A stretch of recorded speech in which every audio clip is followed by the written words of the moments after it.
Wait, I might have not updated that. It's okay. It's okay, it's okay.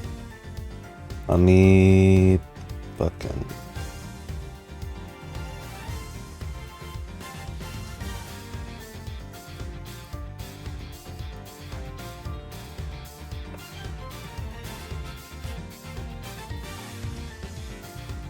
Is there a Club Penguin dance?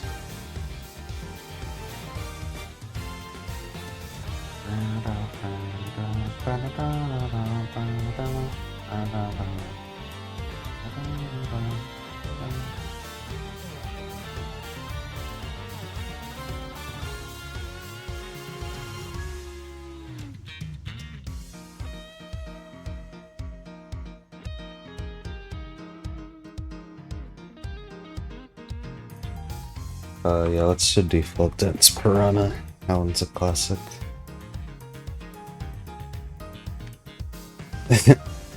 Okay. I am gonna get into it now because I'm low-key tired and I don't know if I'm gonna do chapter 3.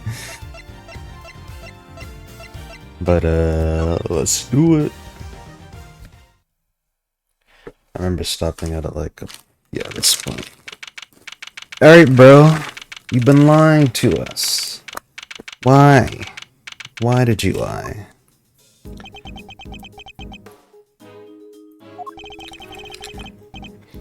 You withheld information from me. Why? I didn't withhold anything. Or at least I didn't mean to. Okay, so you are a member of the Berryvik Circus, right? No, I mean yes, but no. I'm not really a member. I'm still new. That's irrelevant. You're still a member. Yeep.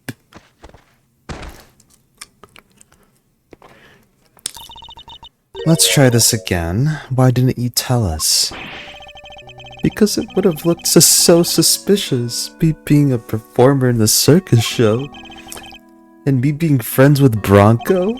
I thought that if anyone found out, nobody would believe I was innocent. Not even you, Kay. I thought I'd made it clear that I believed in you. But when you stare at me like that, I get so terrified. You're a real smoother operator, aren't you, Miles? Any other client-scaring tips you want to share? You're really not helping, Fender. At this rate, it sounds like we really need to question him about everything all over again. So, what do you do at the circus, Simeon? I'm an animal tamer. Kind of. I'm still learning the ropes. That's so cool. Did you get to train lions and tigers and bears and stuff? Lions? Tigers? Bears? Oh my, no. I work with this little guy. Monkey. Oak. So you're not exactly a tamer. More like those old-timey organ grinders. Look at them. Not now, money. I'm trying to... Oh, you little scamp. Whoa. Bro's doing a ratatouille. Something tells me it's the organ grinder who's being monkeyed around. Alright, what's up, bro? Wait. Look at this badge. God damn it. No, I can't. I couldn't. There's no way I could be a prosecutor ever. Take that thing away from me, please. I wasn't going to give it to you anyway. So what? Gonna arrest me? Take me to court? No objection? I knew it. Overruled, Mr. Saint. Now please calm yourself. Funny. I'm eating Cheez-Its. But I'll eat these slowly. When we spoke to you before, you said you worked at the company. I was telling the truth. The circus really is a company. We all have titles and everything. The ringmaster's the CEO, and I guess you call me a gopher. I even have a learn manager. She's head of the animal division taming department. It's part of the showbiz division. She's such an inspiration. There isn't a creature in the world she couldn't give us to do her bidding. Even Miles here? I'd like to see someone whip him into shape. I am not some kind of creature, Fender. So, this line manager, was she working with you on the show? Yes, just us two. Wasn't all that big of a job compared to what we normally do. She's usually the one performing on stage, I just do all the monkey work. But I did have a bit part this time. So, only 2 members of the circus are relevant to this case. Alright, talk to me through your movements here at the facility. Sure, came to see Bronco at around noon 2 days ago. And that was when you brought him the chess set? Yes, and that same evening I started to work on setting up the stage in the yard. It was so hard, I had to haul everything in by myself over multiple trips. They let us use one of the rooms in the prison for our storage. Workshop A, I think. Workshop A, where Knight's body was found. You mean your boss didn't help you? No, I could never ask her to shelp all that stuff around. Like I said, the monkey work's my job. Once it was all set up, we did a run through and it must have been... midnight by the time I left. Next morning, I was back and ready for the show, which started at 8 a.m. Then we performed till 10? So Mr. Saint was the only one of the pair to have entered the room where the body was found. The Knight's body was found immediately after the show had ended.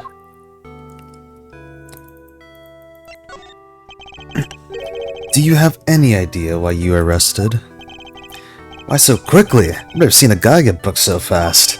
Surely even Little Winter couldn't have pulled somebody in on a hunch. Never underestimate the power of an underdeveloped intellect. I think I might know why. When I was moving all the stuff, I went to go see how he was doing.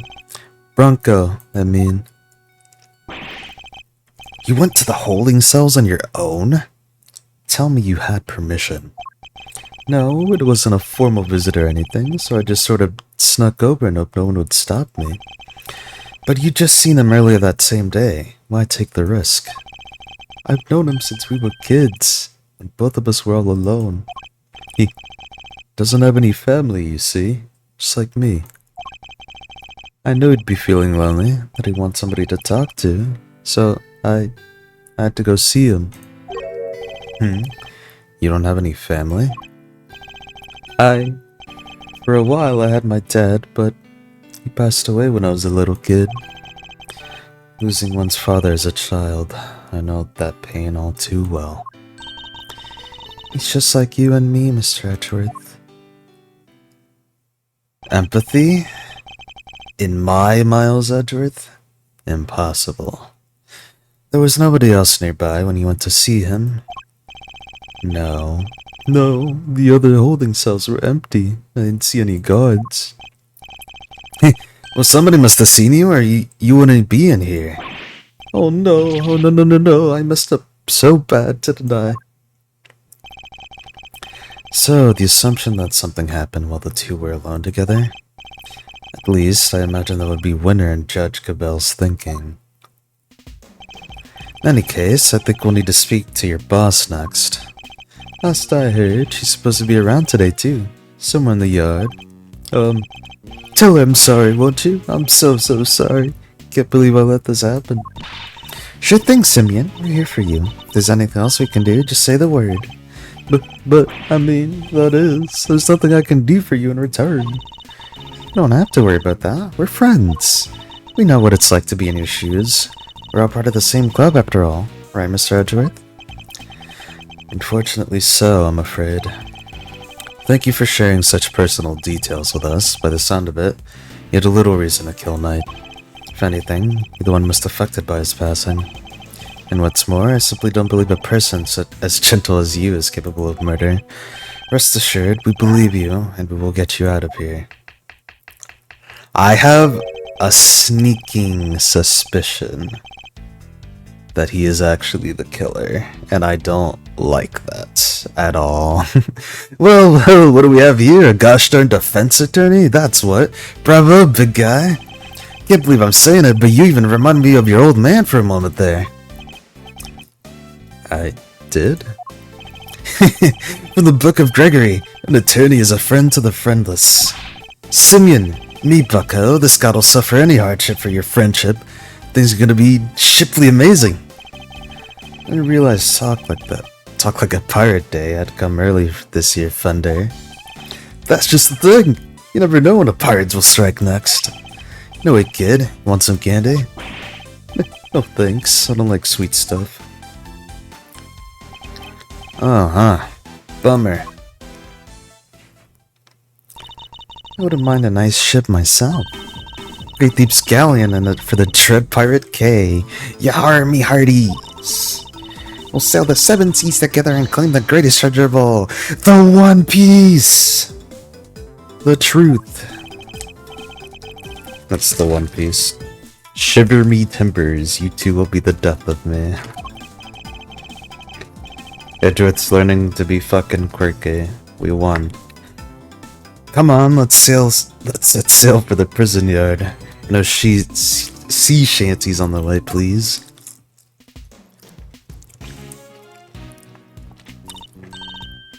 Look, the shutter's open. Oh, hell yeah. That's the way out to the yard, I believe. Let's go take a look. Come on, what are you waiting for? Someone's excited.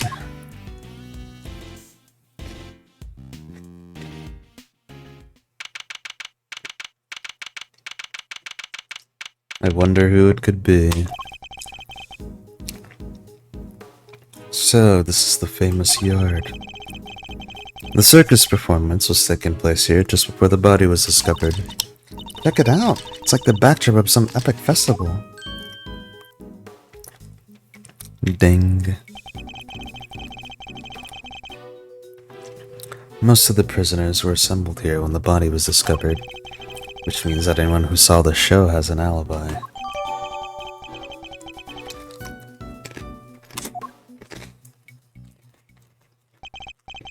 Alright, time to take a look around. Eek! K! Stop hitting me! Help, Mr. Hedgeworth!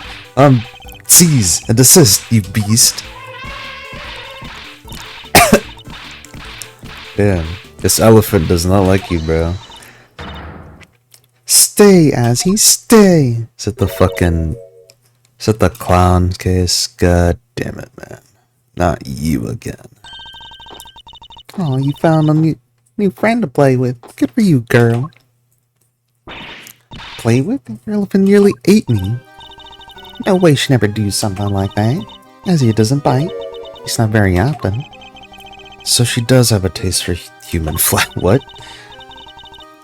How did you take, like, meeting a real live elephant up close? Aren't you glad you did? Yeah, glad I didn't die. We did have fun, right? Right? There, sweetie, don't cry. She had a wonderful time, didn't you, Kay? Don't mislead the poor girl, Thunder. She did? Oh, I'm so happy. Yeah, let me make it up to you. How about a hug? Keep the junk to yourself. Oh, another new friend. Isn't this just the best day ever? It's the best. Actually, I don't think I can sing that. I am Associate Defense Attorney Miles Edgeworth. Oh my gosh, I'm so sorry. I haven't introduced myself. I'm Regina. It's nice to meet you. Okay, Great Thief Extraordinaire and Mr. Associate Defense Attorney's Great Associate. That's a line of words. Your elephant's newest friend is Mr. Fender, the Defense Attorney. Oh, she's not just any elephant. That's Azaya, the Asian elephant. Azaya stopped the second you told her to. You really have a way with animals, Regina.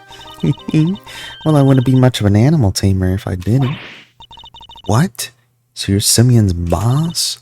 That's right, Regina Berry. Head of the Animal Taming Department, Showbiz Division, Berry Big Circus. It's so lovely to meet you all.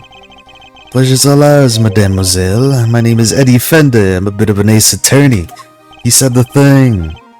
So much for whipping me into shape. Yes, she's perfect. What are you muttering to yourself about, Kay?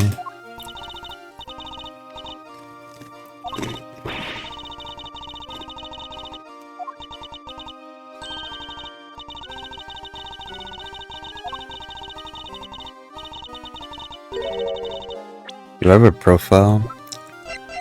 How much time has passed? She was 15 in Ace Attorney 2, right? So it's been 2 years? I don't remember.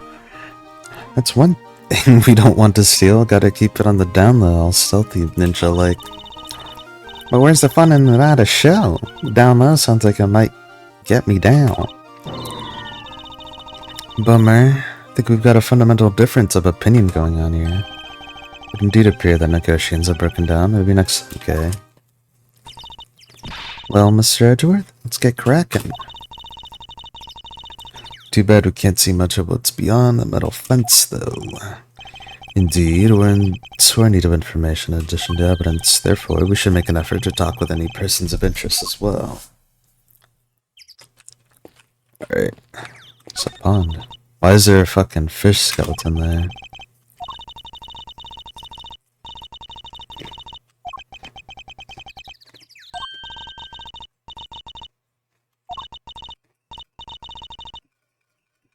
True.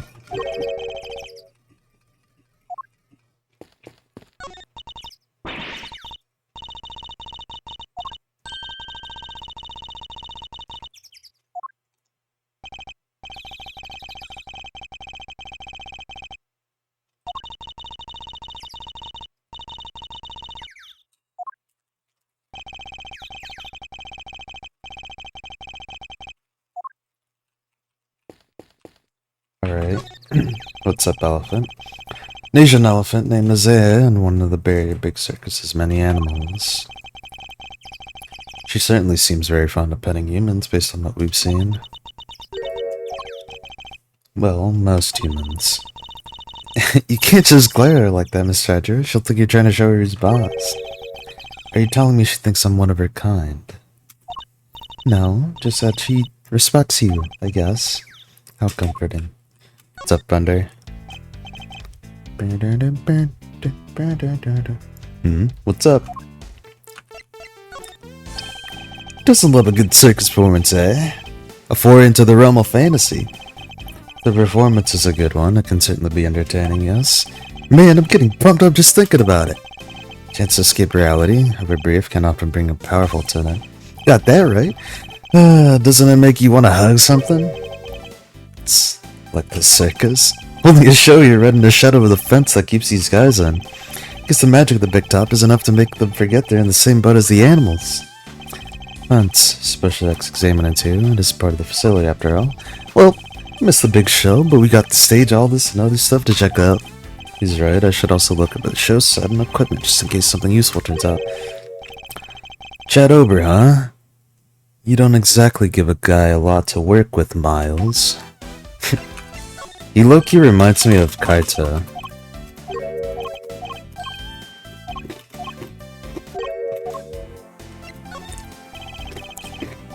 Kid's really something, huh?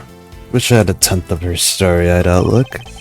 Suppose that's because her head seems to be a bit in the clouds. Right? She's so above it that no one dares to go against her.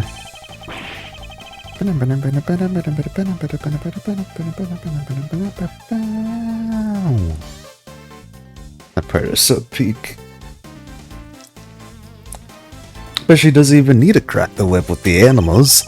Guys go from star to skeely and suddenly it's sit, stay. I can think of somebody who very much enjoys cracking the whip. Again, huh? Sounds like a real piece of work. Come on, Mazzarino, spill the beans. Trust me, Fender, one crack of her whip and you'll be running for the courthouse doors. Unfortunate. What does Kay have to say?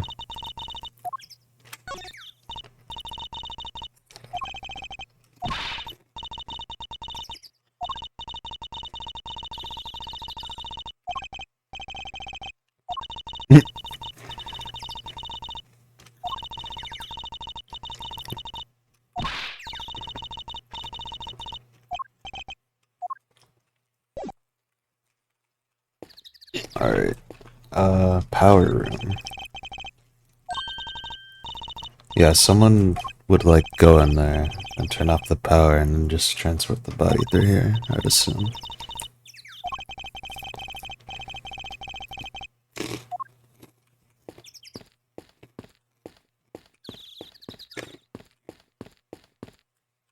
Now, what are you doing out here?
Alright.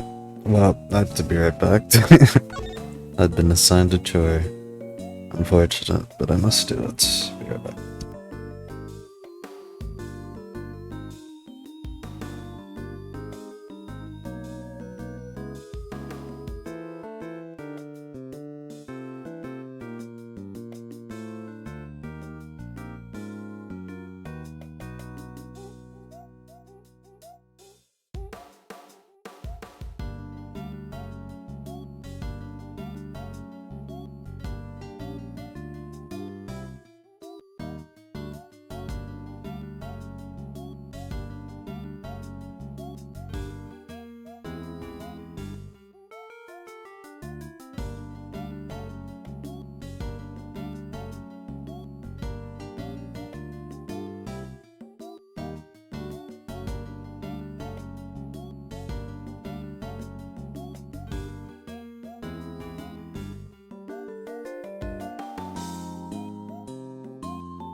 Hello, I am back.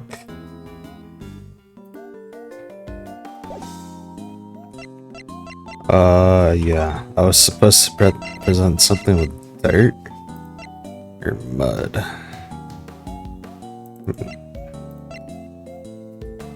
I had mud. It's a rubber glove I dropped.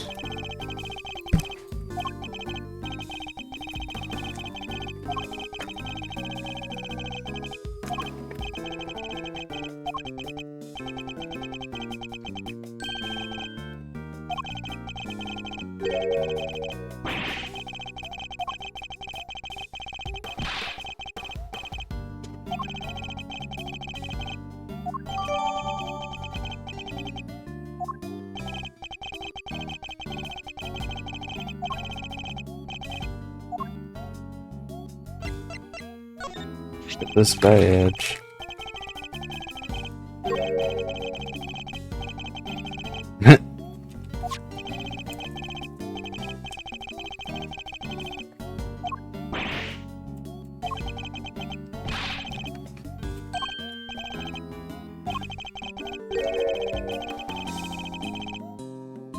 Well, you're now the guy.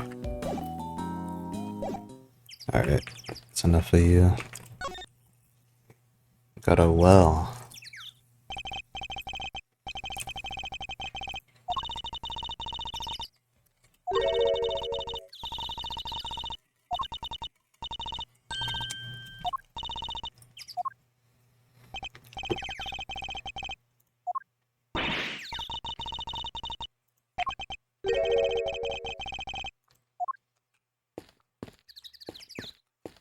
The way the camera was framed, I assumed that we would have to inspect it.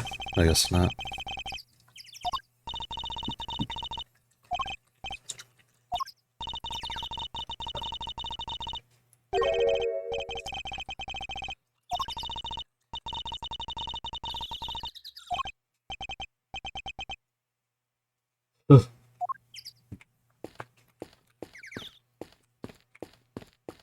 Can't walk up. It's unfortunate.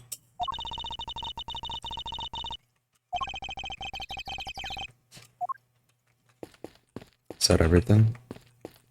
It's a basket. Wicker basket, or rather a cart given the wheels.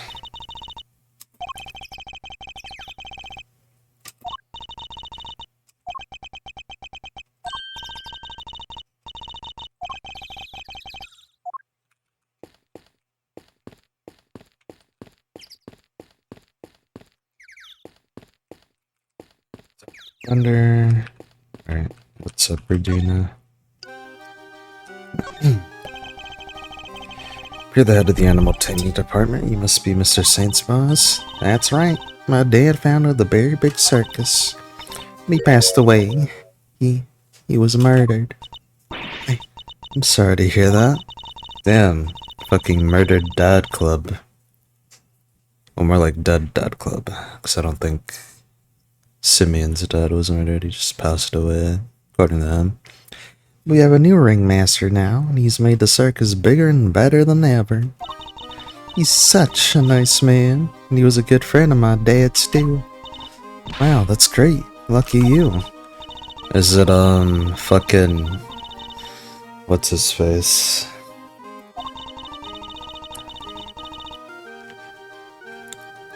I know his name was Max, but I'm trying to, like, reference the guy from ReZero that I forgot the name of.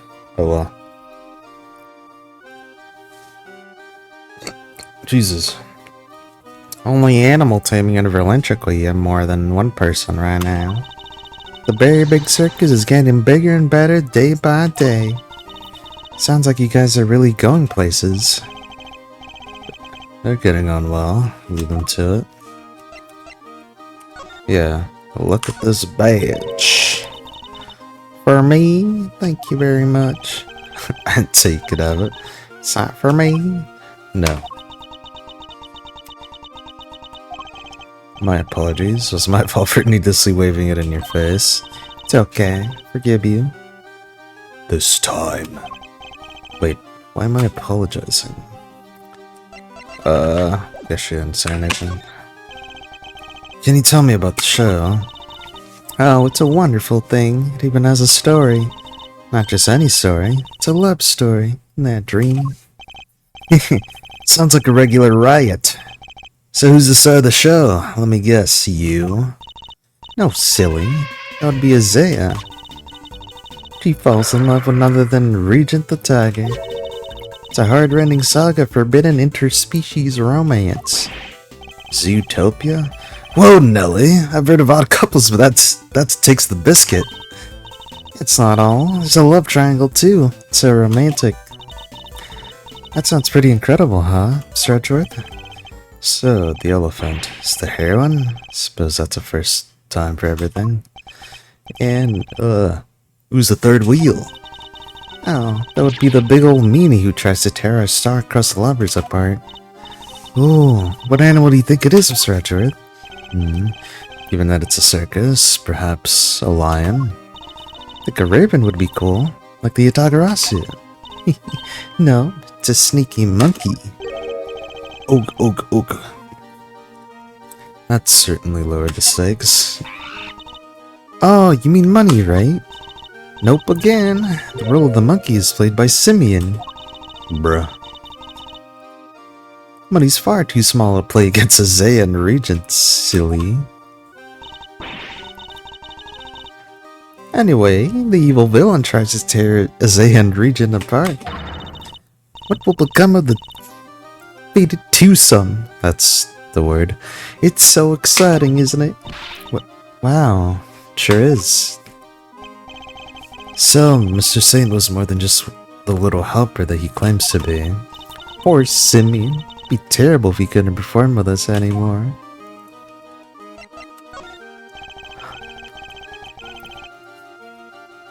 Can you tell me about how you set things up for the performance? Oh, that's not really my area. Simeon took all the lifting and carrying. Such a sweetie. Offered to do everything by telling me how to concentrate on the show. I did see him doing something near that well, though. A well. While seeing one on the stage. Should examine it in more detail. You'd have seen him, opening those huge cases around all by himself. He's a total hero. Yeah, sounds like something he would do. Weeping all the while. Was going back and forth between the yard here and some sort of workshop with all the equipment. Prison gave us special permission to use it for storage. He was the only one who went down there, so I don't know much more than that. Workshop must be the one where Knight's body was found. I guess this confirms that Mr. Saint was the only performer to have gone into Workshop A. Well, this sucks. All we're getting is information that works against us. You have to help Simeon, Mr. Attorney. We're all counting on you. See what to us. You don't look ugly, but Mr. Edgeworth knows how to get things done. And what exactly is he may not look it supposed to mean? There you are. Regina Cupcake. Oh, Warden Lagarde. I've been simply dying to sit down for a chat, you exquisite little thing. What's up, bro? Look at this badge. So it's you I have to thank for all the new additions to the family. How wonderful. I beg your pardon, but family? Yes, darling. Family here at this happy home of ours. It's so lively thanks to people like you. Look forward to welcoming more. Let them come in their hundreds, no, their thousands. I simply love the buzz of activity, the joy of growing happy family. With an animal companion for every member? But of course. Dream big or go home, I guess, even if that dream is the world's biggest zoo.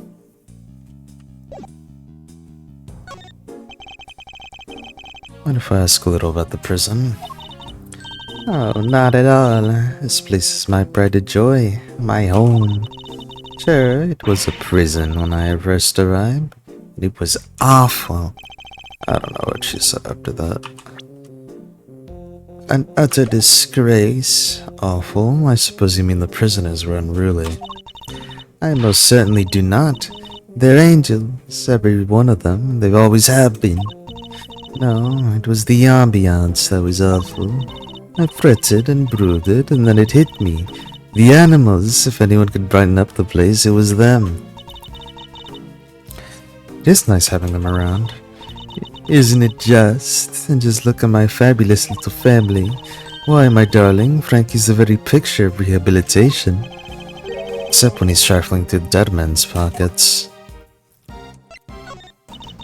You have so many success stories among the family, but darling Frankie really is a marvel. Start himself into his vocational training, is always the first to volunteer for everything. What? Your other model prisoners don't do that? Oh, of course they do, my dear, of course. They're all such triers, such doers. It's just that, frankly, let's just say he knows what's good for him. What exactly does she mean by that? Anyway, it's a very good boy, so do try to be nice to him, won't you? Loud, soaring music, great leaping animals, the very big circus truly has it all. And everybody who comes here gets to see it once a month. Really? In that case, let me see. She'd better not be thinking of doing something to confess to. This monthly show is always performed by the Berry Big Circus. But of course, sweetie, I'm Regina's biggest fan. That girl's my little princess, my superstar. You're my superstar. It's just like Rockstar Freddy. She's so wonderfully talented. Yes, she is. Yes, she is. Damn, on the lips? That's crazy. And she's just so adorable, so sweet. I could just gobble her up right up. Not lying when you say you're her biggest fan, huh? Which is why I'm worried about her. So worried. It's all because of poor Simeon, you see. He's found guilty. Why, darling Regina will be devastated. So you simply must make sure that doesn't happen, Mr. Lawyer. Please. I'm begging you. If there's anything I can do to help you clear this up of a misunderstanding, you let me know. Regina, darling, you put on the most splendid show for us yet again. The stage, the stars, and you in particular, my princess, it was simply divine. That's so nice of you. Hope everybody else who watched enjoyed it too. About that, dear, I'm afraid I have something awful to confess. There were absences, you see. She must mean Kanice and Sod.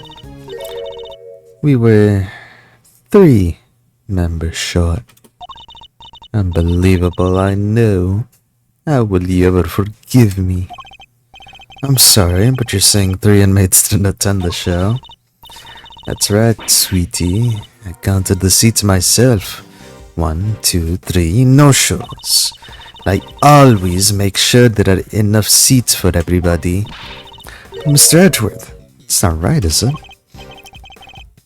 Indeed, as far as we were aware, Mr. Kanice and Mr. Sod were the only ones not present. This doesn't add up.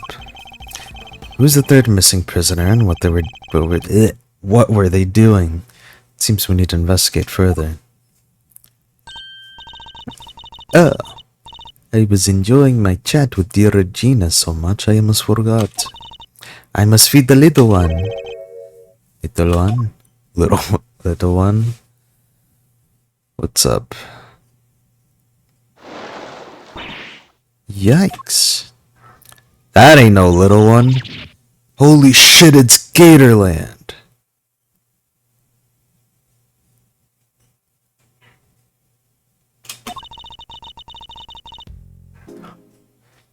You're looking as adorable as always, Ally, my sweet.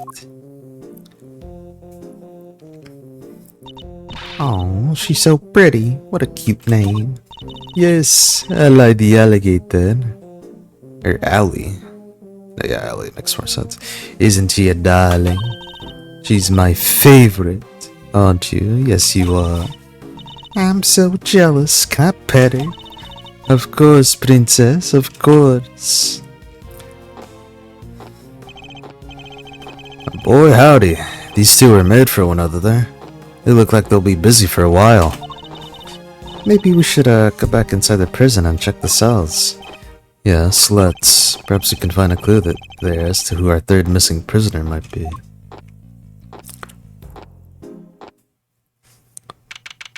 Thought we were supposed to investigate the well. I guess not.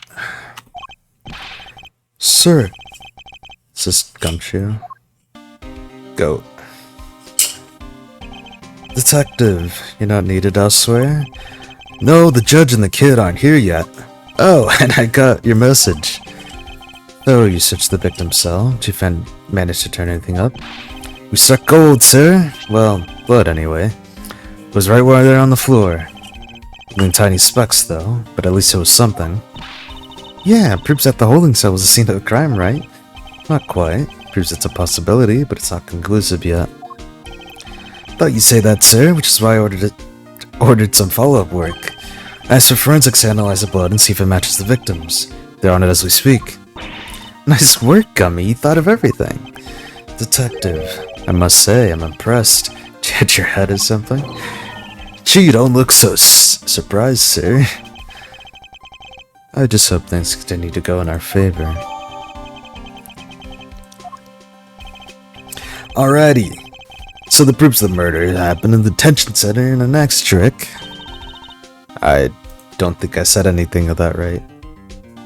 Alrighty, so that's proof that the murder happened in the detention center. And for our next trick, find out the docket over there. Don't worry, you can leave that one to me. Till the kid and his chaperone get here, we've got the whole prison to ourselves. Which is why I brought my secret weapons along. Secret weapons? That's right, a few tools of the trade that have helped me bust more than a few cases wide open. Behold, the 7 secret weapons of Dick Gumshoe, ace detective extraordinaire. But I don't know about you crazy cats, but I'm sold, Miles. Very well, detective. Try using your secret weapons. Got it, sir. Let me run you through the list. Secret weapon number 1, my trusty old metal detector. It's made of steel, silver, or scrap. This guy's right here, we'll find it. So, detects metal. Very good, detective. Next up, secret weapon number 2, missile. Everyone's favorite crime-fighting K9. Could track pretty much any scent you can put in front of him, especially food. He sure is a lot cuter than Mr. Kinesis' dog. Now for secret number 3. Where'd I put it? Aha! My one snapper short of school? Is that a fishing rod? Don't tell me we're going fishing for clues. No. I mean, just happen to have it with me, that's all. I see. Well, onwards and upwards, detective. Let's see what else you have. That's all she wrote, sir. Comfy! You're 4 secret weapons short of your so-called 7, and one of them was a fishing rod. Sorry, but that's all for today, okay? I'll, show you the rest next time. What do you think I'm calling a secret? Guy can't just go sharing everything at once. That's crazy. That's crazy. In any case, then I suppose the 3 you deigned to reveal to us will have to do for now. Alright, which one do you want to try, sir? The fishing rod? Probably a missile now. You got it, sir. Hey, missile! Here, boy. What's up, bro? Oh, he really came. So, what are we tracking? We're trying to find out how Mr. Kinesis' dog got to the holding cells in the first place. I suspect the same route was used to bring Knight's body back to the prison. So we give the pooch a sniff of the body, and he'll find that route for us.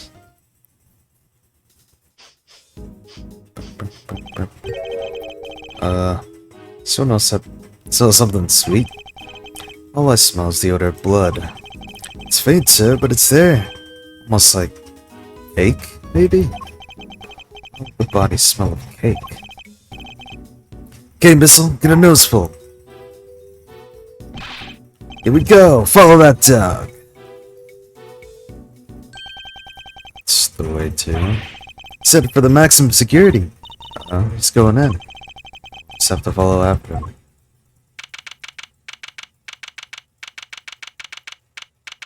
What's the guy? This is Kinesis' cell, though the man himself is absent, it seems. Is he meeting with someone in the visitor's room? You think Missile's onto something? Looks like maybe he is.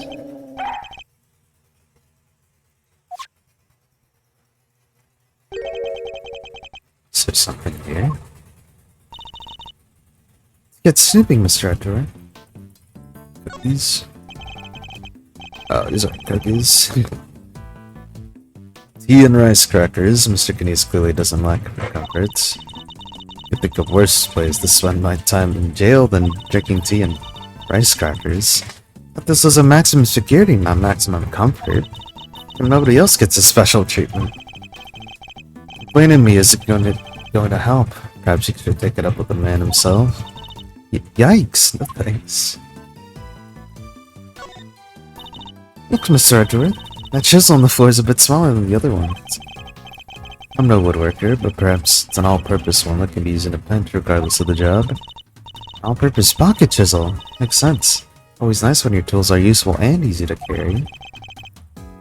Is that your opinion as a thief? Nope, it's my opinion as a great thief. Walked into that one. That you did. That you did. Mr. Kinesis' chess set, complete with a special dog piece. It's not a chess set, it's a old chess table with legs. Look, it might be worth something too. Not inconceivable, some of them are, and this is quite a nice one. What would affect Mr. Kinesis a chess fan though? With the whole Eastern aesthetic he's got going, I thought you'd be more into Go. Go, huh? Can you play? Play Go Fish? Not the same thing, Kay. Not even close. Go.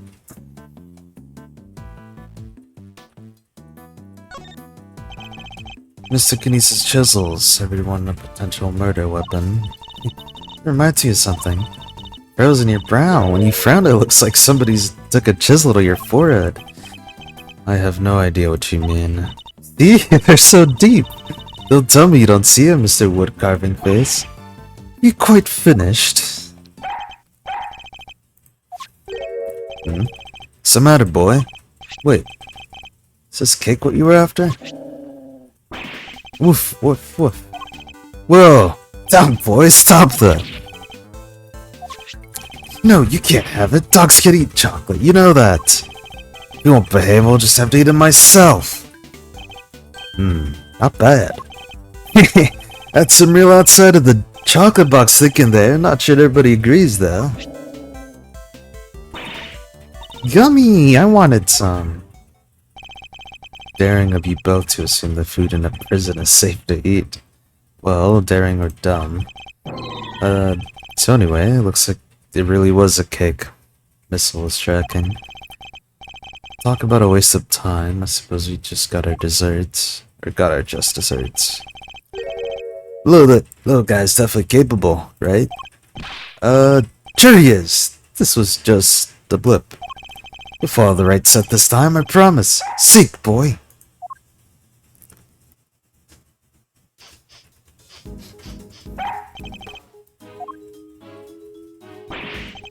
Oh, I think he's onto something.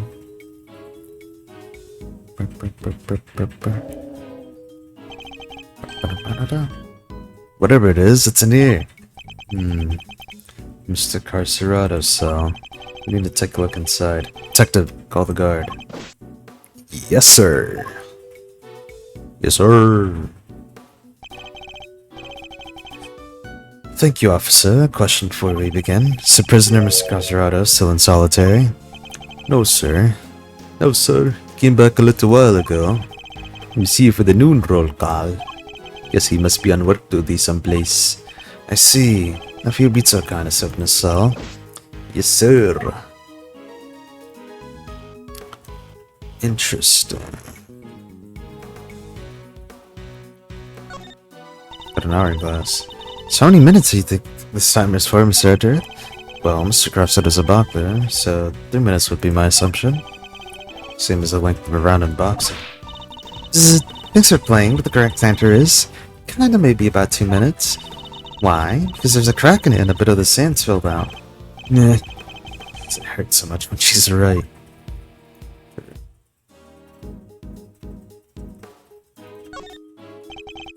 This punching bag has certainly... Woof, woof, woof.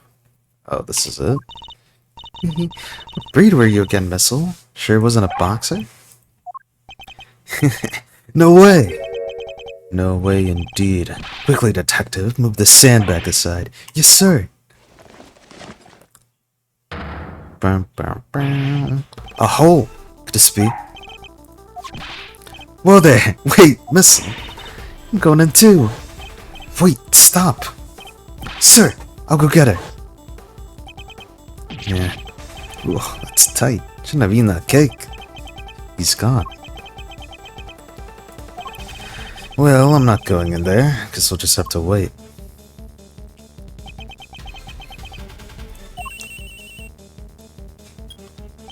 Hello? Okay. You alright?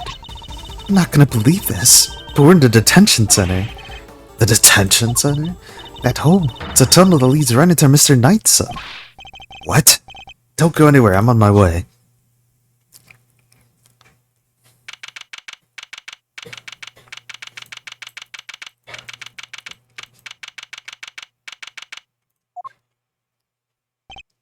Okay. Hey there, Miss Edgeworth. I guess you could say we made a breakthrough. Quite. At least they came out unscathed, I think.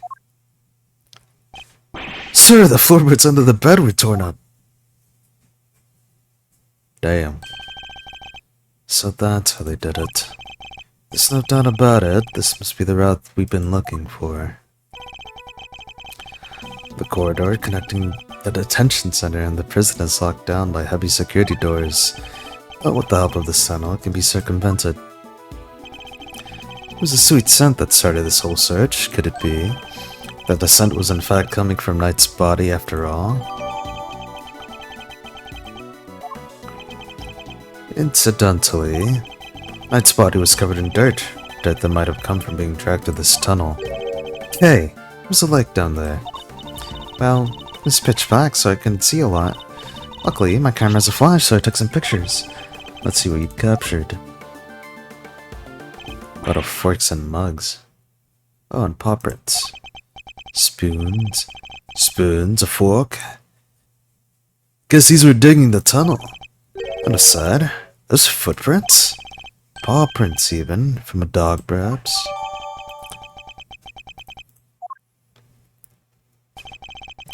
This is a vital piece of evidence. However, it begs something of a question.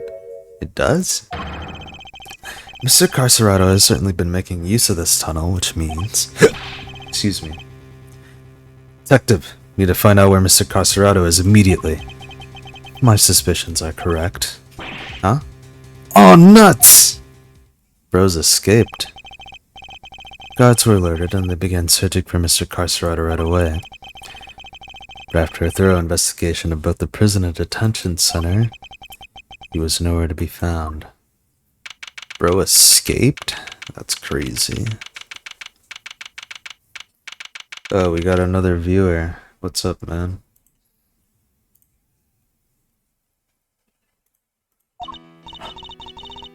Well, have the police been notified? Yes, ma'am. We just finished liaising them with a moment ago. They set up a cordon around the entire facility. Good. First blemish on a prison's spotless reputation is always the ugliest. It won't happen again, ma'am. Rather different Warden Lagarde to the one we've seen so far. Mr. Edgeworth, was it? Really can't thank you enough for finding that tunnel, darling. Sadly, it might have been a little too late. Seems he might already left the building. I'd say that's unlikely, Warden. After all, it's a security gate to the exit of the detention center. I'm not suggesting you simply walked through it. What's to say there was only one tunnel, sweetie? I suppose that's true. Well, whatever the case, this is no time to be standing around chit-chatting. Mr. Edgeworth, do you mind continuing with your investigation? It would be my pleasure. And you three can get back to your posts. Yes, ma'am. Detective, results of the blood test just came back from the lab. Thanks, pal. Let's see what they have to tell us about the blood found in Night Cell. What does it say, Mr. Edgeworth? They've identified the blood, and it's Knight's. Big. Nice job, everybody. Teamwork makes the dream work, huh? We got Knight's blood in his holding cell, a tunnel a dog clearly went through, and security footage showing Knight being attacked by the dog in his cell. Case closed. We have all the evidence we need. Let's see what Mr. Canis has to say for himself. Canis? Oh, darlings, are you sure? Do be careful around him, won't you? He's as well connected on the outside as he is in here. I suppose he would have to be. How else would he so-called a fixer stay in business? The police have been trying to track down his accomplices for the longest time. Even I've had to lend them a hand myself, you know. So that's what that was all about. Still not talking, man? Did the evidence he borrowed from the precinct? No, and I tried so many times I lost count. What am I supposed to do? Can't send in a blank report. It's a killer for hire is always going to be a tough nut to crack. You borrowed evidence from the police to help with the investigation, is that correct? Well, yes, sweetie. Everything related to Canis is with me now. Heaven knows how many times I have hauled the secretive scoundrel to my office to talk to me. No matter what I say, how much evidence I present him with, he simply won't say a word. A prison warden conducting interrogations herself? That's irregular, to say the least. Let your guard down and it'll devour you whole. Be careful, darlings. You've been warned. Owie! Here I thought things couldn't get any spicier.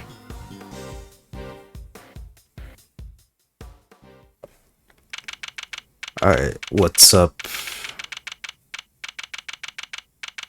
What's up, Palpatine?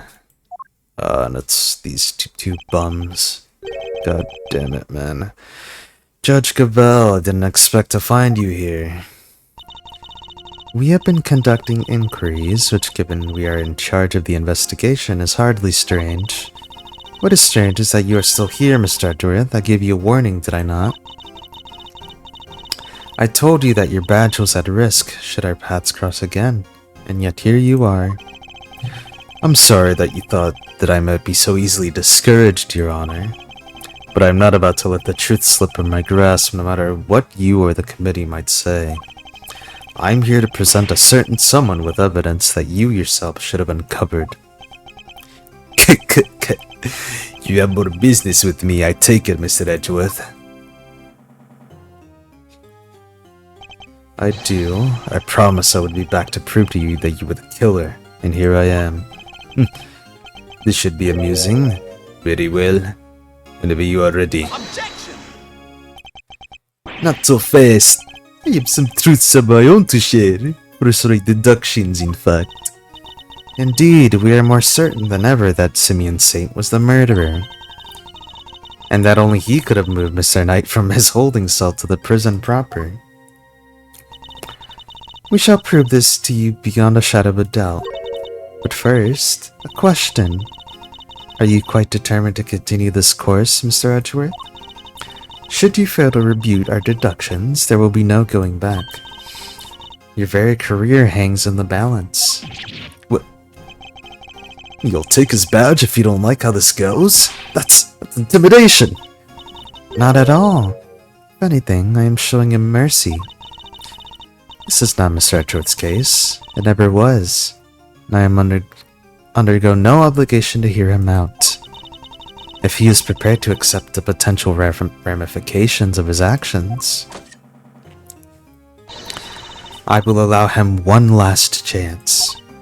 Well, Are you truly willing to take the risk? To put your beloved badge on the line? Mr. Edgeworth.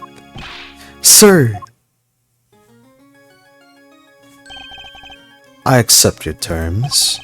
I'm confident of my reasoning, and what's more, I am representing the firm of Edgeworth & Co., and I do not intend to besmirch his name. My duty will be done, and I will not be intimidated. Very well. Let us see whether you are brave or simply reckless. By the power vested in me by the almighty goddess of justice, let this judgment commence. Eustace. If you allow me. Fine by me. He's all yours, Gavel. How Knight went up into prison proper. You are aware of the incident involving Mr. Knight the day before yesterday, I assume? He assaulted an innocent guard and stole his keys. Later, in the middle of moving the large animal cage, Mr. Saint dropped by Mr. Knight's cell for a little visit. That's when Mr. Knight stole out of his cell using the keys he'd stolen. He slipped into the cage and there he hid as he wheeled to one of the prison workshops. Figures that she was going to bring up Mr. Saint going to Mr. Knight's cell. Yesterday, after you so kindly made us aware of the security camera footage, we decided to take a look at it ourselves. Perhaps you would like to see what we found? This is still from the footage we received. Mr. Saint speaking with Knight at his cell. Correct. You will also note that he has positioned the cage in such a way to obscure the camera's view. It is this blind spot that Mr. Knight exploited in order to enter the cage undetected. A sound deduction based on what can be observed, wouldn't you say? A blind spot, which means the camera wouldn't have been able to capture the moment Knight entered the cage if he did at all. So it's still possible that he didn't actually leave his cell at this point. I don't get it. Why would Mr. Knight want to hide in the cage? There's really only one possibility. He intended to escape. A prison break! That's so cool! Mr. Chryserato, Mr. Knight, everybody's doing it. I have to step up my game. Okay, now is really not the time. Mr. Carcerato's escape is no laughing matter. It is my belief that Mr. Saint helped Mr. Knight with his escape attempt. That is to say, he was his accomplice. Wow. Go Simeon. That wasn't a compliment. I understand that the cage was briefly taken to one of the workshops. I imagine that had things gone to plan, Mr. Knight would have remained in the cage until after the show. Then removed from the premises along with the rest of the circus equipment. Fortunately for Mr. Knight, Mr. Saint had other ideas. He killed his friend in cold blood. Judge Cabell's argument seems reasonable. There must be a fault in her logic somewhere, and I'm going to find it.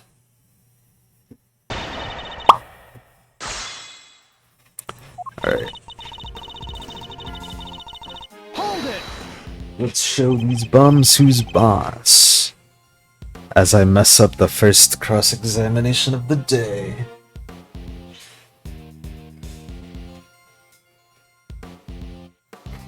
Alright, good stretch. Your Honor, about this incident. You've heard about it, of course. Surely any attorney worth his salt would have had his sources. My bad. Yes, I'm aware of it, of course. Then you are wasting both our time. Shall we continue? My bad. Assaulted an innocent guard and stole his key.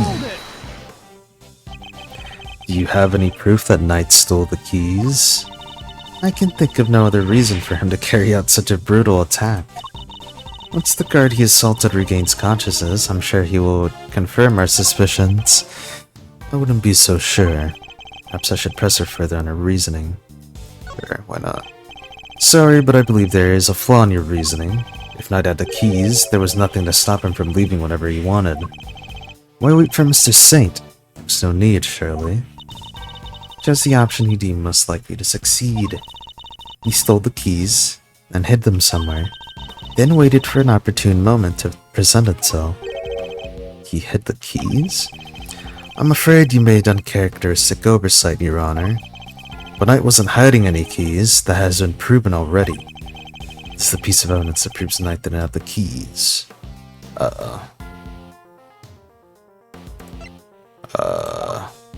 Oh, it's Joker.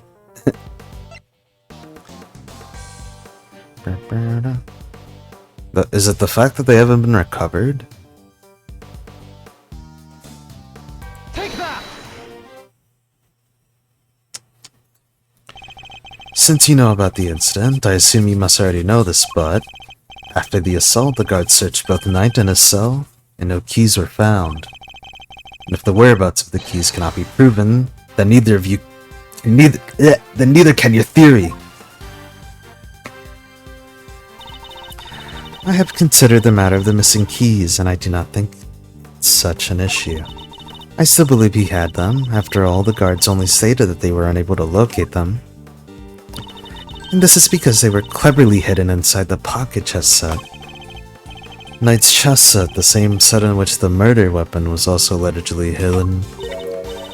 Was it? Can't help but wonder about that. What? But you're the one who proposed it! Actually, if you recall, that was Eustace's assertion.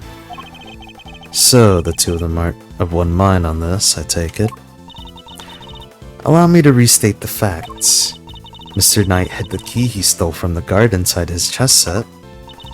When Mr. Saint came to see him, Mr. Knight used the keys to open his cell and climbed inside the cage.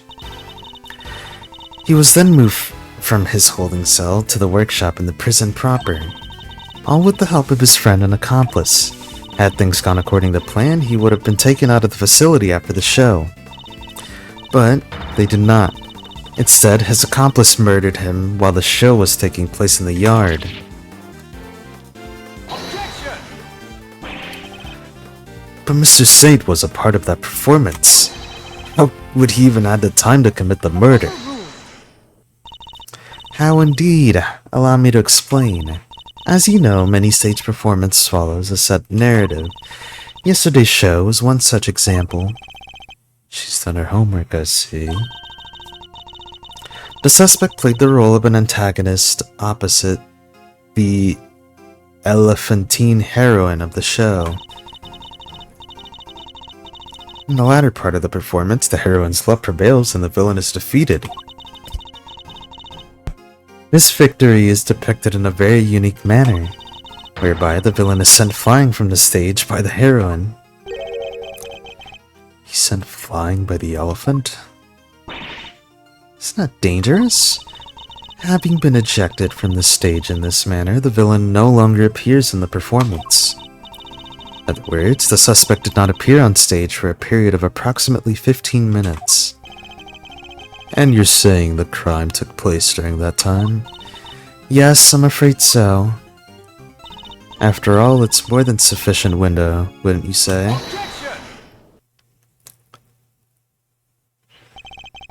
Committing the crime and returning to the stage in that short 15-minute window is only possible, assuming that the murder took place in the prison proper. But in fact, Your Honor, the real scene of the crime was Knight's cell. I seem to remember telling you that I would not accept that part of the security footage into evidence. And you won't have to. I have proof of a different kind. Very well. Would you be so good as to present it? What proof do you have that the murder took place in the victim's holding cell? It is the blood. This appears to be a photograph of the floor. Almighty goddess of justice, grant me patience. That floor you're so dismissive of, Your Honor, has traces of Knight's blood on it. Traces, you say? Is this evidence reliable? After all, I don't believe you have access to the necessary forensics operatives. Objection! Well, I've got a gumshoe, baby. I have my resources. Certain blunt instrument, you might say, but a reliable one. The detective, how very unfortunate for him. Perhaps before you decided to circumvent the law, you might have considered that the committee's influence extends to the police. Oh no, now Gummy's badge is on the line too. Forgive me, detective. I didn't mean to put you at risk as well. I will enter the fact that Mr. Knight's blood was found in a holding cell into evidence. However... Objection! Bad luck, idiots. You're really on the edge now, Mr. Witless. Mr. Winner, I've forgotten you were there. It was nice while it lasted. True. I just butted in to tell you that your entire argument is one big inconsistency. You showed us camera footage of a dog killing Mr. Knight in his cell. Are you saying the mutt also wiped the blood off before he left the scene? Ruh-roh. What other tricks can it do, huh? A blood-wiping dog? You're a joke. You'd wipe that blood up, wouldn't you, boy? Yes, Helmut. Yes, you would. What? That was one of the tricks I taught them before our work together was so rudely cut short. He's a very tidy boy, you know. Never misses a drop. It wouldn't do to leave any evidence, after all. Saved by an assassin of all people. Jeez Louise! Couldn't you just taught the little guy to shake hands? Oh, he does do that marvelously too. Although the way I taught him to do it is somewhat unorthodox. First, he bites down hard on the victim's hand, then... La la la, I'm not listening. I see. Very well then, Mr. Edgeworth. It seems I have gathered some evidence worth considering. Your understanding is much... Wait, not done yet. Just thought of something else. Overruled.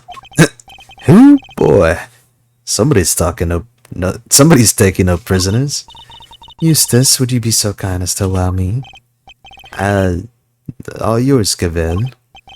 Well, do you accept the truth now? The crime took place in Mr. Knight's holding cell, and the assassin's dog was the killer. My position is the same as it was yesterday. Until you can explain how the dog moved between the prison and the detention center, I cannot accept your theory into evidence. I thought you might say that, which is why I'd like to show you something else.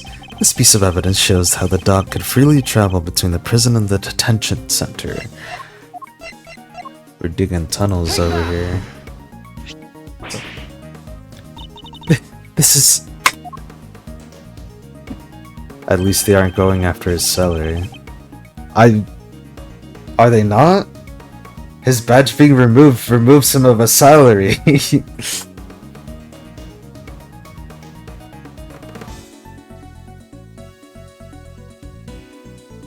What do you mean they're not going for his salary, bro? They're going for his job!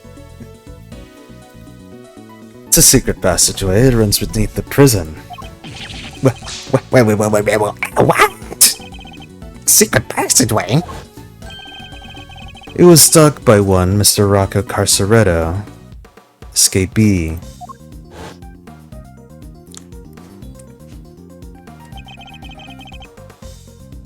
It leads from his prison cell to a certain holding cell in the detention center. Yes, the very one where the victim was being held.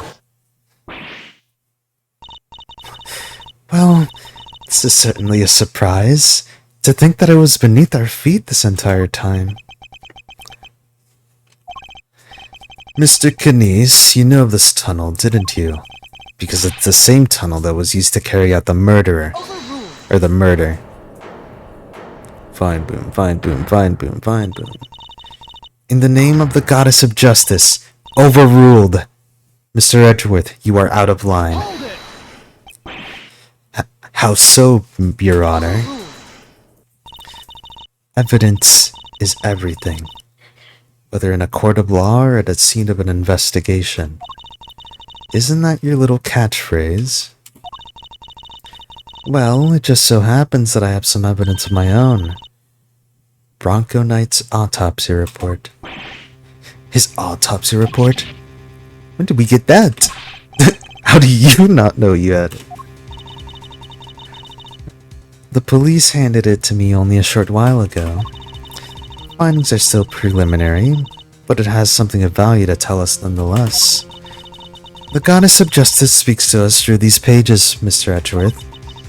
Cause of death? Stab wound to the throat. And the weapon is said to be a sharp blade of some sort. Are we... Look, this dog is a fucking assassin dog. Are we not to assume this guy had turned into a Dark Souls boss? Are you saying he can't fucking know how to use a knife? It seems the victim was stabbed repeatedly in the same spot, resulting in an ugly wound. As such, the police have yet to identify the exact shape of the weapon. But its overall nature seems to be beyond question. It is a bladed metal instrument. In light of this evidence, do you truly wish to continue with your flight of fancy? Or you now claim the dog used the knife instead? I mean, that's impossible. That will be all. This court is adjourned. But the tunnel, the paw prints. What of them? Helmut is something of a wanderer. Perhaps he just happened across this tunnel one day. Although, I couldn't say for certain. I myself cannot wander quite so freely. That would be quite the coincidence, but I can't prove it's not the case either. She sure knows how to keep a secret, huh? Kinda wish she kicked us in the teeth a little earlier with that. She was baiting me, waiting for the perfect moment to crush me with that autopsy report. I fell for it. Hook, line, and sinker. You are lead attorney for the defense, correct, Mr. Funder? This is the interim autopsy report in question. I do apologize for the delay. Yeah, no sweat. Thanks for hooking us up.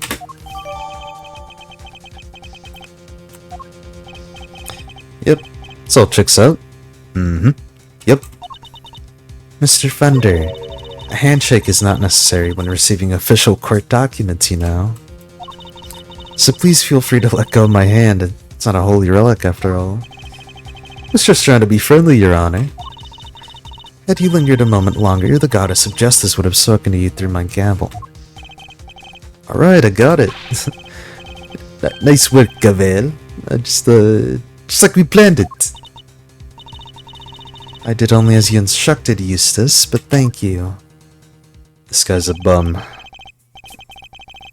Actually... This report came from the police. I have no choice but to accept its legitimacy. But if the dog didn't kill Knight, then that takes Kanice out of the running. The Goddess of Justice speaks to me, Mr. Edgeworth, and she is merciful. She tells me that you might keep your badge if you will finally abandon this fruitless quest. What's our move, sir? I think she really means it this time. What do you think, Detective? My answer remains the same, Judge Cavell. I will see my duty done, and I will not be intimidated.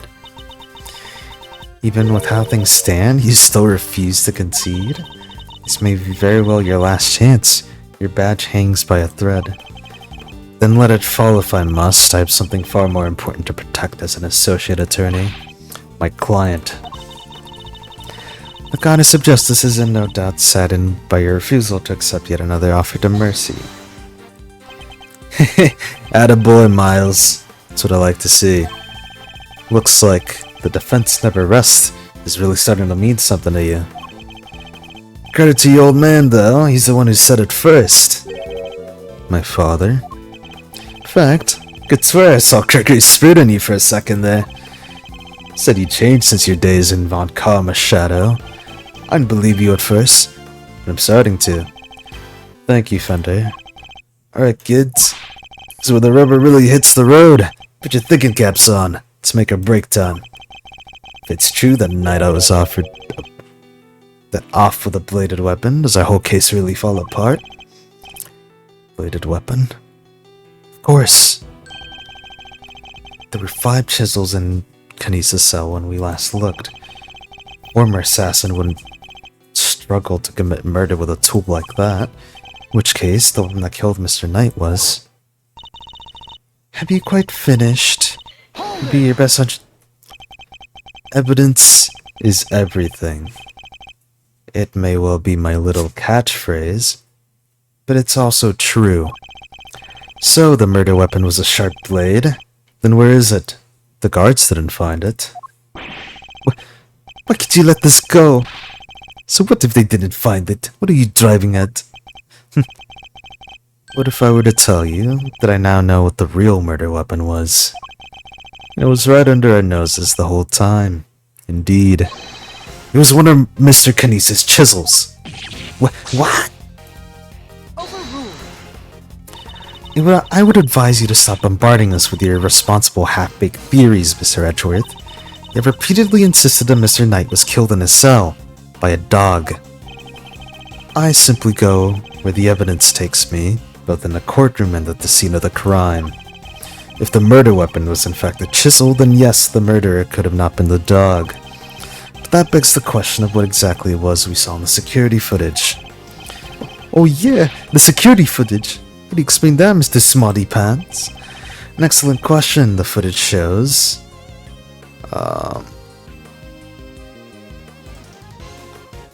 dog jumping on somebody? Mr. Kinesis' dog jumping at Knight. The dog attacked Knight, but he didn't kill the man. He didn't? No, Knight was merely knocked out. The dog didn't drag a corpse to the tunnel, he dragged an alive but unconscious Knight. The real killer was the dog's master. Oh, I get it. By bringing Mr. Knight here, Mr. Kinesis could finish the job. He could definitely use one of his chisels to do it. Correct. You, Bodeharma Kinesis, you're the only one who could have done it. Hey, Mr. Edgeworth. But get this on your report card? Refuses to listen. Must learn to respect others. Are you asking me or confessing to what's on yours? You already searched Mr. Kinesis' cell from top to bottom, right, Cavell? Yes, we've been expected his chisels. All 4 of them. There wasn't a single speck of blood. Why, thank you, Your Honor. You just confirmed my theory. I have? What exactly do you mean? The last time we were in here, there were 5 chisels, not 4. Oh yeah! I remember counting them. Definitely 5. The one that's missing is a small one. The one we thought might be a pocket chisel. Mr. Kinesis, where did you hide that chisel? A pocket chisel? And what use might I have for such a thing, Am I allowed to leave my cell? In which case, you shouldn't have had the chance to dispose of the weapon. You dug your own grave, Mr. Kinesis. Seems you have an idea where this missing chisel might be, Mr. Edgeworth. You care to enlighten us? For a man who can't leave his cell of his own volition, Kinesis could only leave the chisel. It's here now. Take that! Mr. Kinesis is still a prisoner. Despite the comfort he enjoys, he is rarely allowed out of his cell. He could have given the chisel to his dog to leave somewhere. That would have been far from ideal. He would have no way of guaranteeing where it might end up. Intriguing. Do go on, Mr. Edgeworth. Furthermore, this room is the one place where a bladed instrument wouldn't raise an eyebrow. 4 chisels, 5 chisels, who's counting? The fact that he took full advantage of. Ah, the old keep the incriminating evidence close routine. Classic. Objection! But they looked. I searched the whole cell myself, and there's no way he could have hidden it. I am certain that the murder weapon is here. That the reason why no one found it yet is because it was hidden in such an ingenious manner. Do enlighten us, Edgeworth. What was my ingenious plan? Think, Miles. There must be a hiding spot he can make use of. Think about when you came here previously. What were you missing?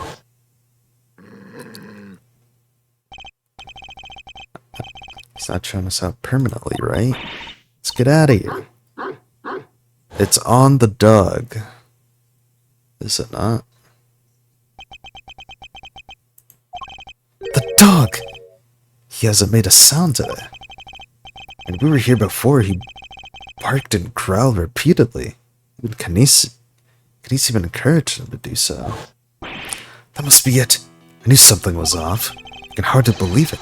But I think I know where he hid the murder weapon. Giving up already? I expected more of you, Mr. Edgeworth. Hold it! As well as you should. It would give me a moment. This piece of evidence shows where you hid the murder weapon. I actually don't know.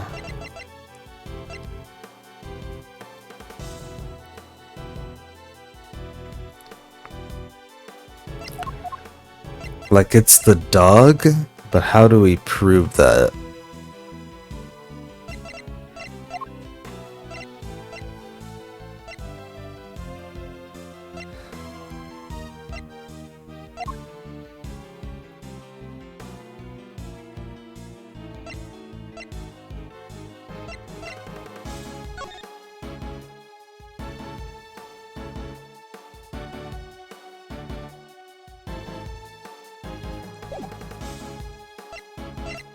Do we just present the dog, maybe? I mean, let's go for it. Take that! Okay. Your dog, he seems unusually quiet today. Oh yeah, like last time I... Mr. Kanice, if you would be so kind as to open Helmut's mouth. Oh, come on now. He isn't bark because he is a well-behaved boy. I had to order him last time. Then order him again, this instant. It's not like we're asking for the world, Mr. Kanice. Or do you have something to hide? If you insist, come Helmut, open up.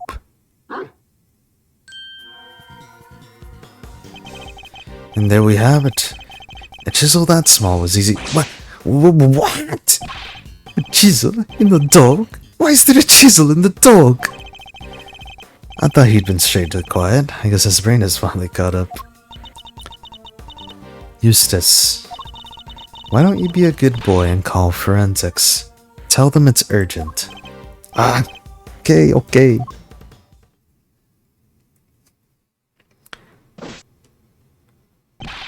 Our findings are as follows. There are traces of blood detected on the chisel. What? Not such a half-baked theory after all, was it?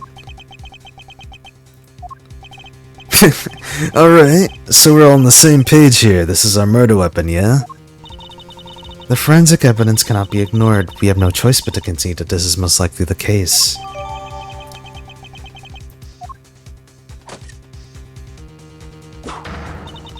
Mr. Kanice, in light of the discovery of the murder weapon, the court demands that you explain yourself.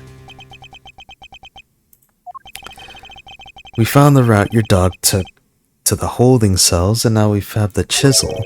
How do you propose to talk your way out of this one? You never failed to entertain me, Mr. Edgeworth. Why does he always laugh like that, even when it's not funny? Poor Helmut. How could they suspect us, You leave me little choice. I shall simply have to share with you the truth. I did not kill anyone. I have grown tired of killing. Something not's right. Why is he so calm? Very well. The court will hear Mr. Kanice's testimony. If you would be so kind. Gladly. Alright. Perhaps you might begin by explaining what you believe my motive to have been. I never knew this knight. I had no contact with him. No connection whatsoever. That's just not true. Given that this is the case, why would I possibly wish him dead? Ah, could it be, are you suggesting that it was my canine companion who had the motive instead? Helmet only bears his fangs when I tell him to. I am not so bloodthirsty that I will kill a man if I did not know. I mean, he puts it that way. An assassin who only kills his acquaintances. Not the soundest business model, I agree. My work required me to deal with strangers, of course, but the murder for its own sake? That's not my style. So, I need to prove a link between Knight and Knies. I should go over the evidence again and see what I can discover. The chest sucks.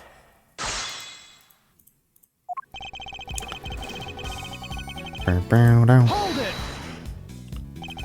I'm puzzled by this focus on motive. Aren't you an assassin?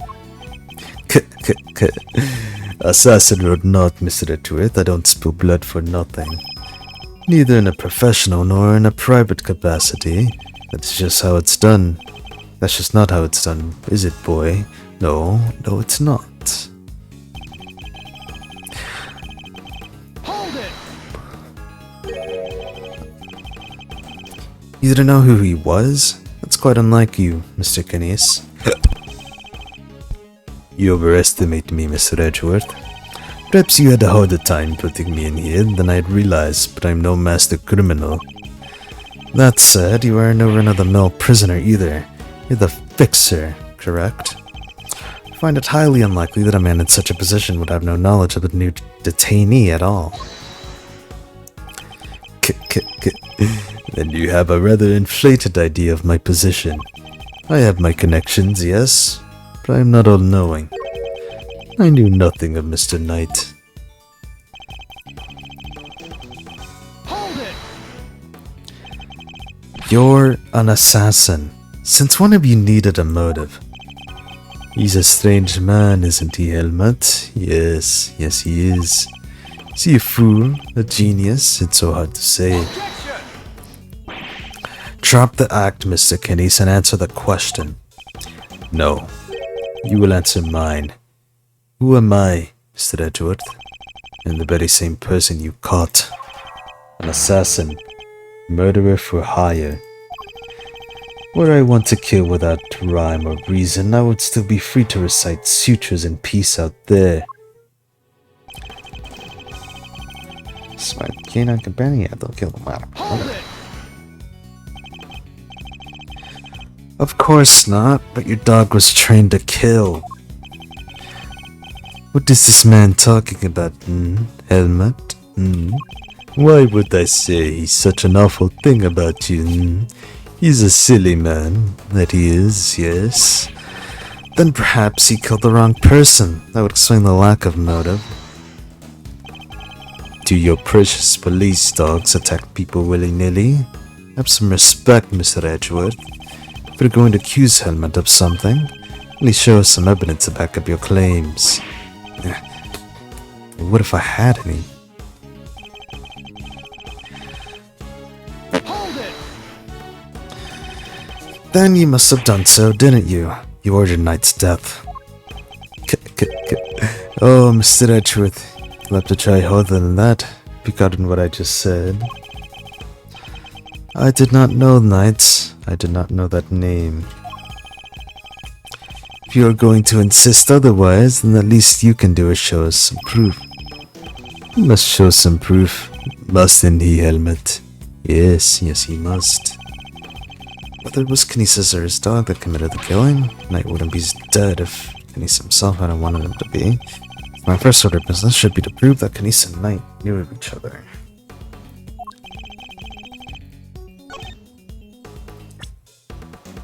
Back it up, bro. Objection!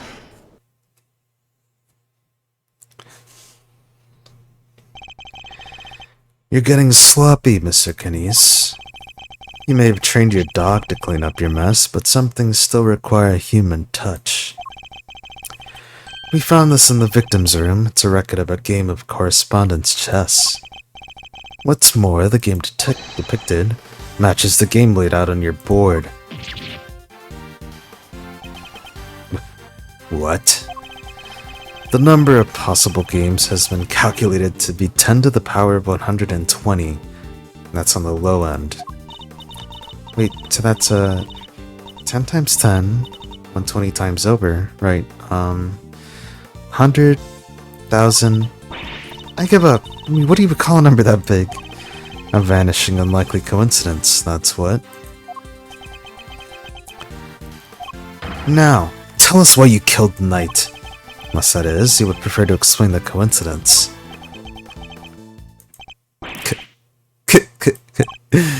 Well, they do say that truth is stranger than fiction. It is, as you say, a coincidence. But that's totally impossible, we just proved that. A coincidence of a different kind, child. I never imagined my correspondent was the victim, you see. And yet here we are. Helmut is as surprised as I am. Aren't you, Helmut? Yes, yes. I suppose there's nothing for it but to finally tell the truth, huh, boy? The other prisoners have all gone to the yard, you see. There was some sort of show. Here I was, minding my own business, when in comes in Helmut, dragging a corpse of all things. I had quite the shock, not the least because the murder weapon was still in the poor fellow's neck. Of course, I was none too keen on becoming a suspect, so I had Helmut take the body to the workshop. Once there, he removed the murder weapon and brought it back to me just as I'd asked. The dog pulled out the murder weapon in the workshop? Indeed he did. Removing it here would have made an awful mess after all. You know something. That makes total sense. Remember what Mr. Sod said, Mr. Edgeworth? That huge black dog had sunk his terrible teeth into the victim's throat. What did you say?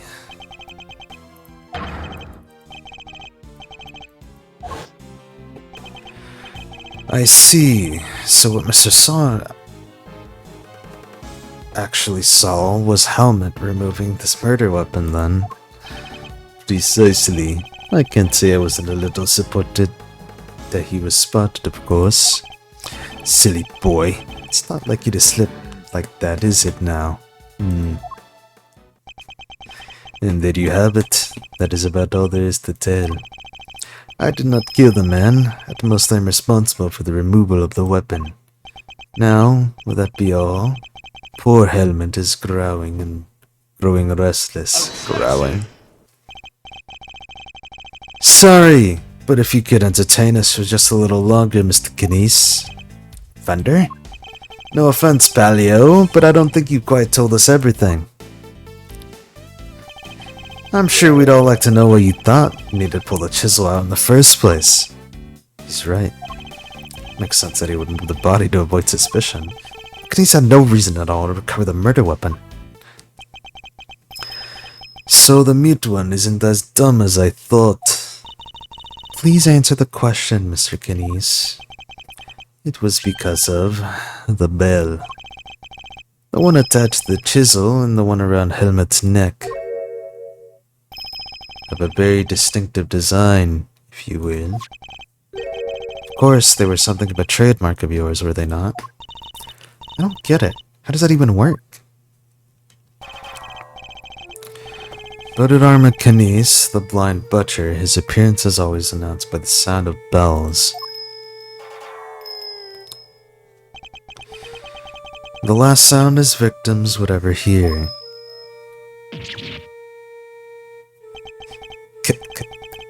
You flatter me. Though it's been some years since you last saw one of them, you remember them well. Your knife and its attached bell were one of the pieces of evidence seized in our case against you. Yes, it was but one of my bells. One of only two in existence. Just two? Two and only two. One for my knife and one for my beloved Helmut. Exclusively crafted, utterly unique. My ears are my guide, after all. I must be able to use my tools precisely. Of course, As you said, the knife has long since been taken from me.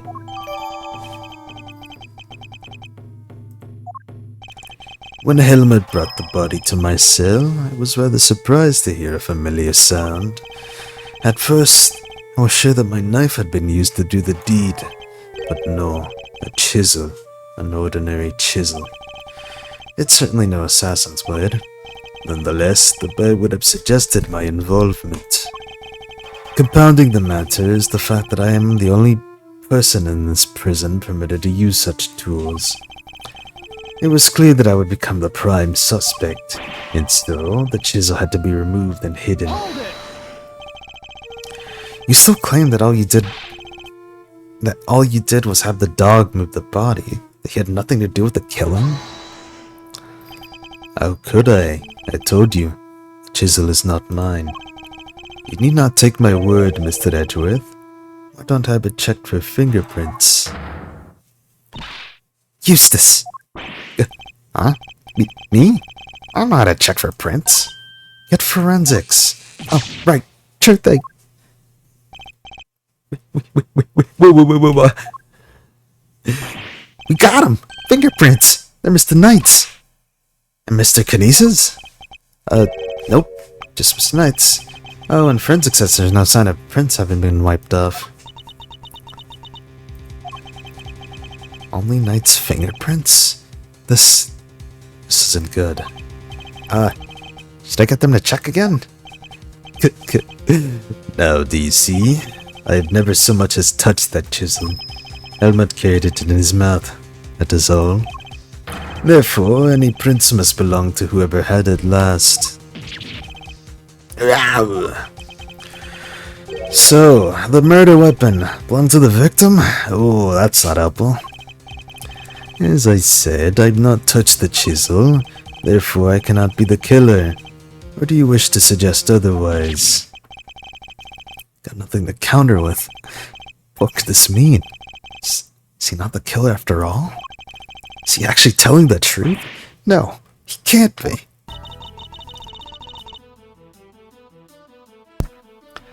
I am sure this goes without saying, Mr. Edgeworth. But if you do not find a solution to your current predicament, and quickly, I will have little choice but to relieve you of your badge. Even my patience has a limit. And I will not tolerate you throwing this investigation to chaos. Am I clear? Then now, sir, she's serious. I hate to admit it, but the fingerprints turn everything on its head. Without more evidence, I'm back to square one. Wait, something doesn't add up. A few things, actually. What would Mr. Knight have needed a chisel for? You can do a lot with a chisel, child. Break out of prison, for one. Alright, now how'd he get it in here? There's no way the guards would have let him bring a super sharp tool with him. Right, Mr. Edgeworth? It's probably in the chest box. Hey, Earth to Mr. Edgeworth. Can't just stand there hemming and hawing just because of a little setback. The important thing is finding the truth, you know. Doesn't matter how we get here. As long as we save Simeon in the end, we can't give up now or ever. He's the killer, bro. It's like...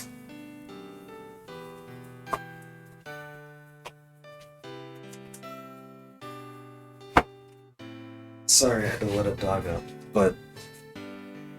This pity party for Simeon? It's like...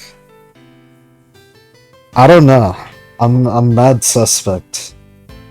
I think he's gonna be the killer. But anyways, this song is really good. Unrelated. But... Or I mean, maybe it's not, maybe I'm overthinking it, but... I don't know. I have a sneaking suspicion.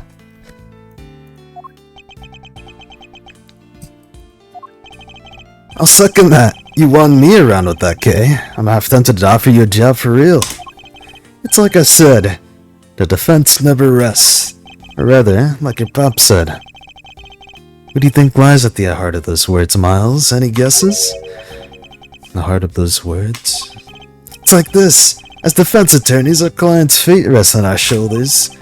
We're the only ones who they can turn to. Simon's our client, and we're the only ones who can save him. So we can't rest. Not while he's counting on us. I'm not about to turn my back on your old man's legacy. Are you? I'm an associate with the defense now. No. I'm an associate with my father's firm. That's the role I've chosen, and that means that if I fail to save my client, I failed in my duties. I will honor my father's vision and save Simeon Saint. No matter what setbacks I face, I cannot admit defeat. If one path is blocked, I must simply find another. Okay, yeah, never mind. I think I'm overthinking it. Here we go. That smiles at your thigh now. Now let's find that new path forward. Let's start by trying to figure out how Mr. Knight brought that chisel into prison. Right. One item mentioned bring a chisel in here. Chest box. Take that! Usually, it wouldn't be possible to bring a metal object into this facility undetected. Except the security gates, right? Correct, but we already know that checks at one of the gates haven't been entirely thorough of late. Namely, the gate to the entrance to the detention center. Gate is only used to scan people. Any items to be burned up silly on a subject of cursory check. Telling me that chest set wasn't put up to the metal detector. Would have been, alas it seems the guards have grown a little laxer regardably. Knight took advantage of this little oversight and had Mr. Saint bring him that chisel. Hidden inside his pocket chest set. That does answer one of our questions, and it suggests that the chisel was indeed Mr. Knight's and not Mr. Kinesa's.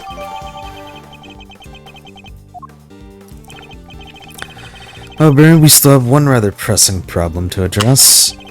That of the security footage in which Knight is attacked by a dog. How does one explain it if Mr. Kinese was not the culprit? But then, how do you explain his prints not being on the murder weapon?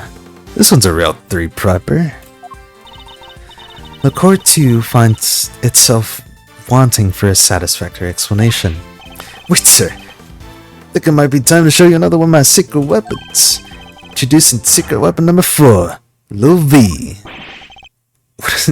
What sort of name is that, detective? I came with it myself, sir. Anyway, you can use it to analyze the video footage. An excellent idea. Perhaps you might finally see that I am telling the truth. Who knows if there's anything to be found, but it has to be worth a try. Alright, want me to walk you how to use it, sir? Seeing as I'm not exactly familiar with video analysis techniques, perhaps I should hear him out. Do I need this? Is it like Rise from the Ashes and, what the other one? Guitar Serenade? I mean, it's been a while since I played these games. I hope things make sense. I mean, yeah, why not? If you could run me through its function sector, that would be most appreciated. Alright. Basically, you just gotta do what you always do, examine anything that catches your eye. Controls at the bottom of the screen.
Very interesting. Was this in Apologistus? I actually don't remember. I know that came before this game. The footage from Knight's holding cell, other than the victim being attacked by that dog, I can't see what else it might show us. Let's suppose we're wrong. What could be looking at instead? The person in the footage be someone other than Knight. And if so, could whatever's attacking them be something else too? I should keep both questions in mind while we're reviewing the footage. Never know what you're gonna see once you start looking at these things up close. Check every detail, sir. You'll find something, I'm sure. Thanks, Gumshoe.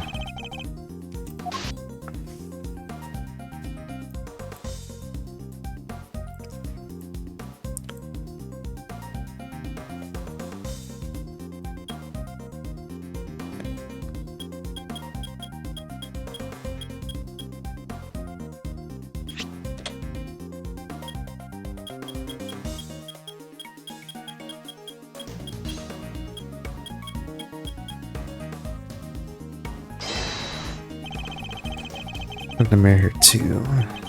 Is that a hat? Oh yeah. I was thinking, like, we don't see the face. So how can we make sure it's fucking... What's his face? Knight. Not that I heard of. This may not be a guard at all, but somebody dressed this one. Take that!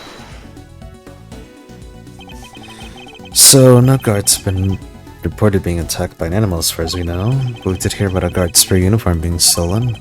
The person in the security footage perhaps be someone disguised as a guard. Someone attempting to escape without being noticed. Guards disguised? Guess it might work. Wait, were we just talking about someone? We were indeed someone who seems to have successfully made his escape. If the person in the footage is at night, then the creature may not be a dog either. You're right, sir. Let's see him in a check.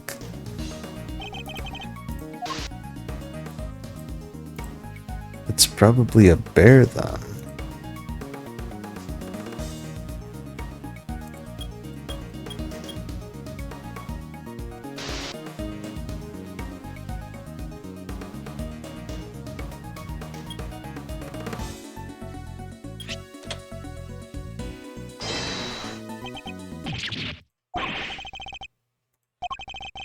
Like, here is no dog. Animal is a bear. That's not a dog, it's a bear. What? It's the paw prints from the photo I took. We're not canine, but ursine. A bear? So that would mean... Yes, I think it could, after all. Who else do we know with such a pet? We'd assumed that it was Knight in the security footage. Well, it was his cell. It's hardly a crazy theory. Perhaps, now that we know about the hole under the bed, it is no longer the only possibility. Whoever had access to the tunnel could very well be the one who caught on camera. And who was that, Mr. Edgerith? Would you care to tell the court who you believe this person to be? It is Mr. Rocco Carcerato. I believe I know who our guard in disguise is. It is none other than Rocco Carcerato, the prisoner who recently escaped from this facility. I'm confident it's him because he was assigned a polar bear cub as his companion. The brain in the video is all black. Indeed, we have evidence that explains why. The evidence that explains a polar bear's dark fur is... Is it the fact that it's dirty?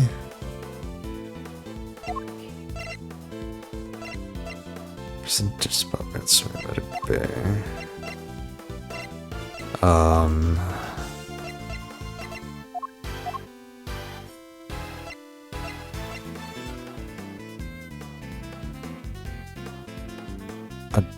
Is it this? Recall, if you will, Mr. Frank Sod's testimony. It's the rubber glove I dropped.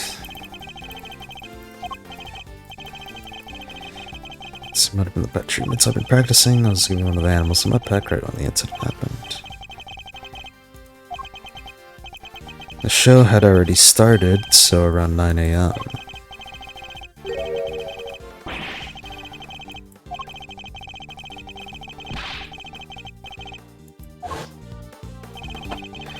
While the circus performance was underway, he was giving one of the animals a mud pack treatment. Animal could have been, indeed, our polar bear. Overruled. Mr. Edgeworth, your latest assertion simply introduces yet another contradiction.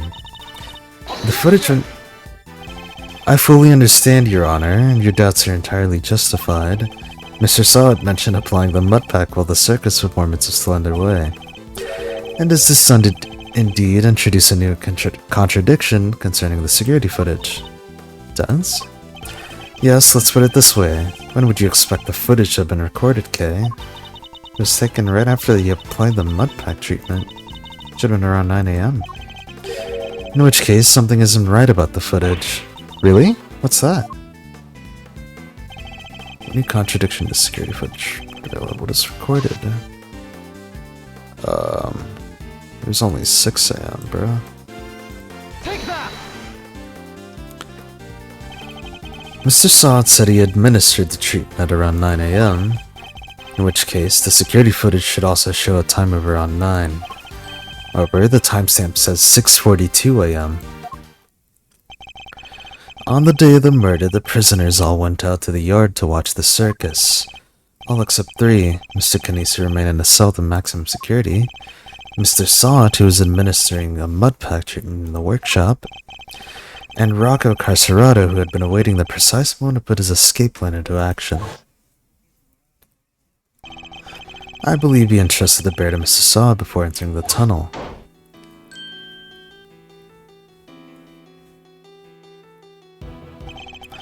And the bear then slipped out of Mr. Sawat's grasp to run after its human.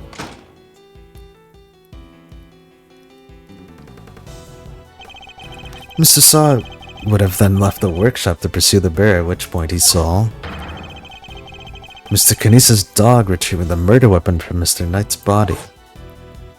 It all fits perfectly, except for the security footage, which should have been recorded from around 9 AM. However, the timestamp is 3 hours off. But why would the timestamp be wrong? Detective, I would like to have security camera examined right away, please.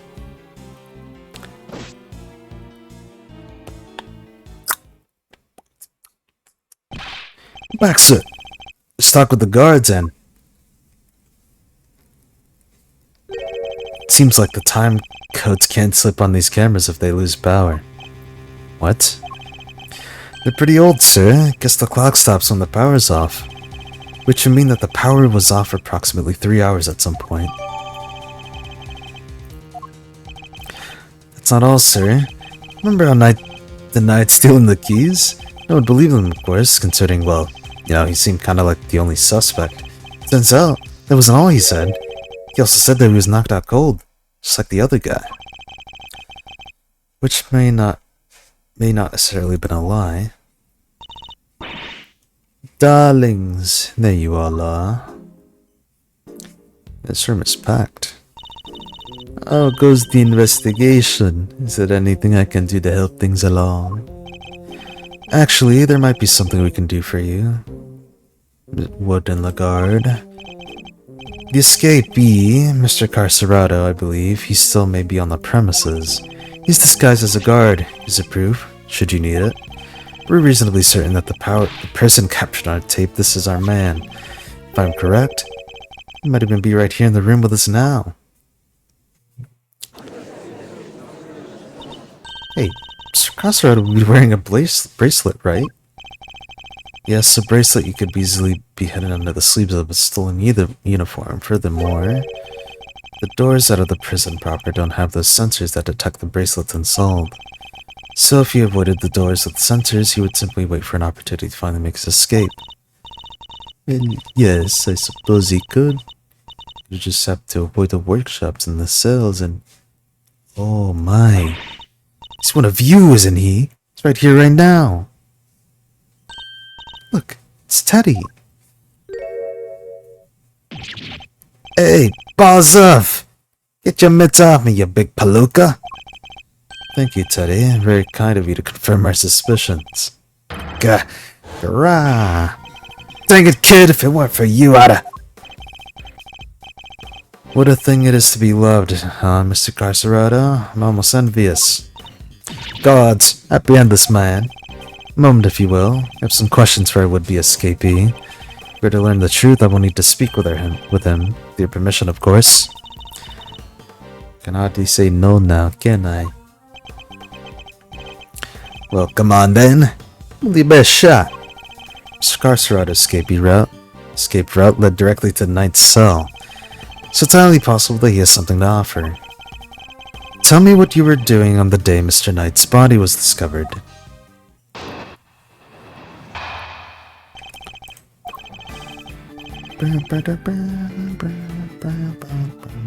Damn, ready this song? So it was you guys, huh?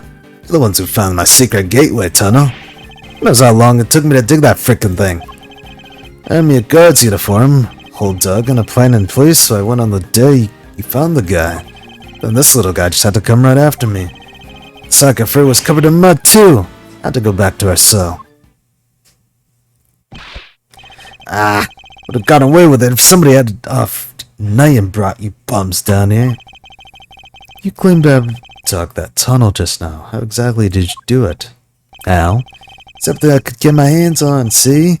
Hammers, spoons, you name it. It's been every dime I had on this cockamamie fixer. What do I gotta show for it now, huh? Do not be disheartened, friend. Tomorrow's another day. There's an outside chance Mr. Carcerado and Knight met face to face just before Knight's death. I should see what other details I can extract from him.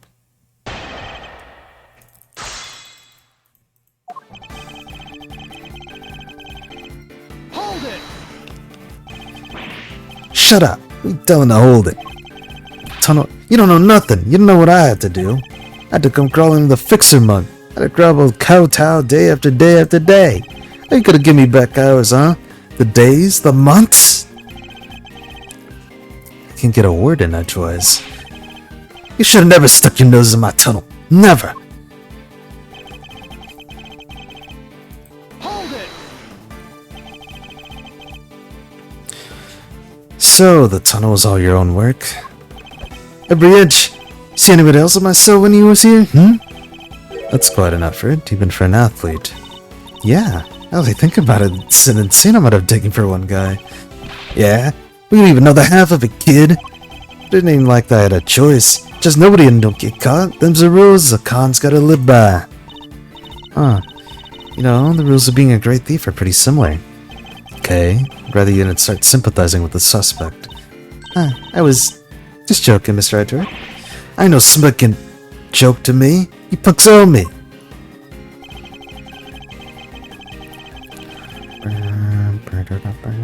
Hold it!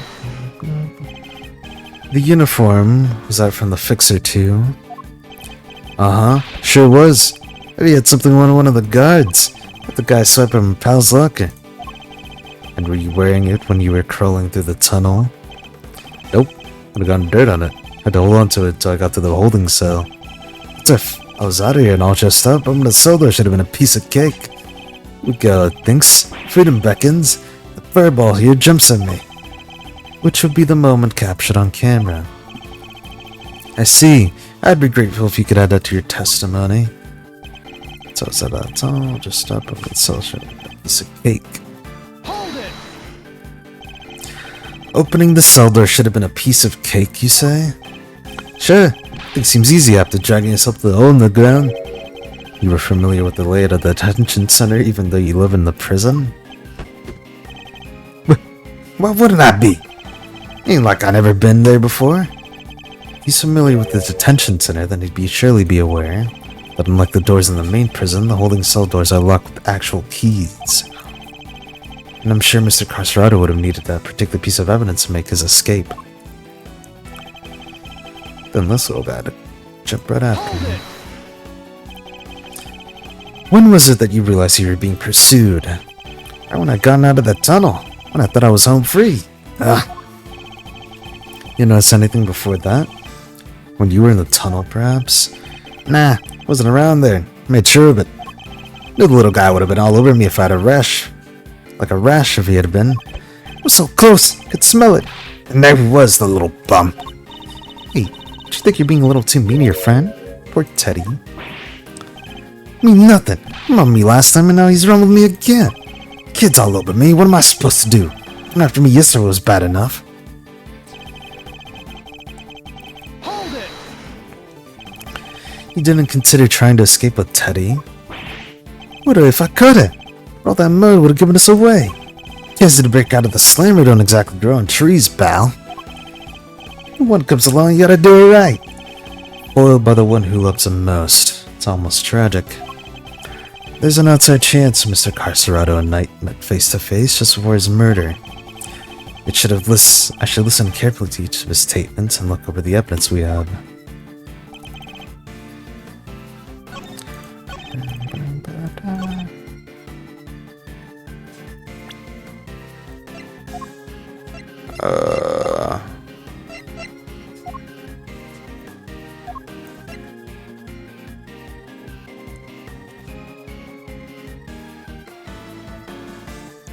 Is it this? Yeah.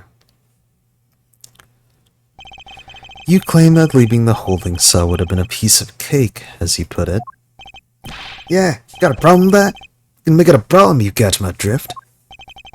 Even once you had reached Knight's cell, you still had another door to contend with. How exactly did you plan on opening it? Mr. Carcerado, I posit that leaving the cell would have been a piece of cake only because you had the key. I don't got no sticking key. I didn't need one. It's a piece of cake because the door was open. Walked right out. Yes, I suppose Knight's cell was vacant by that point. There would have been no reason to lock it. It was indeed unlocked when I went to examine it for myself. So, perhaps when you finally succeeded today, it was truly unlocked because it was after the murder. But you had attempted to escape previously. Yeah, security footage shows when you tried and failed because Teddy caught you. Which was during the circus performance before the body was discovered. The holding cell was still locked at the time because no one knew that Knight had been killed yet. Therefore, you must have only had the key on his cell on you. Without it, your escape would have been not possible. Grah. Are you saying, could he really have... I believe he could, yes. The theft of keys was, in fact, perpetrated by none other than Mr. Carcerado. He's the one who attacked the guard. Not just the guard, Knight too. Want to gain possession of the guard's keys. It wasn't me, you lousy bum. Didn't even know the Knight guy. After you stole the keys, you went back to your cell to avoid suspicion. Then you waited for the perfect moment to escape. The moment when the prison would be almost deserted. That's right, the moment of the show, just for the discovery of the body. Luckily for you, that particular attempt was thwarted by your furry friend. Says who, huh? Got proof, genius? Say you win yet? Nuh-uh. Fuck you mean, nuh-uh? Knight knocked the guard out for the count, and everybody knows it. Don't play games with me. Knight was as much of a victim as the guard in this case. As a matter of fact, I proved that Knight had been attacked in his cell. Take that!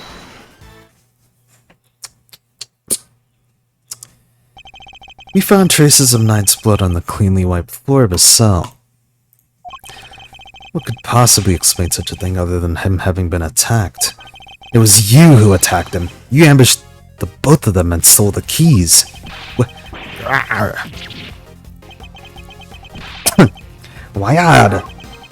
What's with you, huh? That newspaper wiped that blood up good. You know where you should have found it. Okay, why did you think you had to wipe it up anyway? They'd checked the Knight in guards' hands, they would have seen those two never came to blows. I put given the whole gate. And whether you would have figured that there was a third man in the ring. Plus, once they started sniffing around the floor, they found the tunnel with a heartbeat. So you wiped the blood to buy yourself a little more time so you could wait for the better opportunity? Sadly, the opportunity you sought wasn't good enough to get you clear of the prison, it seems. Now, hand over the keys. Right in the kisser. Yacht. Rip.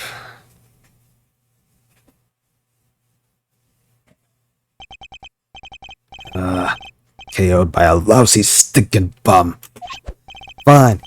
The keys, here. Hope you choke on them. Overruled. Wait a moment. If Mr. Carcerado here had the keys... Indeed, Your Honor. Your theory relies on Knight having used the keys he allegedly stole to escape his cell. That was the only way he could have been able to enter Mr. Saint's cage and be moved to the workshop. Fortunately for you, none of that theory cannot possibly be true. No. Guess this changes up things a bit, yeah? Not the only person who could have moved Knight's body. It's the one person who knew about that tunnel. No, you gotta be freaking... Mr. Carcerado, you're under arrest. Come quickly now, pal. Wait, you got the wrong guy. I didn't do nothing. Fine, I knocked those two chumps out and I stole the keys.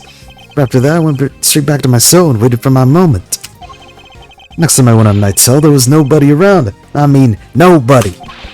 Plus, his body was found in the workshop. Think I just magicked my way in there or something? Couldn't even have gotten out of my cell. Indeed, you only had the key to Knight's cell. You couldn't have left your own cell back in the prison. But Mr. Kinesis' dog could. What? It was not you, but Helmut, who moved the body from your cell to the workshop. I get it now. Saying he wasn't the only con in this conspiracy. Indeed, one could easily imagine that Mr. Carcerado and Mr. Kinesis might have worked together.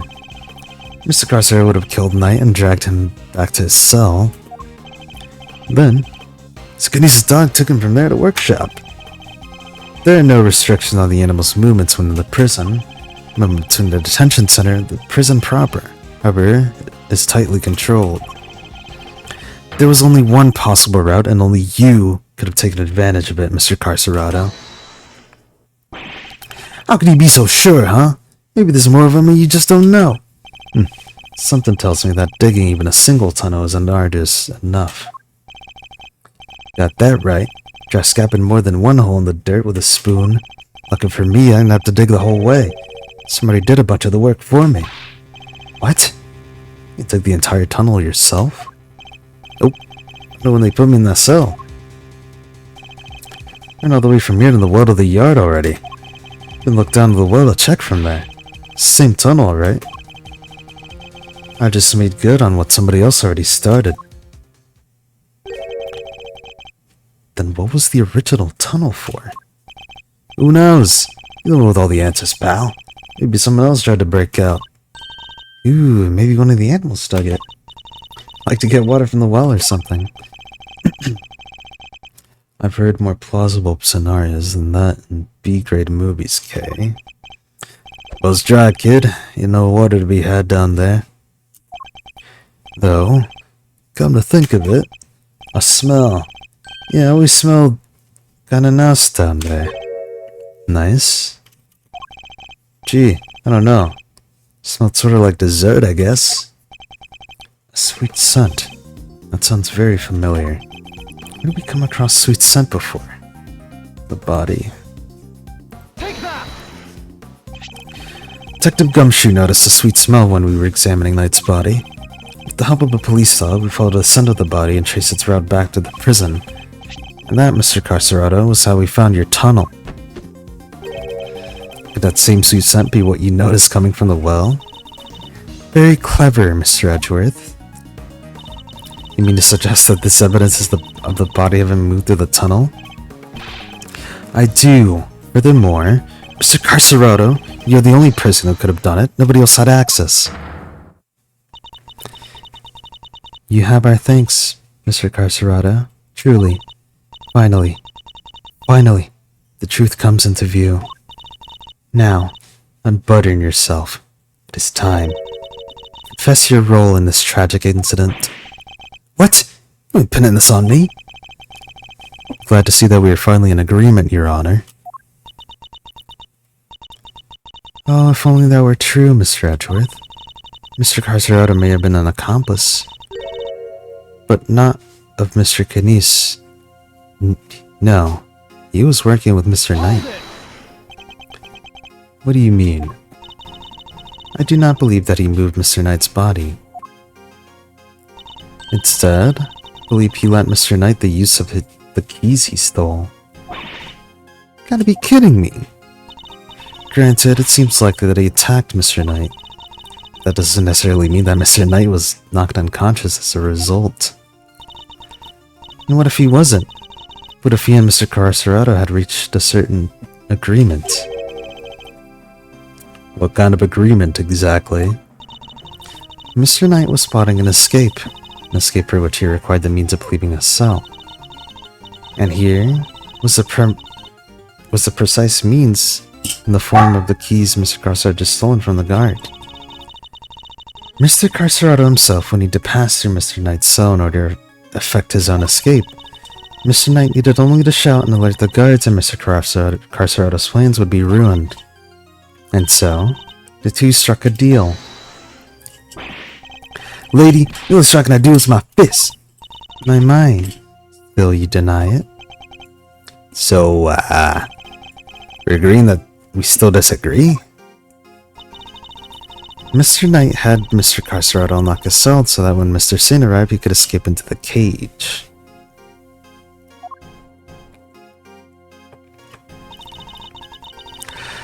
Mr. Saint was then able to move him into the prison proper just as planned.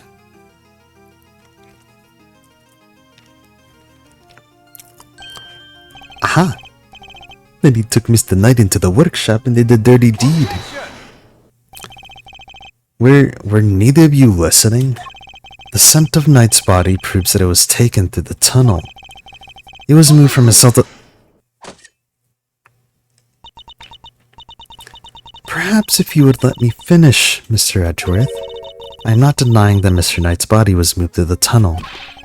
Then what are you driving at? Is this a trick question? As you say, Mr. Edgeworth, the seat scent shows the route the body took. However, did not enter the tunnel from Mr. Knight's cell. Huh? And how did it get down there? There is another possibility one you seem to have overlooked. The well in the yard. Could a body not been entered the tunnel from there? The well in the yard? Yeah, that thing. Mr. Saint did not take the cage to the workshop, he took it outside. There, he killed Mr. Knight. Threw his body down the well.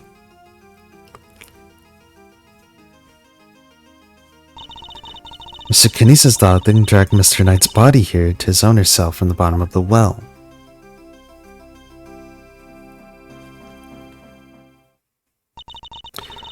On that note, I would ask you to recall something. What was happening in the yard at the approximate time of the body's discovery? The circus show, right? Jin and Simeon were performing for everybody. Wait, Simeon. Indeed, and so you see how it must have also been him who disposed the body. Judge Cavell is a truly formidable opponent. She so effortlessly adjusted her theory to fit the facts. I propose that Mr. Knight was taken to the yard, not the workshop. And as we have established, Mr. Saint was off stage for 15 minutes. Ample time to throw the body down the well, I'm sure you will agree. Your deduction is impressive, Your Honor. However, even supposing that Knight's body was indeed thrown down the well, you cannot conclusively say that it was during the show. It could have happened at a different time. My sympathies, Mr. Edgeworth, but it simply could not have. What? Mr. Carcerado was using the tunnel at around the time the show began. Mr. Carcerado, did you happen to trip over a corpse while you were down there? No. Place was clean. Yeah. If the body had been at the bottom of the well before the show began, Mr. Carcerado would have seen it. However, he saw no such thing.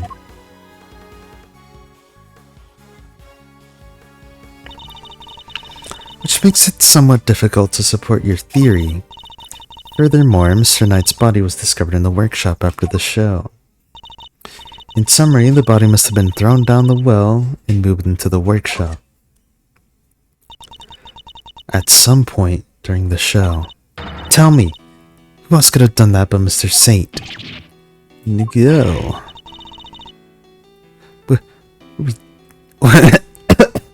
What do you have to do, Mr. Edgeworth? The body did indeed enter the tunnel from the well. Things don't look good for Mr. Saint still. Your Honor, your theory is just that, a theory. And I posit that you lack the evidence to back it up. I concede that for the moment. I do. May I suggest that we investigate the yard again? Very well. May the goddess of justice go with you. Thanks, bro. Now then, perhaps to the yard. Perhaps we can finally put this case to rest. What the? What's that sound? Yikes, is there a fire? Did somebody else escape? She maybe skipped town too? Darlings, please. There's nothing to be alarmed about. By which I mean, that's not an alarm. It's the dinner bell. Although I suppose it's a rather alarming if you aren't used to it. It's only scared the heck out of me. I'm so sorry, sweetie pea. Hope you can forgive us. Alright, you two. Back to your post, chop chop.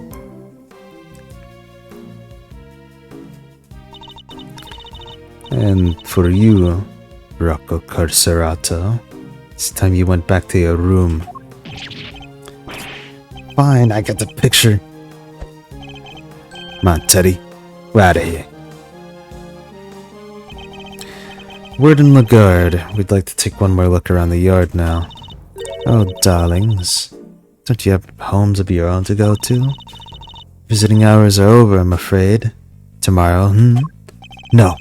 It's imperative that we investigate it right away. I think we've had quite enough excitement for one day, don't you? Murderers, escapees, so eventful. This time our guest went home to Betty Buys, isn't it? Yes, it is. Come on now, darlings, don't make me bore you without that. I am the warden, and this is an order nonsense.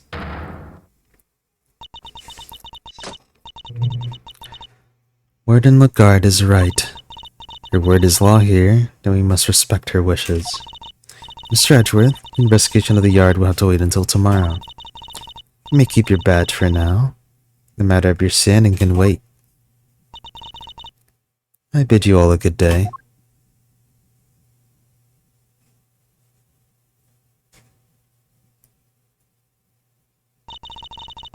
What are you waiting for, kittykins? Off you go. Fine. At least there is a tomorrow for me. Judge Cabell believes that Knight's body was dropped down the well and then taken through Mr. Carcerato's cell to the workshop. But is that truly the case? Do the facts really support her theory? She also seems to believe Mr. Saint had to have been the one to move the body. But was he really the only one who could have the opportunity to do so? Come on, Mr. Edgeworth, tomorrow's another day. We'll get out a way to save Simeon. I know we will. Yes, we will. I will prove that Mr. Saint is innocent, beyond a shadow of a doubt. Man, this case is long, man. I'm gonna grab some water. I'll be right back.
Sorry, I had to use the restroom too.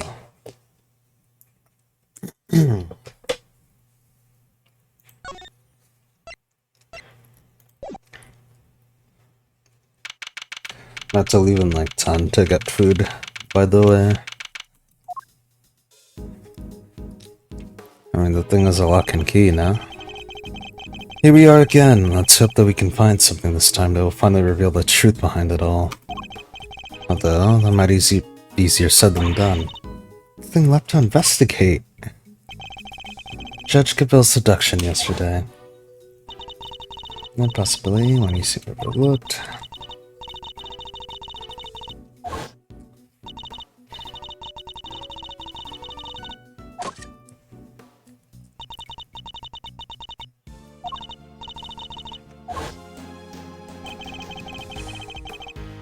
The knight's body really been thrown down the well? The answer to that question will surely show us the way forward. Before we begin, I should tidy up my organizer a little.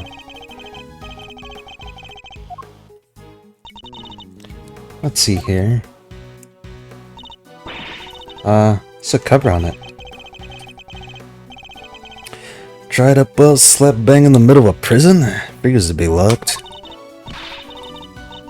Well, luckily I'm a master blockpicker. Want me to do my stuff? I think not. Do this investigation by the book. Come on, don't be such a stick in the mud. Whoa! What is it, Gay? Lock's broken. From the looks of it. Been broken for a long time. If that's the case, then anyone could have thrown Knight's body down the well. Judge Cabell's theory was that Saint carried out the murder here in the yard. And then, during the performance, he threw the body down the well. What are you thinking, Mazzarino? Plausible or no? Oh, we see a missile can help us out again. Be able to tell us if Mr. Knight's body was here and which way we went. Good idea. I'll call Detective Gumshoe.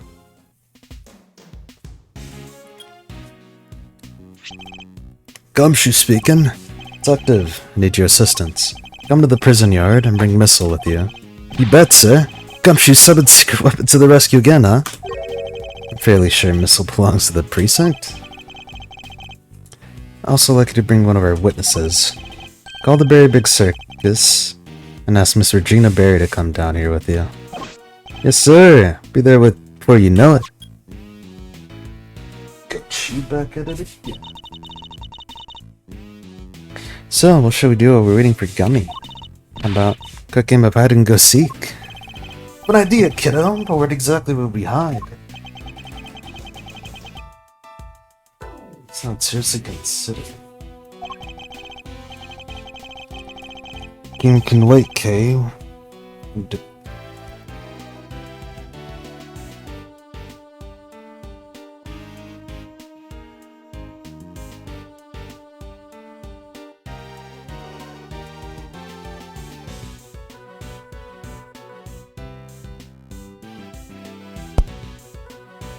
My mother, rah. Your game can wait, Kay. We need to call you on one of your more practical skills. I think you know the one. Oops. Oh, you bet I do. One crime scene recreation coming right up. Say what now? Let me show you. Introducing a great deep straight secret weapon, Little Thief.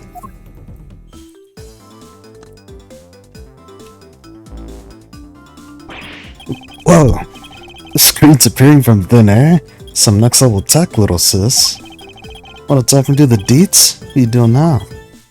I've been putting everything we need for the simulation. Allow me to explain. It's Mr. Thief. It's a device that can recreate crime scene that's at specific moments in a time based on the data you feed it. Thought I'd start us up with a little recreation of what the yard looked like yesterday. Good idea. That was when they were in the middle of tearing down the stage. We didn't pay much attention to the well then. Who knows? May have overlooked something. Leave it to me. I'll use a photo I took. Beepity beep boop beep. It's all the data. Just gotta pump into the projecting power to max and... Dark skies of evening. When no other bird takes wing, one alone remains seeking. Now witness of a true Modern day Robin Hood. Yipes! What is this? It's a recreation of how things were yesterday, modeled on the data I gave Little Thief. This gadget was a tool used by the original Yatagarasu, but they used it to plan robberies. Well, there's no harm in using it on the rest of the law now. Oh, but keep in mind, it can only recreate what you tell it to. You can't simulate things it doesn't have data for, and the data itself contains mistakes.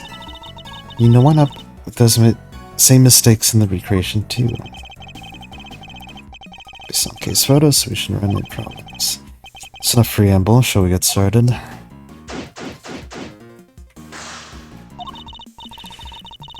Don't forget, you can examine stuff in the recreation just like real life.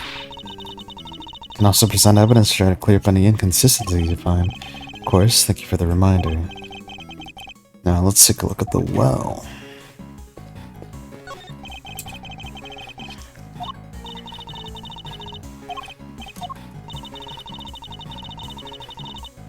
Oh, we read this before.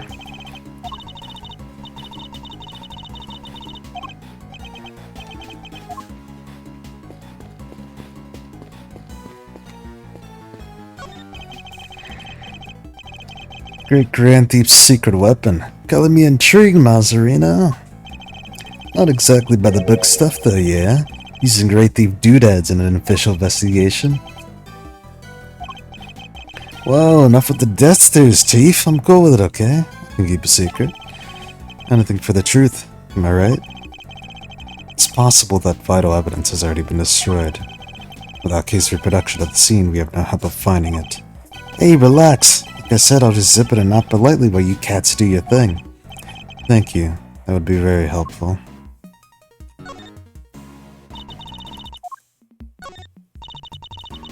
Good if we could find an ally for Simeon? Careful, bring your personal feelings into theirs. Reducing bias in our findings.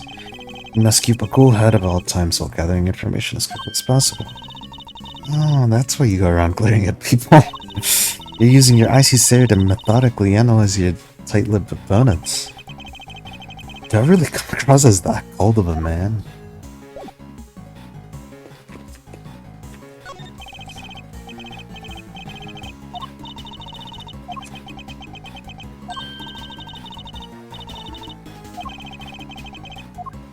I think it's all the same dialogue as last time. Zaya the Asian elephant. Okay, I inspected everything. Of course! How could you forget? Not exactly inspired though, is it? Was Miss Berry having a day off when she came with it? Oh my gosh, Edgeworth! Not in front of the poor elephant herself. My bad. Door appears to be locked. Am I opening? Can't guarantee anything, but I'll certainly give it a try. No, if we do it necessary, we'll simply ask for the key. Spoil sport. Getting my chance to shine. You're free to shine somewhere else, we will not make an audience out of me.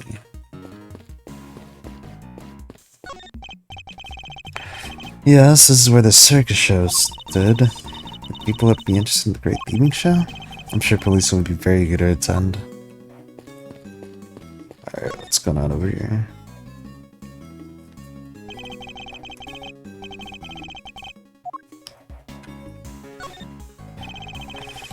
There's a sturdy-looking hemp rope lying on the ground.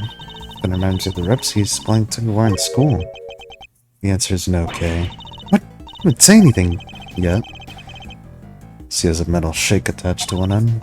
Yeah, looks like something you'd use to put up a tent. There's no tent, was there? In which case, what was it used for?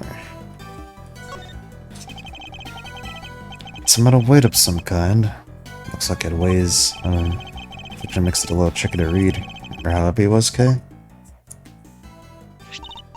Sure, it was 30 pounds. What does no need such a heavy weight for anyway? Does it seem related to the circus show at any rate? Something of interest here. My bad. What a bunch of pulleys doing here. Don't seem to be well pulleys for elliptic buckets. Not gonna acknowledge the fucking tarp. It's not. Well, it's behind a stage, which means there aren't many people who could have thrown Knight's body down it during this show. Looking worse and worse for Mr. Saint. So what do you think all the stuff around the well was used for? Can't see any of the animals needing them for their parts of the performance. Indeed, nothing immediately strikes me as a likely purpose. I'll have to ask Miss Berry later. I suspect that's all there is to find for now. Detective Gumshoe should be here soon too. Okay, you can power down the Mr. Thief now. Sure thing. Prepare to return to normality.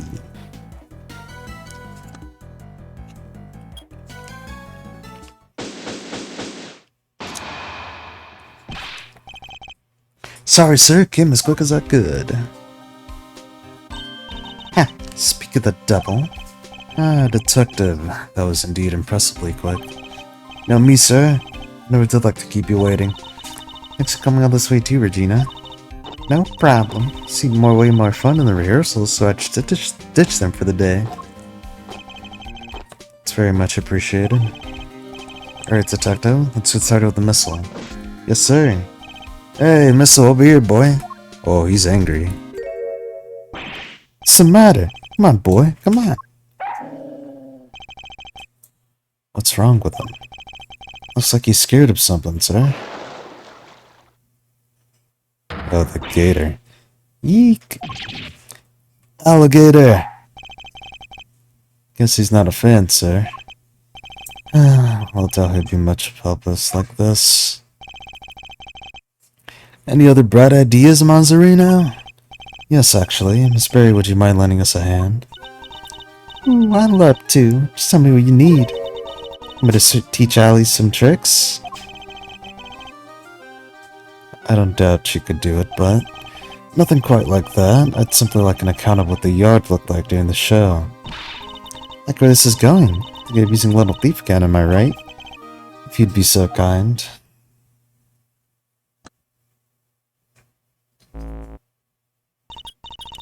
Okay, plug all in the data, firing up the simulation.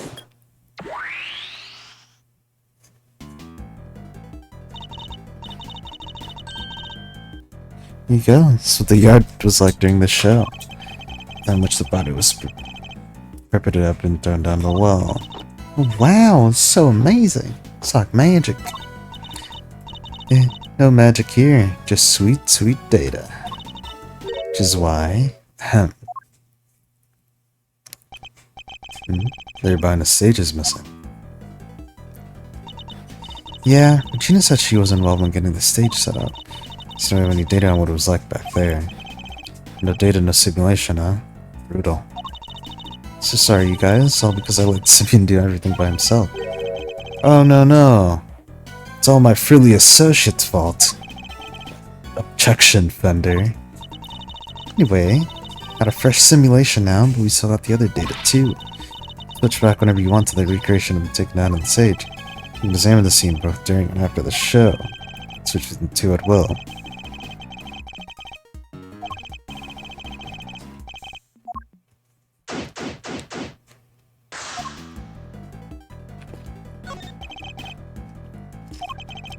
It's as bad as it looks, sir. Poor little guy's scared out of skin. I'd have to have him track the scent again, but that clearly isn't in the cards now. Poor guy. Leave him be. Don't say a word, sir. I know what you're looking for. It's all written all over your face. It is. Missile may be temporarily out of action, but my fishing rod is good to know when you need it. Oh, and if you want to give the metal detector a shot, you have that too. Never seen him so excited. I'll be sure to let you know if I need either of them, detective.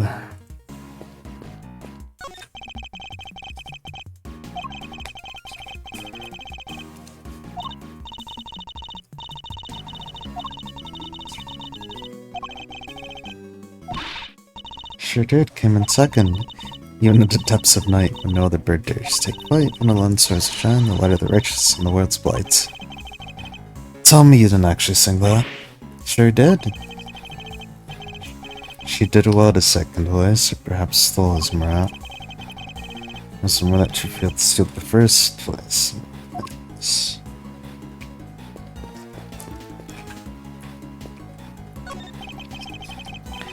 It's the pen that held Azea the Asian elephant.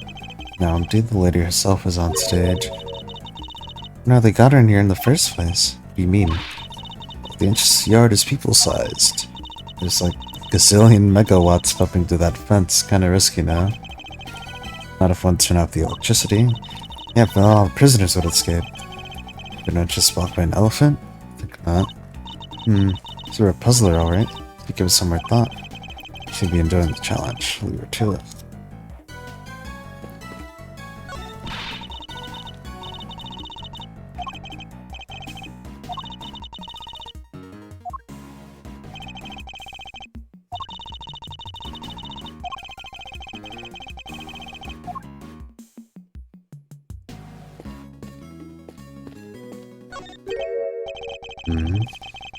Basket was empty on the other recreation. But yeah, it's definitely empty on the photo I took too. Oops, sorry. Made a mistake when I was filling you in earlier. Oh? That basket's for holding Azea's food, but... the morning of the show, all the apples that were in it had vanished. Oof. I totally forgot to mention it. Sorry. Disappearing apples. Should make a note of this.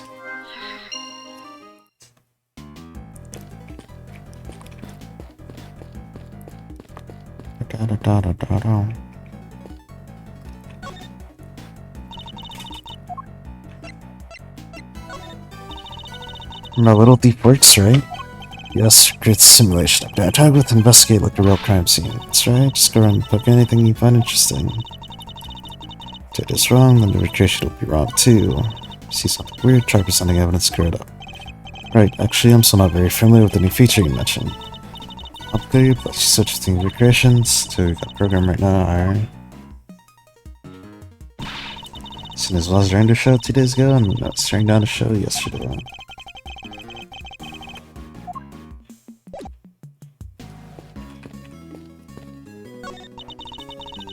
So, do you come to visit the prison often, Regina? I sure do. I have many little friends here. It's so wonderful. They're all such sweeties, the old face and the new. I made a new friend only yesterday. Allie's just the cutest. Cute? Bulk-road alligator lurking in the depths of the pond? You sure about that? Get up worrying you could just walk up and the chomp, you know? Oh, don't be silly. She'd never do anything like that. Especially since she's not doing great. Heard she hasn't been herself since yesterday. I'm so worried about her. Is I worried too, right? Right? Yeah, totally. Super worried. Right, Miss Roderick? Yes, super. Don't rope me into this. I'm pretty that we're missing some data for this point in time. Yep, that's about the size of it. Gotta go seal some data. I don't steal data, Kay. I use logic induction to get what I need. Remember not. First, think later, gal. Please don't add my workload with your recklessness. I would hate to have you order your arrest.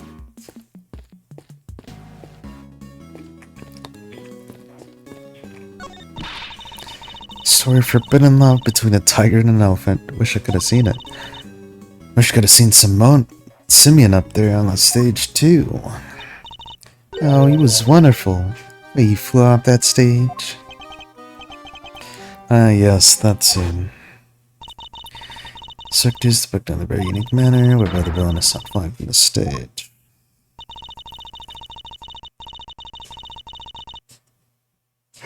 They've been ejected on the stage of the manner the villain now performance. You're saying the crime took place in time. Roughly how long would you say Mr. Saint was off stage for, Miss Fairy? Let's see. Guess I was around 15 minutes? Just as Judge Cavell said. Isn't it pretty hairy health and safety was, having an elephant fling a guy up stage? Not at all. See, he's very gentle. Not sure if it changes much if she flings him gently or roughly. Too gentle, in fact. When we were first rehearsing, she barely nudged him. By the end, he was flying off that stage. Not because of Azea, though. Seeming had figured out some kind of trick, apparently. Is that amazing? A trick? Do you have any idea what kind of trick? Ew, me? No, it was Simeon's big thing. I don't know where to start. Probably the rope and pulley thing.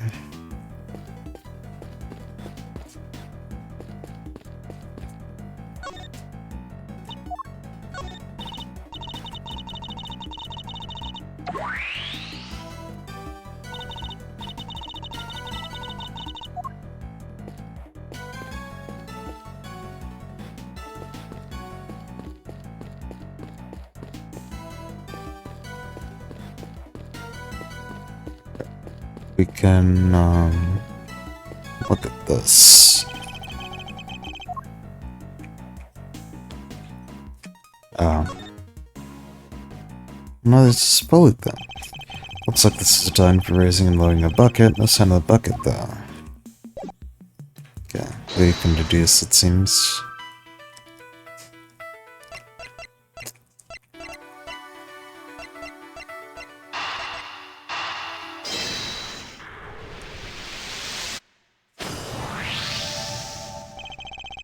The trick Mr. Saint performed for his big scene could have been something to do with all the items found by the well.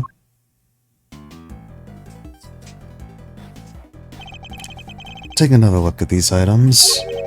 They have not been used for this trick of Mr. Saint's. Sounds possible enough. Maybe I could add it to simulation. Good idea, please go ahead and ask for some details. Roger that, be right back.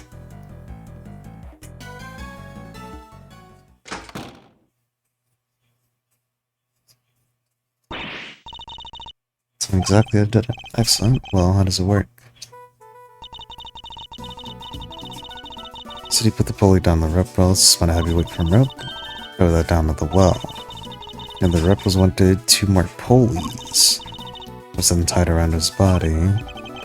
See, so use the downward pull the weight to help him launch himself in the air. How do you make it so that the weight only dropped when he wanted to? Use a stake to stop it, that's all. Spirit even seemed to know anything about the trick or the contraption built for it. In which case, I suppose it must have been most insane to pull out the stake. That's right. How'd you do with a second like the rope? Attached to the stake, and then when he gave it a sharp tug, the stake was released and the weight dropped down the well.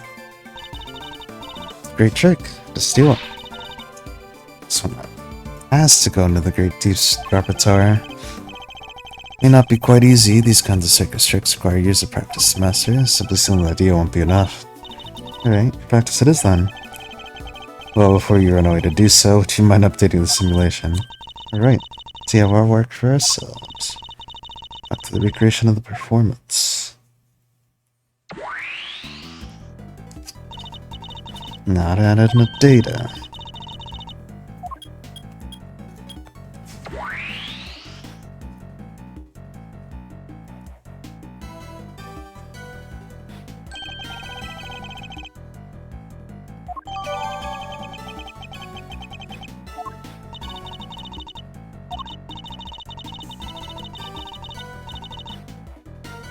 Okay, be right back. I'm gonna grab some food.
I returned with tacos.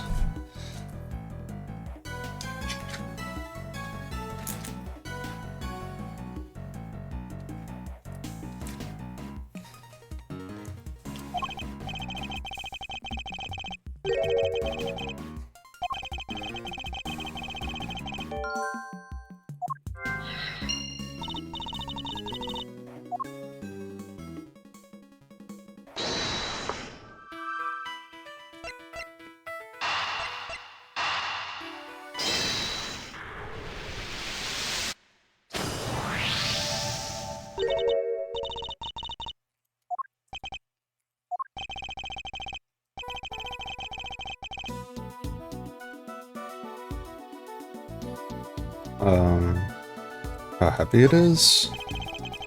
And wait, it wouldn't be heavy enough.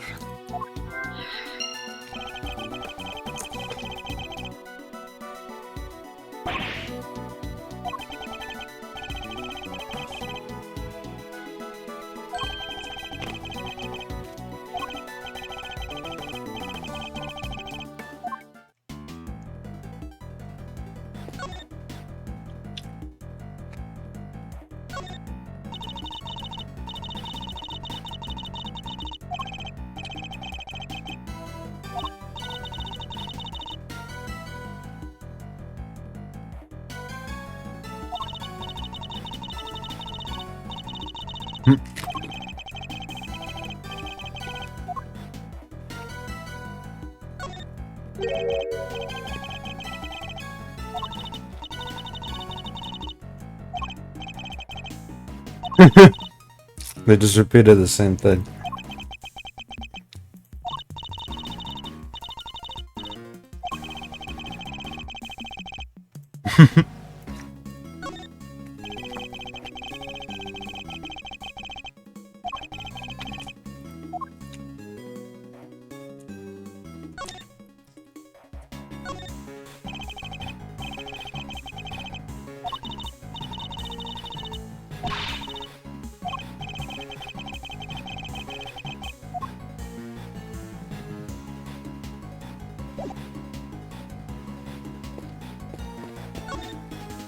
Dude, what are you missing from me?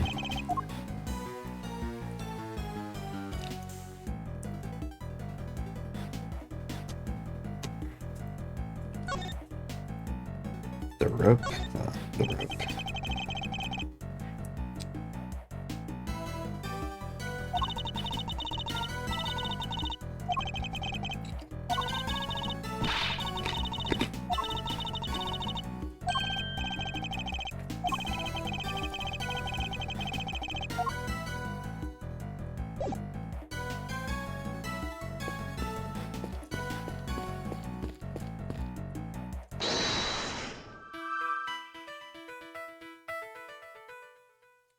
Anything else to deduce?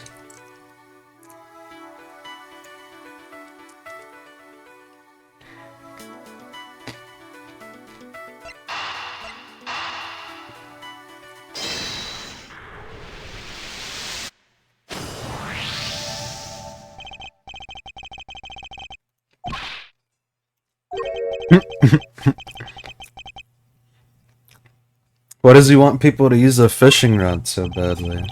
I'm not going to use my fishing rod. It's okay. One day you will.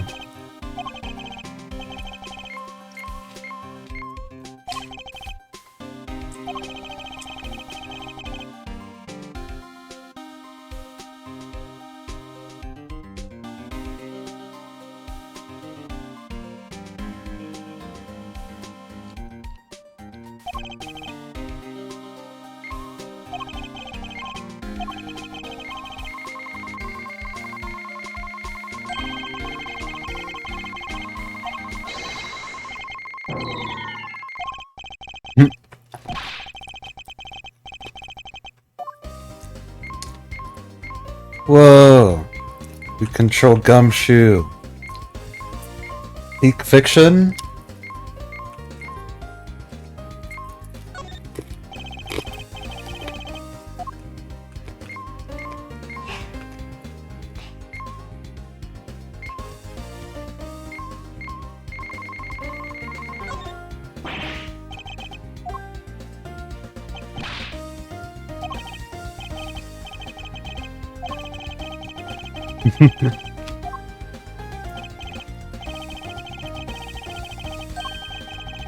It's one of the coins from the big coin hub held once every 2 weeks. That's crazy.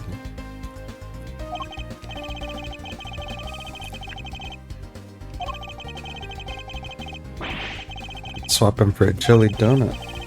It's pretty big.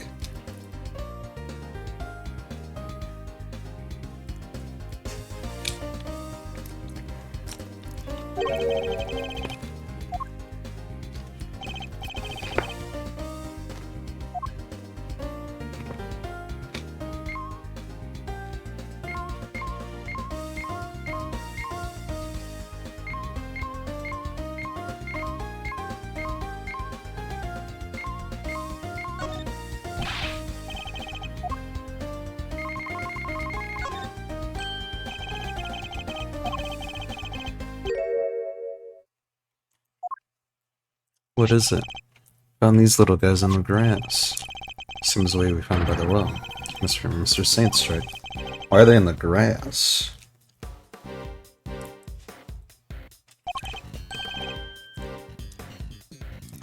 That's probably the weight of the body now.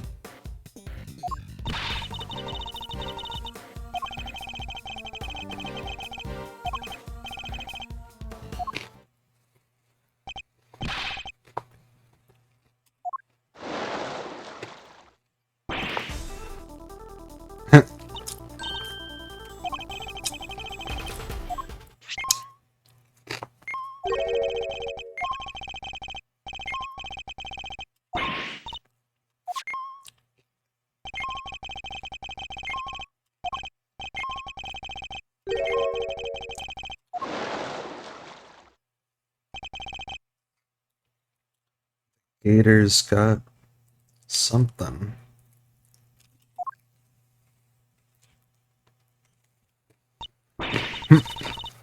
Get that big snapper for good.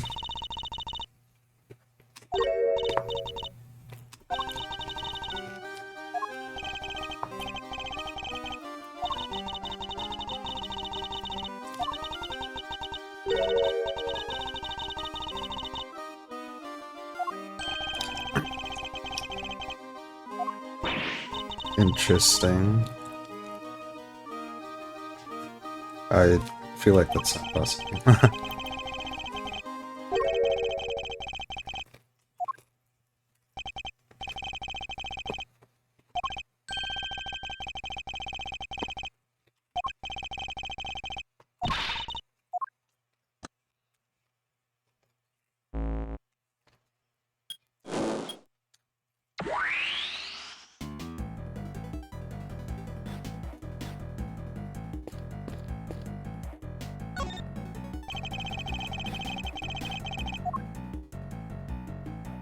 We can deduce.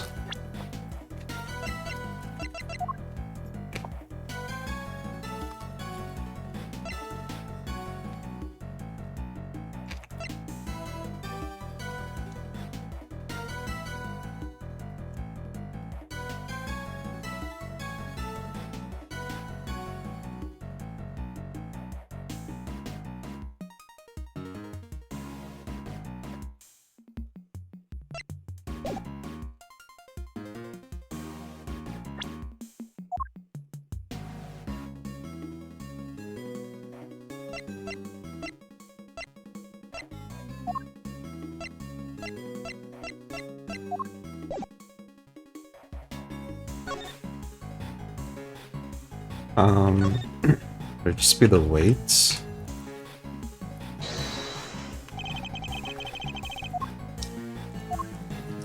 Eureka! Well, obviously not, man. What am I doing?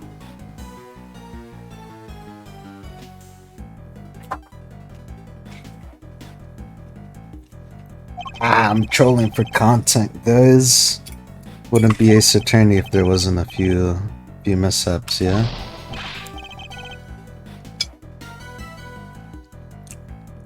Oh shit. I'd completely forgotten something. Be right back.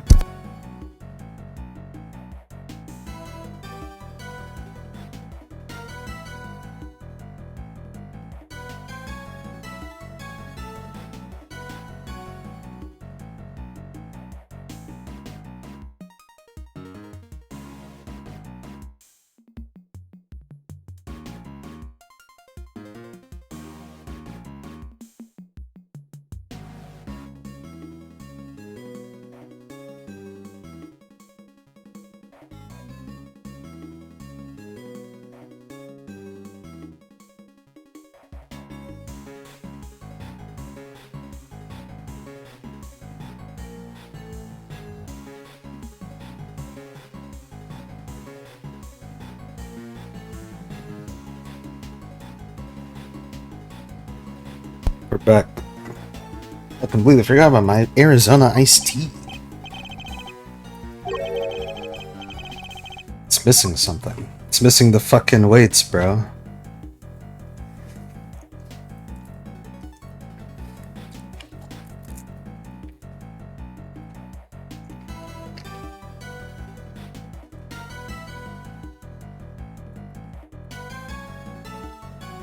But how the fuck do I present that?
Assigning Gumshoe to fucking Day Wiener is like assigning Shaq to I don't know where I was going with that.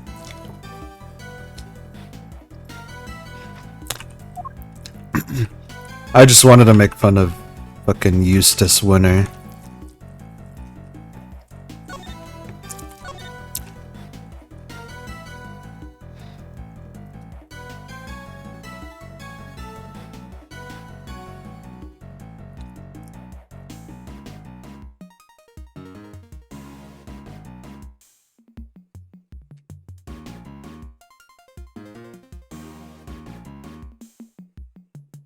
So how do we fucking present that the weights are missing?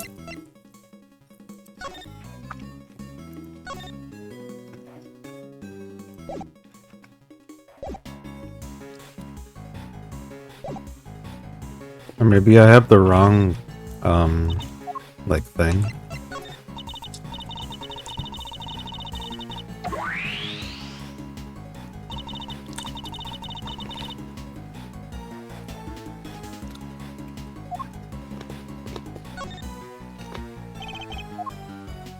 Oh no, okay.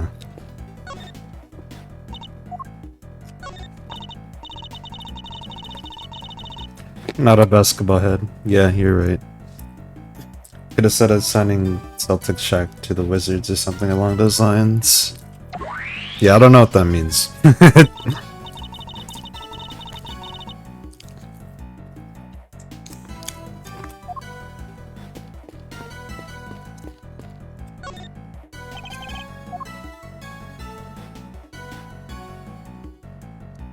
um...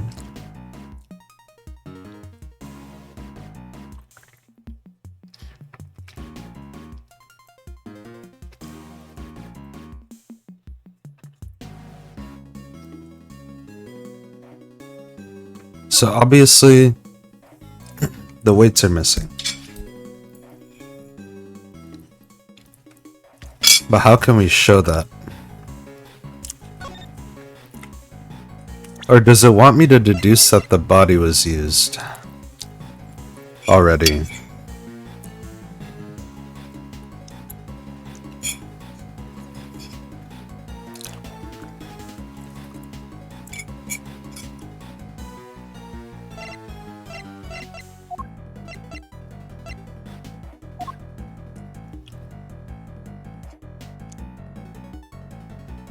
I don't think it does because I don't think it's hinted at anything just yet.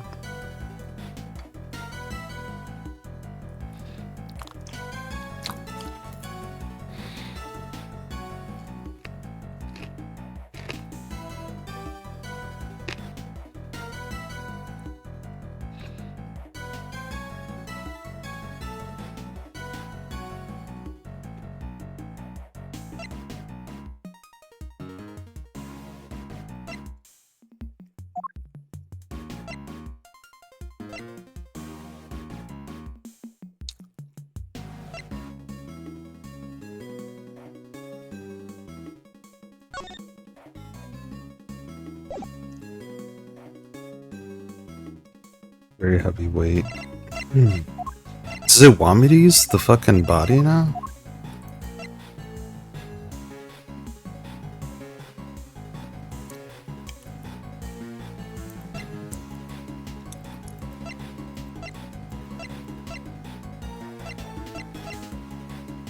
Oh!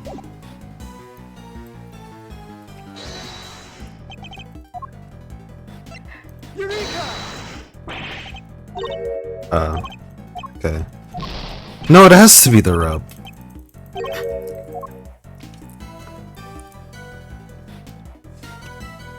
Am I wrong?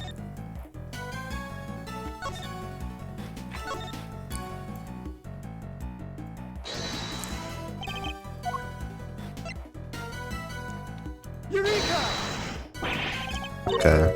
Maybe I am wrong. Okay.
Yeah, I'm lost. Uh-oh. Well, okay. I think I have the idea in mind. I'm just not sure how to present it.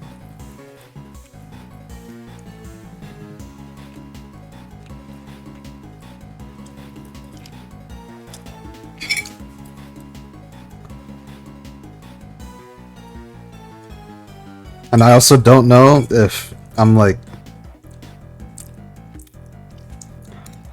I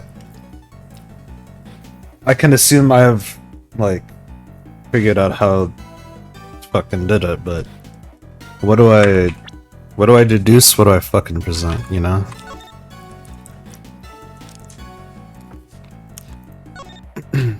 Okay. This contraption, if I'm not imagining thing, it's missing something. It's missing the second rope. Because he used 2 ropes. There's only the one with the... whatever this is, I forgot what it's called. Do I have to present it here? Eureka! Okay. What am I...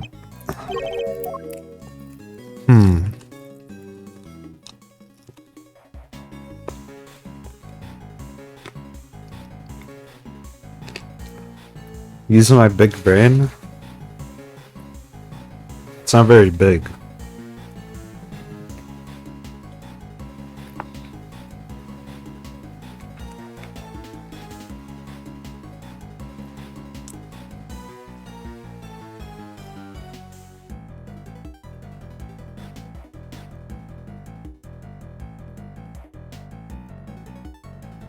So the weights and a rope are missing.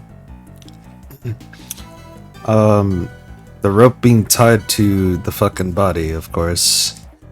The weights being thrown out to, you know, because they were replaced with the actual body weight. Which it's like 4 of these they found. Which... Damn, dude weighed 120 pounds. Bro is kinda lanky now.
Oh, I have to present this. Okay.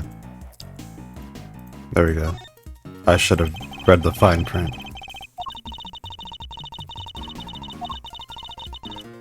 My bad.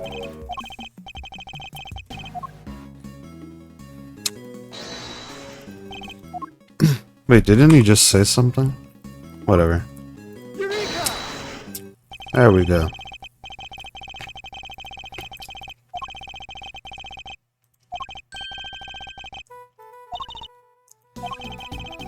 "10 minutes. Look! I figured it out. I just didn't know what to present. My bad.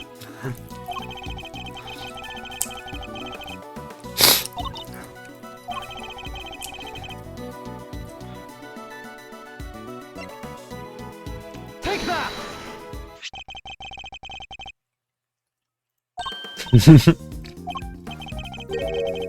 Other abuse of Mr. Saint's trick. I feel like that incriminates him more now.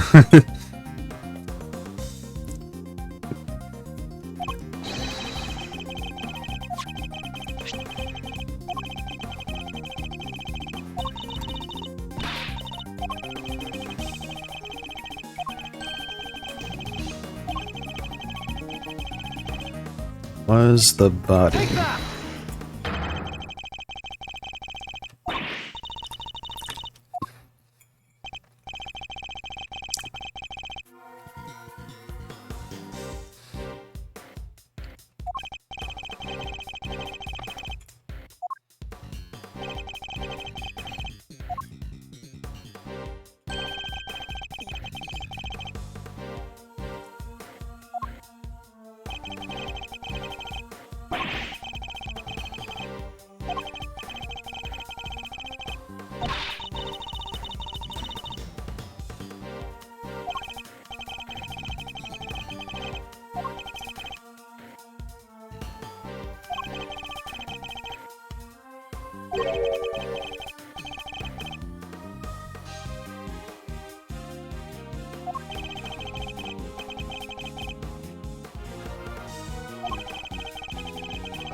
blood from going everywhere. Take that! Tarp.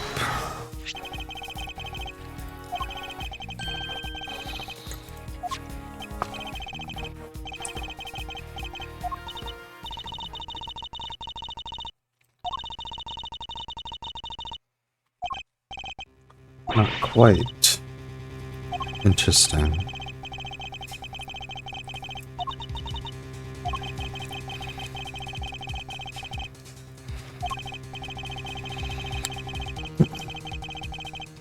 Knows nothing about where the real killer actually was or what they were doing at the time. Only designed to throw suspicion onto those who were not at the show.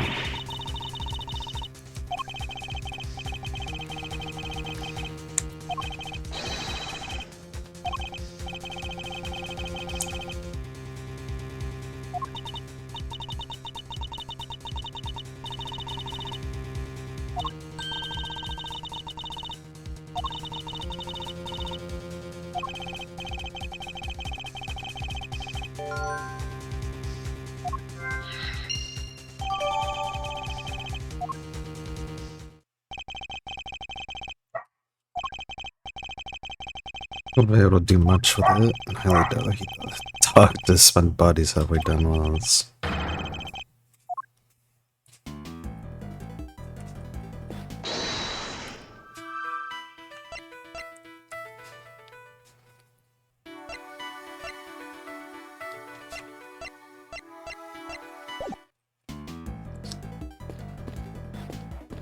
Wait, we've investigated everything, right, then?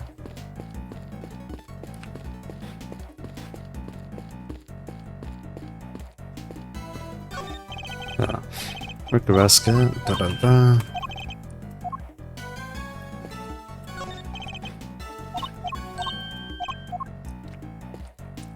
I mean, do we connect that Isaiah just ate them? Okay, I mean, yeah. Two and two together.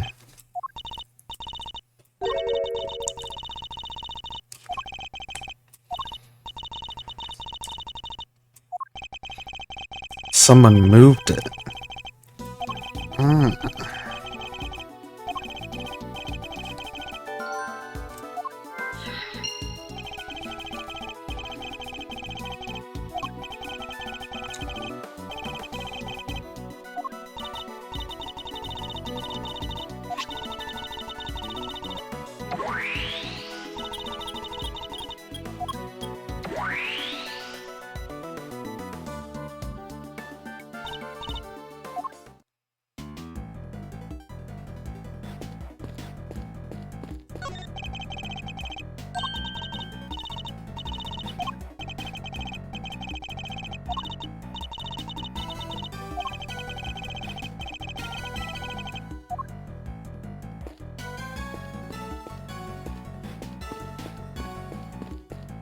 So now, you done talking to everybody? Okay.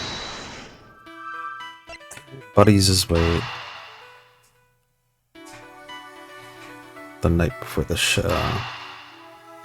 I mean, these probably have to do. Yeah. Best goes night before the circus performance, and we deduce that the weights are switched out with the body around the same time. Hard to chalk that up to coincidence, huh? The next question we should be asking is, why was the cart moved? The hazard guess, the cart has been blocking that door. Somebody needed to open it. Now let's see what's... It's locked, bro.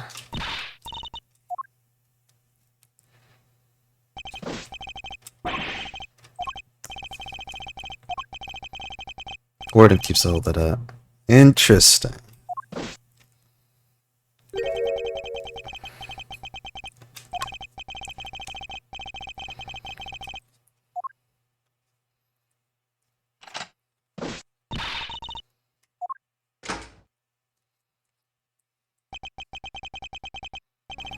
Let's control the electricity for the whole prison.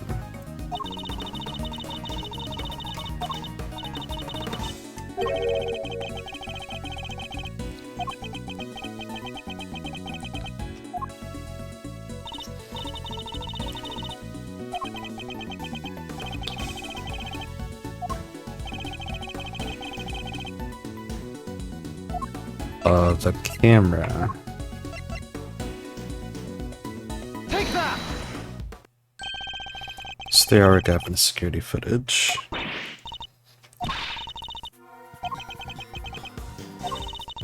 There's killer. True, that's shutting off the camera so to make things easier for them.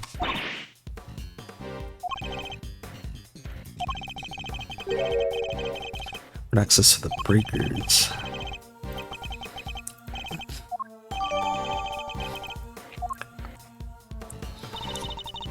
Interesting stuff.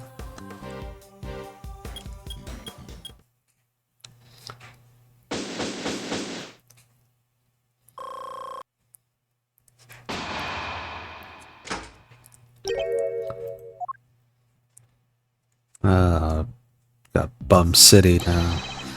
First on the scene, the early bird wins the worm. Good morning, Mr. Winner. How'd you get here before me? Good morning, Mr. Edgeworth. I'm sure you made I see you made an early start. And I see you made a late one, Judge Cabell. This is not my only case. I'm a very busy woman. Not all of us enjoy the freedom of a prosecutor relieved of his only current responsibility. Rude much?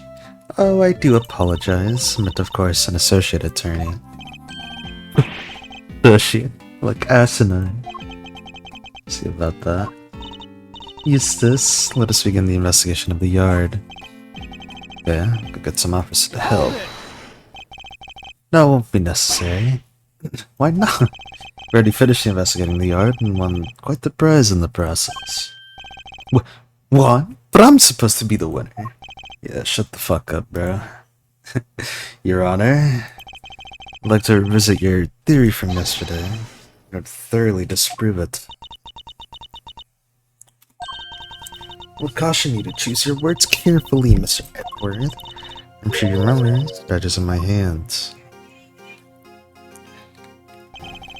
How could I forget? You told me several dozen times already. Just you care to try different threats. You've been warned repeatedly, yes, and each time my words have seemed to have fallen on deaf ears. I'm gonna make this crystal clear. The committee cannot and will not tolerate insubordination. The fate of my badge and the whims of the committee are of no concern to me now. The only thing that concerns me is proving Simeon Saint's innocence. Interesting. Spoken like a true defense attorney. This is pretty cool. In that case, it should be equally uncompromising. In the goddess of justice, I will strike you down. I will strike down your case without mercy. When I'm done, your career as a prosecutor will be over as well. Yeah, I don't need your bum ass to tell me that.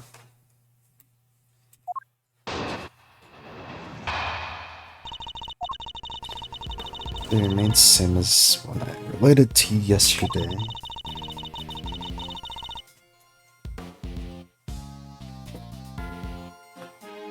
Mrs. Carcerado did not see Mr. Knight's body when he passed through the tunnel. Since the body could have been dropped down the well during the show, we both know the only one who could drop the body down there during the show is Mr. Saint. That's still your assertion? Can you prove it, of course? Of course she can. Who do you think you're up against? What Eustace means to say is that we received the final autopsy report just ahead of our arrival. Oh, yeah. Busy looking after baby Winner. I live to see this hate. Edgeworth is just me, bro. The victim appears to have died the night before the body was discovered. In other words, the night before the show.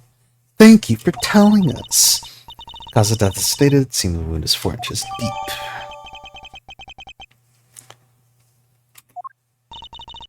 Simeon Saint was off stage for a period of 15 minutes. Splendid time for him to throw the victim's body down the well. Judge Cabell hasn't investigated the yard yet, which means here there may be something of a flaw in your theory, Your Honor.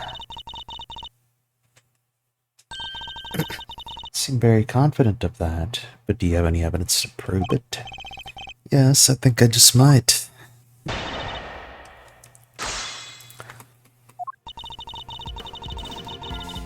Hold it! That theory being that Mr. Saint was the killer, you're certainly clinging to it rather stubbornly. You are certainly clinging rather stubbornly to the idea that Mr. Saint wasn't the killer. You have any conclusive evidence that he wasn't? Any idea who the real killer might be? I'd like to see what evidence you yourself have first. I am an emissary of the goddess of justice. My words are her words. But her words are wasted on you, I see. You would challenge me if I said the sky was blue. Is this a court or a cult? That's what I'm fucking saying, bro. It's like I don't like her. If you truly mean to refute the word of divine, come, show me your evidence. It's like this committee? Fuck is this? Kangaroo court. Hold it! Isn't it possible that Mr. Carson has simply failed to notice the body? Then to the associate attorney, you've been through the secret passage, have you not? Well, how'd you know? Noticed mud on you yesterday, and that charming key in your hair, to be precise. It's incredible. You could be the great thief with eyes like that. Answer me truthfully in the name of the goddess. Would you, or would you not have noticed the body had one been present? Well, you know, guess I would have. There you have it. Mr. Carcerado did not see a body, which means there was no body there to see. As such, the body could only have been dropped down the well during the show. Hold it! Could you talk us through your reasoning on that a little more? Day before the performance, Mr. Knight borrowed the keys from Mr. Carcerado. Or more specifically, the key to his cell. Mr. Knight then used the key to leave his cell and enter Mr. Saint's cage. Mr. Saint took Mr. Knight in the yard in that cage, and that's where he killed him. Following day, Mr. Carcerado crawled his way through the tunnel, but there was no body there yet. Wait a second, that doesn't add up. Mr. Carcerado must have smelled the sweet smell, so Mr. Knight must have been in the tunnel already. No, his body did not pass through the tunnel until sometime after Mr. Carcerado doing it. Mr. Carcerado used the tunnel right around the time the show was starting, but it was discovered just after the performance ended. From which you deduced that the body could only have been thrown down the well during the show. Yes, and who the culprit might be. Both know the only one who could have dropped the body down there during the trial was Mr. Saint. Investigation of the yard yet? This means we got a bandage of her change. Should review the evidence of the yard. Investigation of the yard. My eyes did not trust the last statement. Hold it! Are you sure about that? Could nobody else have done it? I understand that Miss Berry was on stage for the entire performance. Most of the prisoners were watching the show. Those who were not have possible alibis. What about the guards? They too were watching the show, as was the warden. How can you be so sure a guard could have easily approached the well unnoticed? None of the guards left their posts during the show. I've checked this for myself, you know. Took statements from each and every one of them. Are you finally ready to accept the truth that the killer could only have been Simeon Saint? Judge Cavell hasn't cared. The remains related to yesterday. Did not see Mr. Knight's body when he passed through the tunnel. It's just about only been dropped to the well during the show. Only one who could have dropped the body down there was Saint. Could have only been dropped down the well during the show.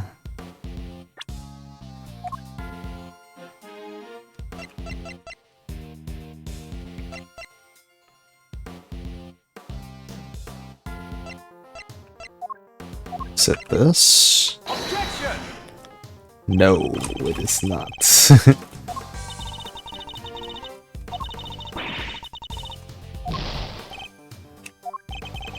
Good start, fellas.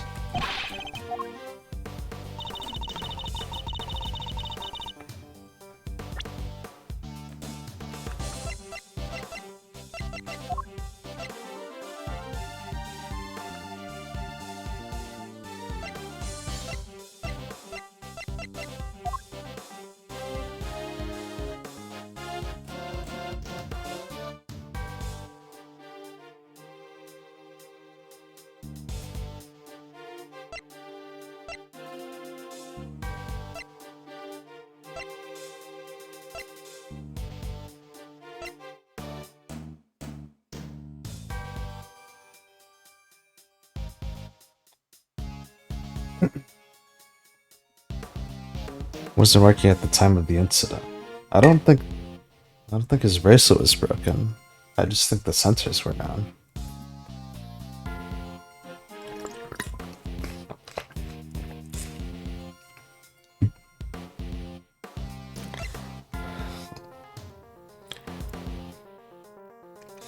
Not been found at the time of the simulated roll call.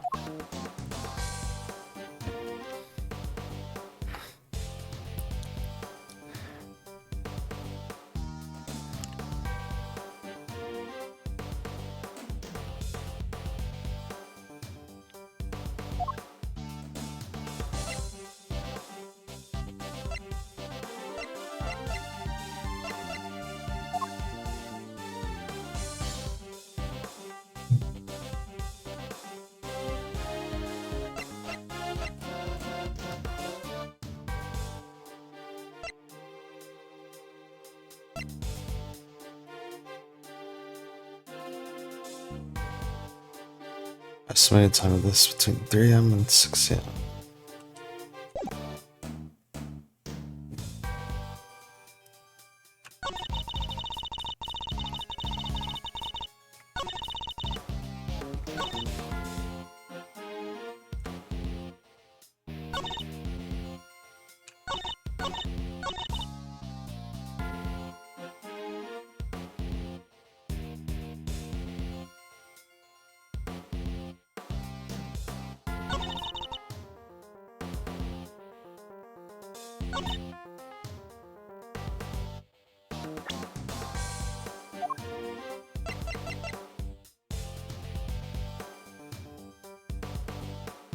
Oh, maybe it's this table. Objection! Yeah.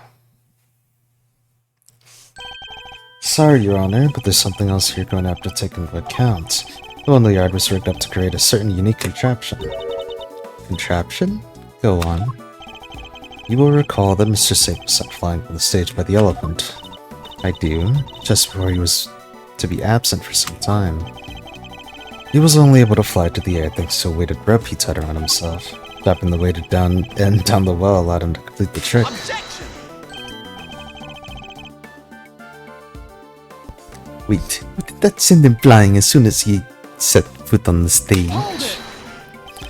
It's simple, really. He kept the weight from falling by using a stake to keep the rope in place. With the second round, he was able to pull the stake free, thereby controlling when the weight was dropped. We have found evidence to suggest that the original weight was replaced with Knight's body. This was done by the real killer in order to create an alibi. The estimated time of death tells us that the murder took place early in the morning. The killer could obtain both the contraption and the time between the murder and the show. Objection! You're saying that Mr. Saint himself set this contraption up, right? Well then, who do you think is the number one most likely person to have used it to dispose of body, But you must see how this looks. If Mr. Saint was a killer, he could have simply done as Judge Cabell theorized without these extra steps. Miss Berry. Yes? Does anyone else know how Mr. Saint's trick works? Well, let's see. The present approval on what we're going to perform, so I don't think Simeon's the only one who knows. There you have it. Overruled! Interesting. You've certainly been diligent in your investigation. And yet, I fail to comprehend your actions still. Why do you not work to do what is right? Is what I am doing wrong? If so, who is it that deems it so? How can you not grasp even that? How can you not see that you are doing wrong at this very moment? You are a prosecutor, and yet you aid the defense. This flies in the face of common sense. You are breaking every rule in the book. I think only of what is right and just, and act as I see fit in the situation I am confronted with. This is the path I've chosen, and whether or not you can comprehend that choice is immaterial. But if you mean to stand in my way, I will fight back with all I can bring to bear. Perhaps the goddess of justice is testing me. Very well. It is her will that we must fight. And I shall end this once and for all. Listen well, Mr. Edgeworth. There's another reason why only Mr. Saint could be the killer.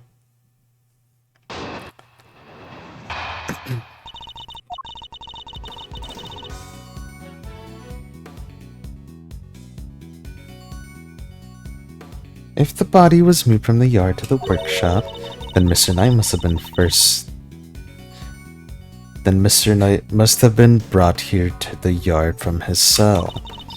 The only person who had the opportunity to do that is Simeon Saint, and thus he remains the only plausible suspect. Mr. Saint took a cage with him to Mr. Knight's cell, but why would he do that? Why take such an unwieldy object all the way to the holding cells? Yeah, it is pretty...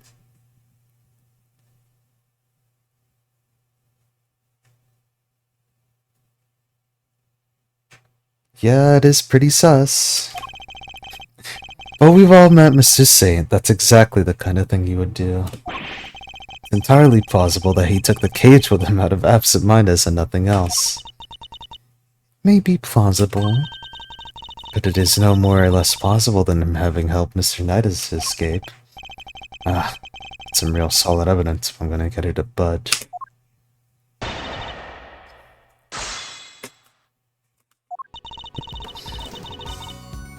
Hold it! You seem to think that Mr. Knight was killed here in the yard. When do you think he was brought here? Sometime between midnight and 8 a.m. the day of the show. It could have only been during that time. In other words, between the end of the rehearsal and the start of the performance. As I was saying, if the body was moved from the yard to the workshop, then Mr. Knight must have first been brought here to the yard from his cell. Hold it! Was there really no other way he could have come here? Mr. Knight was awaiting trial. If he, or a non-inmate, had openly entered the prison proper, surely would have been noticed. And presumably, none of your witnesses have testified to having seen such a thing. Precisely. Praise be to the goddess of justice for granting you this insight. So, as you will agree, it can only be that Mr. Knight was brought over here in secret. Hold it! You're certain nobody else had that opportunity? Need I remind you that we are in a prison? The entire facility is monitored at all times. Anything out of the ordinary would have been spotted. Hold it! But Mr. Saint was under that same scrutiny, was he not? Overruled! The warden had granted the members of the circus troupe special access. As a member of that troupe under the supervision of Miss Berry, he is the only person who is free to wander where he will. Objection! It seems you've forgotten something, Your Honor. Overruled! Forget is not a word in my vocabulary, Mr. Edgeworth. Very well, then recall this fact, if you will. You claim that Mr. Saint is the only person who is free to walk around the prison. There was a brief period of time on the day of the crime in this prison, a time when it would be possible for anyone to move to the prison entirely unmonitored. What do I have to show that there was a period on the day of the crime site was limited? Is it the cameras or is it the power?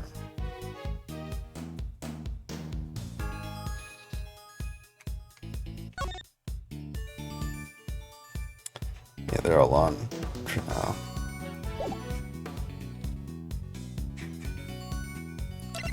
It was from 6 a.m. to 9 a.m.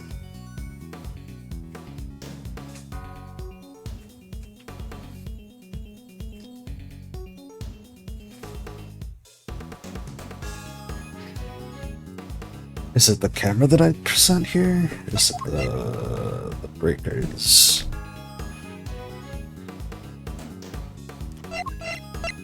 Well, he's specifically saying the camera site was limited, so... Take that! Mr. Saint is far from the only one who had the opportunity. Which opportunity are we talking about again? We previously established that the time code on the security footage was off by 3 hours, and from this we can deduce that there must have been a power outage lasting that length of time. during which anyone would have moved around the prison undetected. Do you mean to say that our killer intentionally created this 3-hour gap?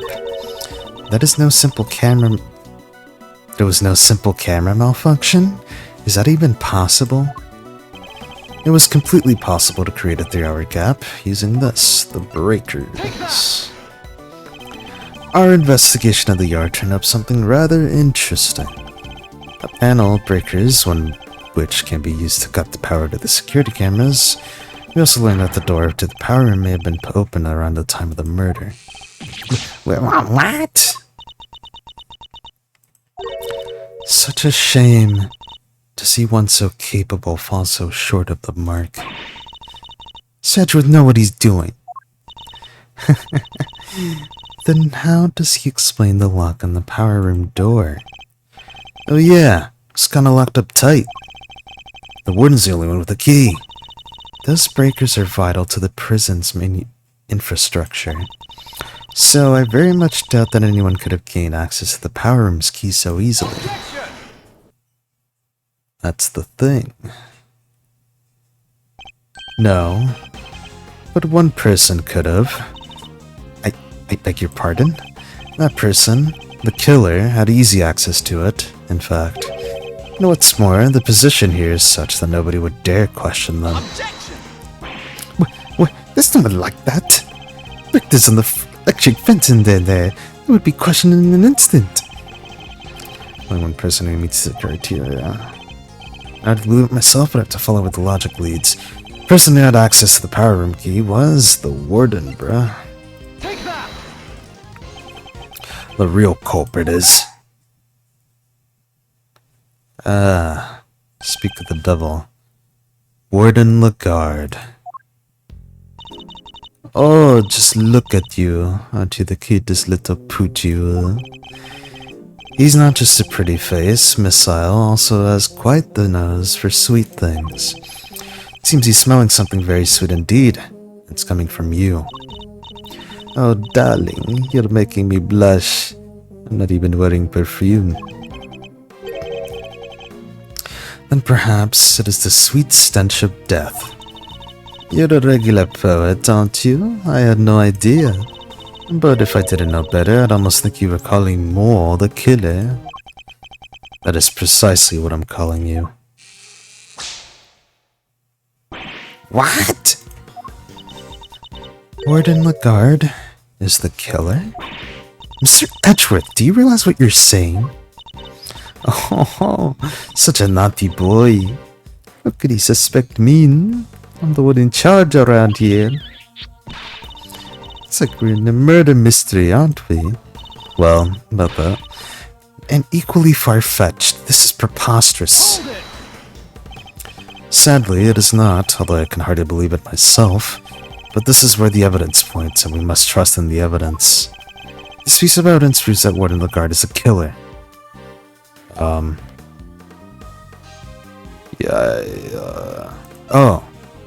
Yeah, he would have access to... She would have access to this now. Take that!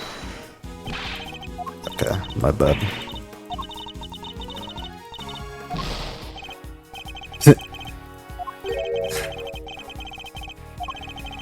What was could be the key to this case? Who, Mr. Edgeworth? Really are. Can we dispense with the joke now? No joke, Warden. You're the killer.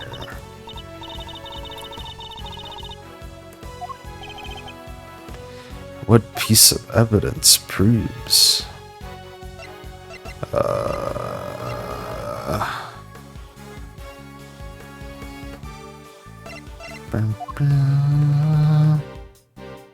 Yeah, I have no idea. This piece of evidence proves that the Warden Lagarde is the killer. I don't know. I don't know, bro. The map? The warden's office is here and the yard is like very easily accessible now. I don't know.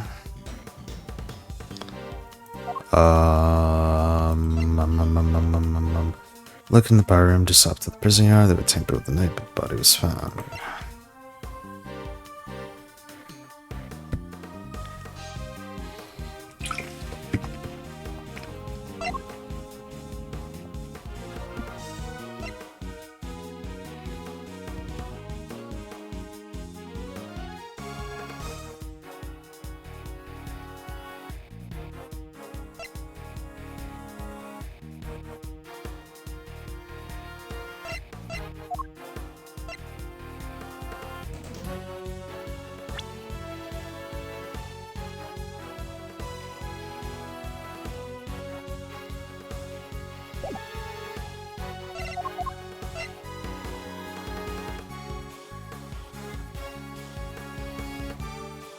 Take that! Your scent betrays you, Warden. And here is your accuser. The police dog? We had him track a sweet scent that was lingering around Knight's body back when it was first found. He now appears to be smelling the same scent that's coming from you. Oh, darling, you're priceless. You really are. The evidence is whiff of suspicion. Verity, dear, do put him in his place. It seems Judge Cabell may have reached a similar conclusion to myself. You believe this to be no mere coincidence, Mr. Edgeworth? I do. After all, she had the key, and the scent found lingering on the body is hers as well. Were it just one or the other, we might have been able to brush it off as a coincidence, however. Indeed, and it seems a conclusion approaches. Perhaps we should hear what the Warden has to say for herself.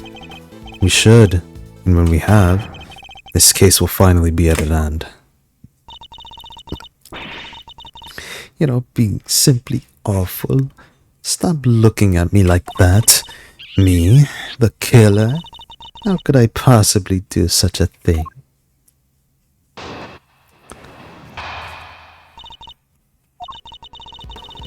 Verity told me everything she knows about the case, sweetie. The victim died in his cell, so by your logic I would have killed him there. But how am I supposed to have moved the body, especially when I never went into the prison? I was too busy with work, you see. I was cooped up in my office until right before the show began. Check if you like, you won't find the record anywhere of me having entered the prison proper. I haven't the first idea what harebrained theories you little scamps have cooked up. I'm innocent. There's simply no way I could be the killer. Give me a break. This doesn't lie. Don't make it hard on everyone else and just come clean. Oh dear, I'm afraid you are the one making things difficult. As I said, I never went into the prison. If you think I'm lying, go check the records. She clearly wants us to check those records, which means they won't help us. We'll just have to find another way of getting the truth out of her. Please, Mr. Edgeworth, stop being silly. You made a boo-boo and you know it.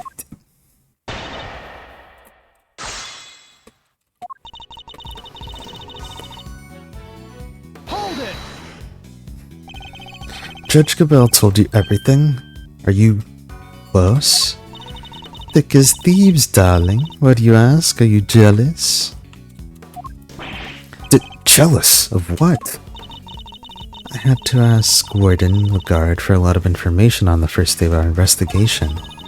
It seems only right that I share some information in return. Oh, Verity, do you have to make it sound so awfully dry? That we had a lovely chat. I simply shared the truth in our conversation. It was the least I could do. I'm not sure what is going on, but these two, they're terrifyingly formidable together. Hold it! The murder took place in a cell? You seem very happy to accept that. Why shouldn't I be? It seems the most likely place for it to have happened without drawing attention. And besides, they found Knight's blood in his cell. Yes, but that was from being struck by Mr. Carceretto. Though I didn't need to tell her then, I suppose. I take it that there's also been no testimony to the contrary. What does it matter? Knight being killed in his cell doesn't go against any of the facts anyway. But how am I supposed to move the body? Hold it! Do you have any evidence that you didn't enter the prison? Please, darling, let me finish. Hold it! So you were in your office the whole time, and you didn't notice anything unusual? No, I can't really say that I did. I didn't notice anything amiss. I must confess, I'm a rather messy girl, and forget what one at that. I put something down and it's lost forever. It's a curse, darling, a curse. I lost some important evidence recently. It was gone. Poof. Just like that. What? She still has the job? Honestly, if someone came into my office and took something, it might be years before I noticed. Yeah, seems like I'll need more than power of broom kit exposure.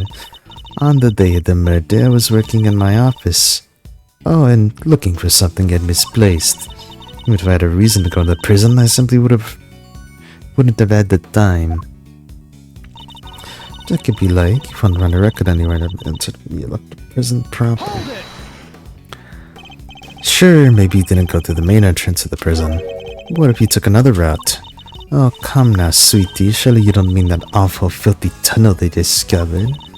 Why, until yesterday I had no idea it even existed. No, you had another way in. I'm certain of it. A route that didn't require going through the main entrance of the tunnel. Route you took when you went to this location. Your garden, bro. Take that! Through the fence? Warden, you took Knight from his cell and brought him to your office, which just so happens to be connected to the yard. You had a way through the fence, and you would have been able to circumvent both the entrance and the tunnel. Gold star for creativity, darling. Now what I've gotten through the fence, An extremely high fence, topped with razor wire, with thousands of volts of electricity going through it. Yeah, how's she supposed to have gotten through that, huh? The fence's electricity supply can be cut off from the power room. Only you had the key, Warden. No one but you could have done it. Utterly ridiculous. The power room is on the prison side of the yard.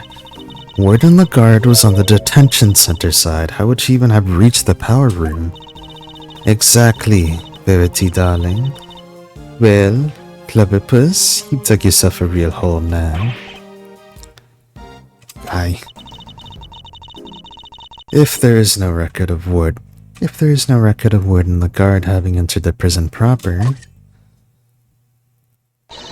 then the idea that she could have shut off the fence by using the breaker is out of the question.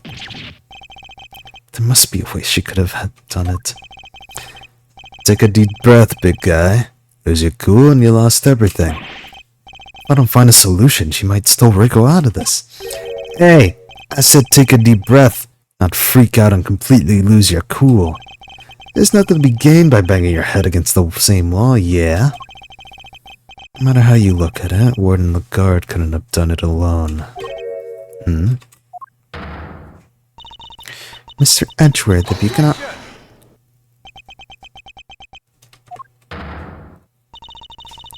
You aren't doing yourself any favors by obstructing justice with your silence. That was a reflexive objection. Now that I've yelled it, if I don't come up with an answer, it's all over.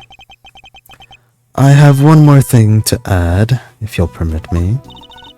Something that explains how the warden could have shut off the breaker from the wrong side of the fence. Yes, because it's not as impossible as it seems. What enabled her to shut off the breaker? Accomplice. She couldn't have done it alone. But what if she wasn't alone? Oh, now we're talking. Way to flex on the old gray matter, kiddo. I believe that Warden Lagarde had an accomplice. Enough. You disappoint me, Mr. Edgeworth. What do you mean? Sandra said nothing wrong.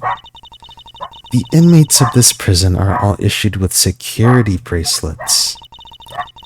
Let's erase all the alarm if people don't care what this is. Ah! I see that you've realized your error, and we are, of course, within the prison grounds, where not only the bracelets are worn, but even guards surveil each other for signs of wrongdoing. And despite all that, no one noticed Mr. Carcerato's escape. The only ones who are free to roam are the animals, and they most certainly could have not operated the breaker. No, so our accomplice must be human. Overruled. Then who did it, given that it cannot have been a prisoner or a guard? Objection. Wait, what is it? So our accomplice must be human.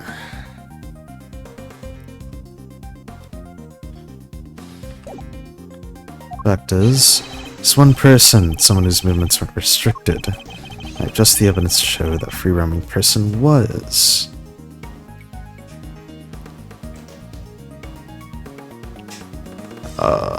Saw it? Oh, I guess it was Take broken. that! This is one of the prisoner's bracelets. Indeed, a broken bracelet belonging to a certain self-proclaimed model prisoner. What do you mean? And who is this prisoner?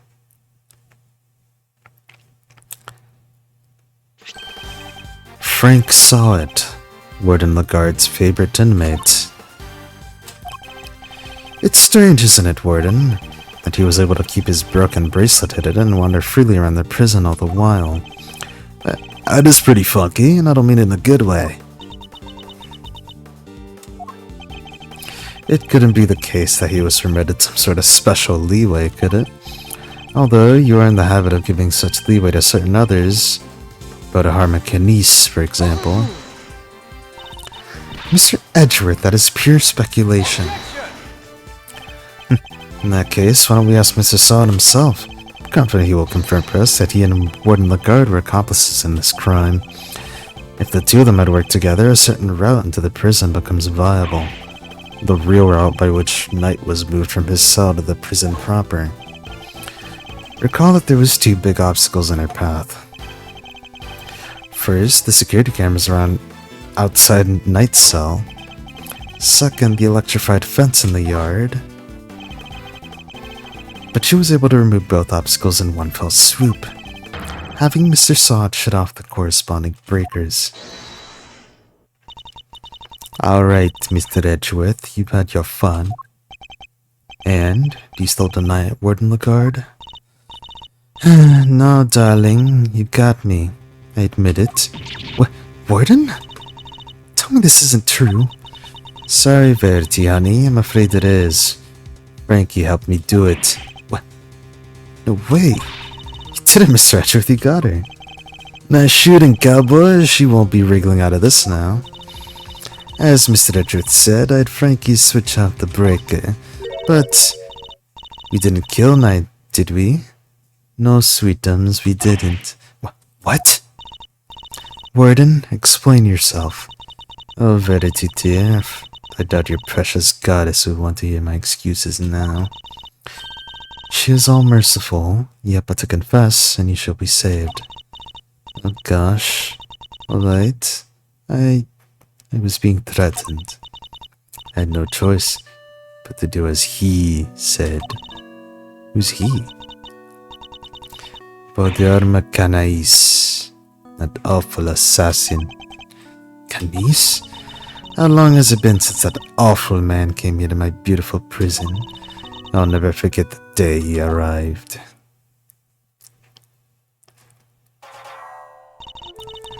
The moment we were alone, he said this to me. You should know that I have other dogs. Dogs not confined to this fine institution. Others? Yes, very loyal dogs.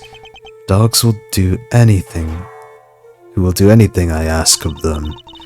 Of course, he wasn't talking about real dogs.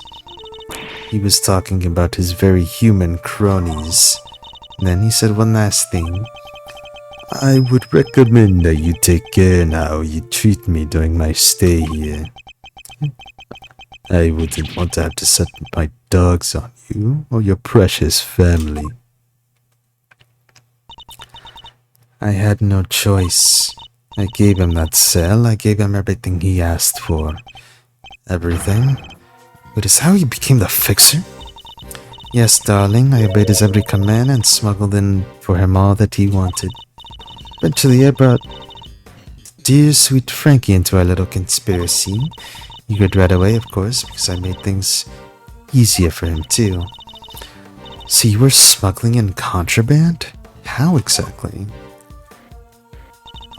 Once a week, late at night, Frankie would shut off the breakers. Allow me to go from my office into the yard without being seen by the cameras. Then I simply dropped the packages down the well to the prison side and went back to the fence. Each one of them spritzed with a little of my perfume. So that's what that sweet smell was. Yes, it was a signal for Kanise's dog. When he picked up the scent, he would fetch the packages and bring them back to his master. We had to make sure Rocco wasn't in his cell at the time, of course. Can't have been exactly keeping him from finding out. Oh, we're not very much creatures of habit here at prison, darling. Everything went to a schedule. Meals, exercise hours, that sort of thing. We knew when he wasn't there. And that adorable little bear of his freezes with fright at the sight of Kanise's dog. Poor thing. So there was no risk of him raising the alarm either. She has oversight over everything here at this prison, which made her the perfect mule. With her on his side, Kanise couldn't fail. Frankie would sneak out again early in the morning to switch the breakers back on, and our work was done. Apart from fixing the time codes on the cameras, which I would do later when I get the chance. You have shared a great deal, Warden. The goddess of justice will surely take your honesty into account. I've been a most dreadful fool, I know I have. I'm supposed to be the one in charge. The night's murder was also one of our delivery days. And so, frankly, bless his heart, did his usual work with the breakers. There was no package for me to deliver that day, so I didn't go out to the yard. So that's the secret behind the fixer system and why that she was. He's been trying to track down the Scopus for the longest time. I tell them I'm a hand myself, you know. Heard so many times I hold the secret of scandal, my face stopped me, no matter what I say, how much I'll percent of them. I won't say a word. That's why you're interrogating Mr. Kanise over and over? Exactly. Let's track down those horrible hench people of his. I buttered everything the police had on that rotten scoundrel. I watched his every move, except that every letter he wrote. His letters. And I suppose she must know about his correspondence chess games, too. No matter what I did, I couldn't turn up any clues about who his underlings were. Living in fear like this, it's... you just get comprehended. As you have just heard for yourself, Mr. Edgeworth, the words of Warden Lagarde's confessions have cleansed her of all suspicion. Surely there is no need to hound her any longer. Has she really been cleared of all suspicion, though? Or is there more to uncover? Definitely more. I'm sorry, Your Honor, but this conversation isn't over yet. And I think the Goddess of Justice would agree. So you mean to make her suffer even more than she already has? Unfortunately, her suffering under Mr. Kanise has nothing to prove her innocence in Knight's murder. She admitted herself that she knew of and even facilitated the so-called Fixer's delivery note. I believe she used that same route to move Knight's body. And where's your evidence, Mr. Edgeworth? It's in the fact that the sweet smell on Knight's body is the exact same scent Warden Lagarde uses to signal delivery. You make of that? Well, that's because you've done it so many times now that the whole world probably smells of it. Some of it must have just rubbed off on his body. That does match the statement that Mr. Carceretta provided.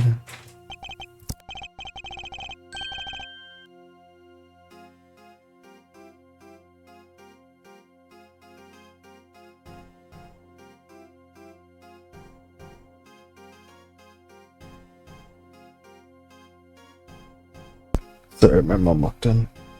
I have to feed dogs. I'll be right back.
I'm back.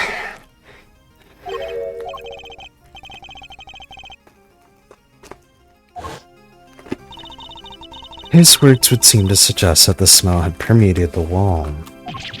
Ugh. You've been rendered speechless, I see. Then I hereby move to adjourn this session of the court. No! What do we do, Mr. Edgeworth? What can I do? Is this as far as we go? Finally! So we're actually done? Yes, Eustace, it seems we are. By the power vested in me, this court is adjourned. Vine boom, vine boom, vine boom, vine boom, vine boom, vine boom. Who was that? Eddie Fender? Come on, Judgy, things are just getting good. Fender, are you objecting to my adjourning of the session? No. Would have shouted objection if I wanted to do that. You do you, G, adjourn. Don't adjourn. Whatever floats your boat. What are you doing, Mr. Fender? Don't worry about what I'm doing. Let's just take a chill pill, shall we? By which I mean a square of chocolatey goodness. Anyone? Are you trying to get yourself charged with contempt of court? No, my bad. I just had a quick request to make is all. As Simeon Saint's lawyer, that is. Ah, yes, I'd forgotten that you were his real attorney, Mr. Fender. How could you? You're killing me. Can you blame us? You've been making Miss Edgeworth do everything this whole time. Right you are, which is why. It's my time to put in some work. Work, you say? Somehow I don't believe you worked a day in your life. Then let's just say this is me doing some prep work for the upcoming trial. Mind if I ask the question, the witness? Now? Amusing, but what is there left to ask? I've got a feeling in my funny bone that Pheeps here has something more to tell us about the killer. Do I? Yes, indeed. See, as a major player on Team Simeon, I can spot a sympathizer when I see one. And you don't think he did it, do you? So tell us, who did? Come on, spill the beans, we're all ears. Cedric, what's he doing? He's trying to coax Wood in the garden into giving something away. Ask yourself, why would she go all the trouble of sending Knight's body on such an odd journey? It's because she wanted to frame Mr. Canis. She did? No way. He was convicted of committing murder here. That would have been grounds for a transfer to another prison. Most likely a more secure facility. You're gonna be here forever, huh? Precisely. She saw her opportunity and seized it. No. Saint cannot be the killer. It's not fair. I was ready to prosecute him. I know, right? But maybe we should find out what she thinks first. Don't want to get the wrong idea, yeah? Nice. Now Mr. Wynn has to go along with it too. Well, Warden, are you happy to testify further? Of course! How could I refuse this silver-tongued devil?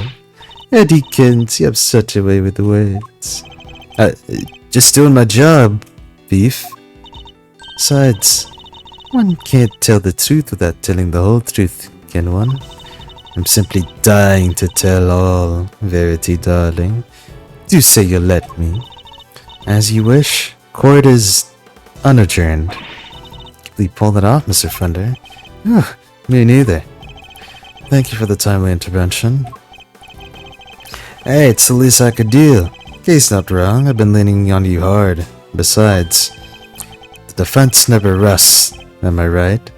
Simeon's depending on us. Sadly, I think it's just about exhausting my reserves of cool lawyer chat there. We can't foul this up now. Which means you're up to the bat, Miles Smiles. Show him the never rest spirit. I shall. Fabulous, then let's get started.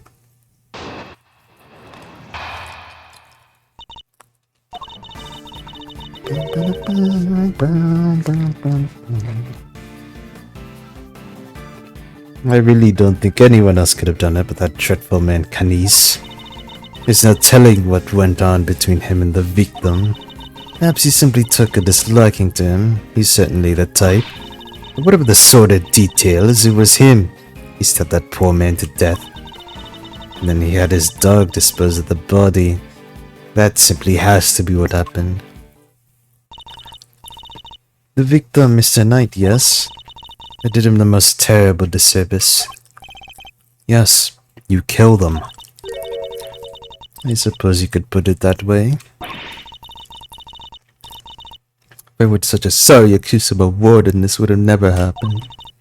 And that's why, so I have to clean up this terrible mess. Warden Lagarde, as ever, your honesty is truly your credit.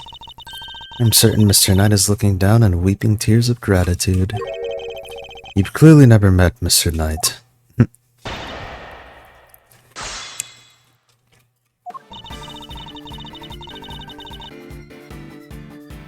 Hold it! You seem very confident in your assertion. Why is that? Because all the other outside children in my little home are absolute sweethearts. They have faith in themselves and in one another. They have faith in the guards, in me. And they work hard every day to better themselves. None of them would dare commit murder. That's a very touching reason indeed. I don't believe a word of it. Canis? Oh, he's rotten to the core. He's the only one who would do something like that. There's no telling what went on between him and the victim. Hold it! Knight was being kept in a holding cell while Mr. Canis was in the prison proper. What could possibly have happened between them and when they were at the opposite end of the facility? Prisons aren't as big as they seem, you know. All kinds of awful things can happen. But Knight only arrived 2 days before he was murdered. Can't imagine anything significant happening in that short space of time. And you don't know Canis, my dear. You'd find a way, I'm sure of it. Hold it! How could he take a disliking to somebody all the way over in the holding cells? Oh, I'm just plucking possibilities out of the air, darling. As I said, there's no telling what really went on between them. Awfully serious, aren't you? Not that I mind, of course. Why's she looking at me like that? Oh, so noble, so dashing in that marvelous suit, so clever. I feel myself become your biggest fan, darling. I really can. Oh, Edgeworth gets another one. Stay with me, Miss Edgeworth. I wasn't prepared for that until onslaught. Hold it! What more can you tell us about those sordid details? Well, we all know that once Canis once did for a living, that the killing part gave him much trouble, especially as the victim was already injured, his neck, I think. Couldn't turn his head to the right, poor dear, so they told me when they brought him in anyway. Must make some sort of report for the warden when the prisons are admitted. Seem keen to think that you didn't know much about Knight. That's because I didn't, sweetie, and the victim was simply a fun target, that monster, nothing more. Expect Canis to use the chisel that was hidden in that chest set, don't you? Awful grisly business. Just imagine, the man probably didn't even have time to cry out. I see. Thank you for your thoughts. They were very helpful. Actually, I'd like to hear about them in a little more detail if you don't mind. Oh, Mr. Edgeworth, you're making me blush. I could chat with you all day. Oh, don't look so nervous, darling. I'm only teasing. Of course, you can talk about them some more. Chisel that was hidden in the chest set, don't you? Hold it! And which chest set would that be, precisely? Why, the one the victim brought in, sweetie. Do try to keep up. Victim was a certified chess fanatic, or so I'm led to believe. The naughty boy snuck a chisel inside it. Can you imagine?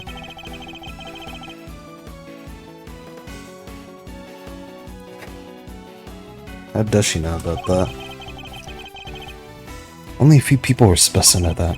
After all, we only learned about it thanks to certain deductions we made. So how did she find out? Of course, in the hands of a killer like Canis, even a chisel could serve as a deadly weapon. Hold it! You seem to have very strong feelings about Mr. Canis. Well, of course I do. I told you what he said to me. An absolute menace he was to interrogate. Could slither out of anything, the snake. He sounds as tough as a rock. That infuriating, self-satisfied look in his face when they took him back to his cell. Ah, my blood boils thinking about it. I certainly don't blame her on that count. And his artist was the bodies, so he has to build up. Hold it! Surely you're not suggesting that the dog threw the body down the well? I told you already, darling, Kanis has more dogs than that beastly creature. Remember, he has pets on the outside too. Remember found someone from the outside to help him commit the crime? Of course not, silly. I would have made it through security. But he's a so-called fixer now, says that fell his brain abuse a little. How hard would it be for him to recruit a dog on the inside? He'd even plant one. Interesting, and does this dog have a name? If I knew that, my life would be so much easier now, wouldn't it? Anyway, it was just a little thought. Ponder it on your own sweet time, darling.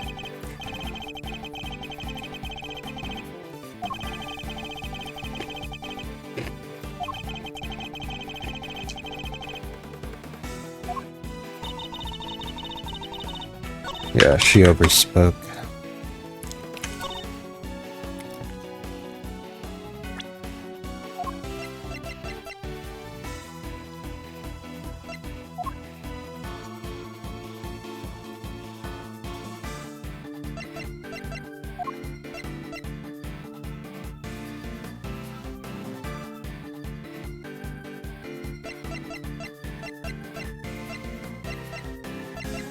Or did she only kill him to convict Kanis?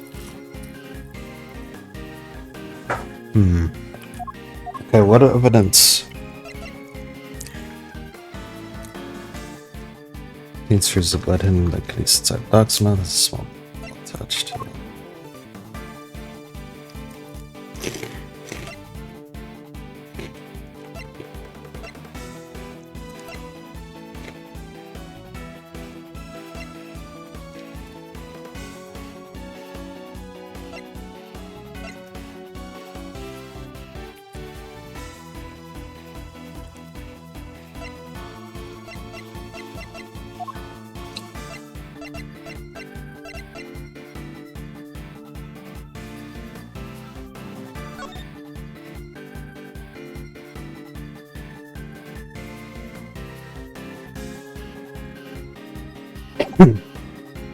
Okay.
What do I present?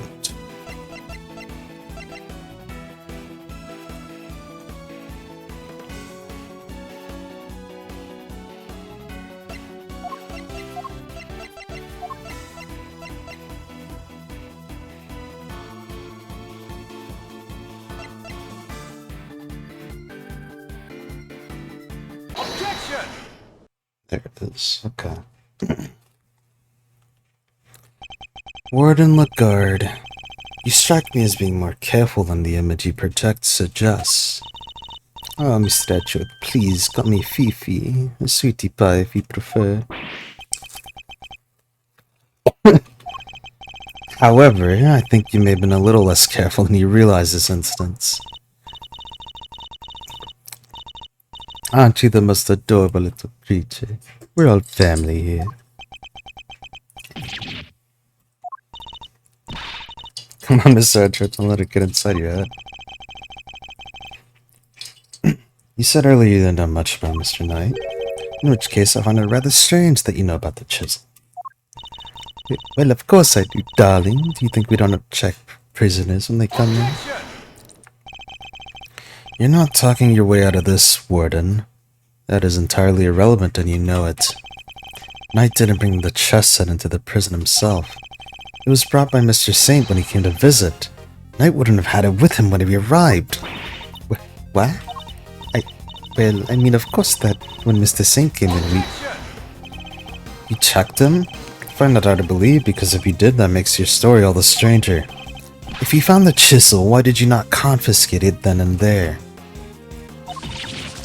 Eek. Judge Gabelle, did you tell anyone about the hidden compartment inside the chess set? I did not. If no one leaked our findings, then how exactly did you learn about the chisel, Warden Lagarde? Because it certainly couldn't have been you when... Could have been when you checked the Knight or Mr. Saint on their arrival. Indeed, such a thing would imply an intentional oversight if it had been found, yet let through. Precisely. So, Warden Lagarde, and answer truthfully this time. Where and when did you learn about the chess set?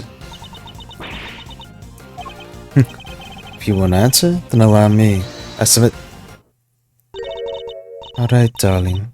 There's no need to rub it in. You got me, alright? I questioned Knight. That's when I learned about the chess set. But please, you have to believe me, I did not kill him. One moment, Warden. This is a significant development. The court requests that you make a detailed statement on the record. Any objections, Mr. Edgeworth? None, Your Honor. Thank you, darlings. I'll clear this up for misunderstanding, I promise. Very well. Go ahead, Warden Lagarde, and please tell the truth this time. Your lies are starting to wear thin. This is my chance to expose her.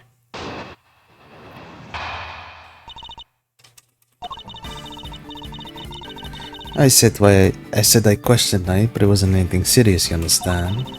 I make a point of talking to every newcomer in our little home. Knight was no different. We just had a little chat, you might call it. After we talked, I had him taken back to cell straight away. The more she lies, the more thoroughly she seals her fate. So it was simply a conversation with a new detainee. That seems entirely above board. Exactly, Verity, darling. I knew you'd understand. Well, I don't. What proof do you have to back up your statement? I suppose we shall see, won't we? Mr. Edgeworth, you may begin your cross-examination.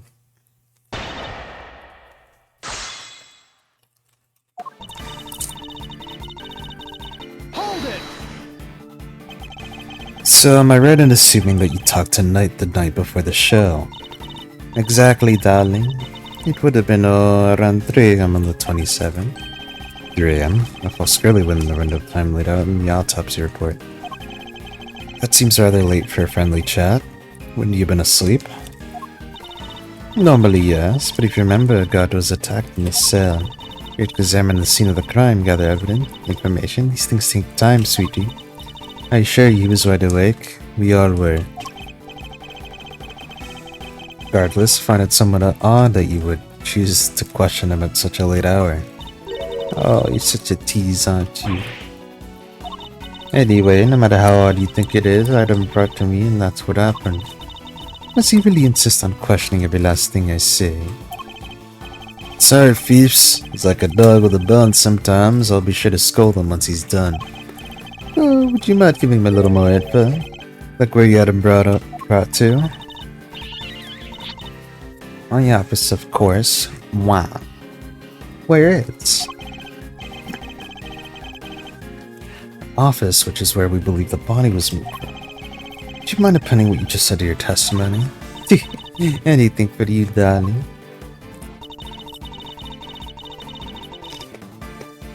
Hold it!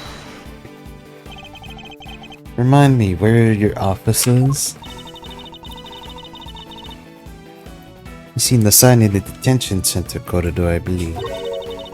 There's no entry? That's it, sweetie. My office is just in there. I showed what from the holding cell.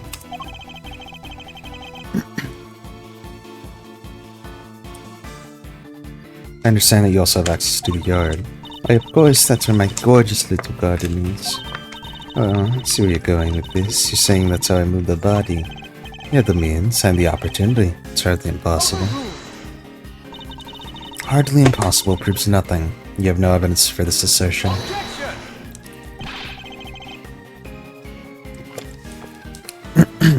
There's no other way that the body could have been moved. Surely you haven't forgotten it was Mr. Saint who dropped Mr. Knight's body down the well. Yeah, what she said. You're miles off, Edgewood. Probably shouldn't push this any further for now. I make a point. What did you and Knight speak about? Oh, nothing much. Just some smart talk, really. I asked him about what animals he liked, his hobbies were. His hobbies? Then I imagine you talk about chess? Oh, yes, I couldn't stop him from talking about it, in fact.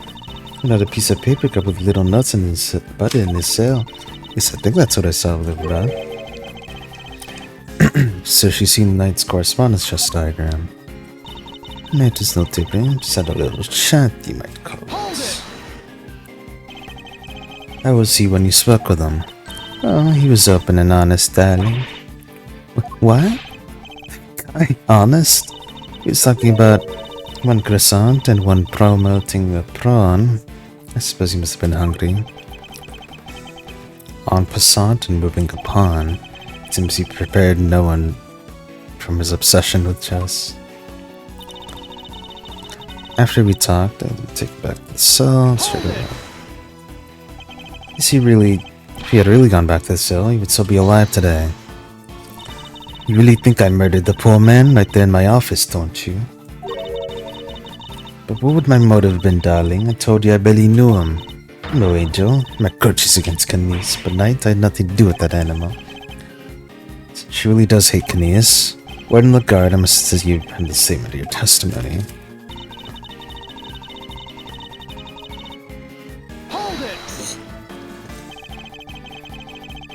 So that you bear a grudge against only Mr. Kanice, correct?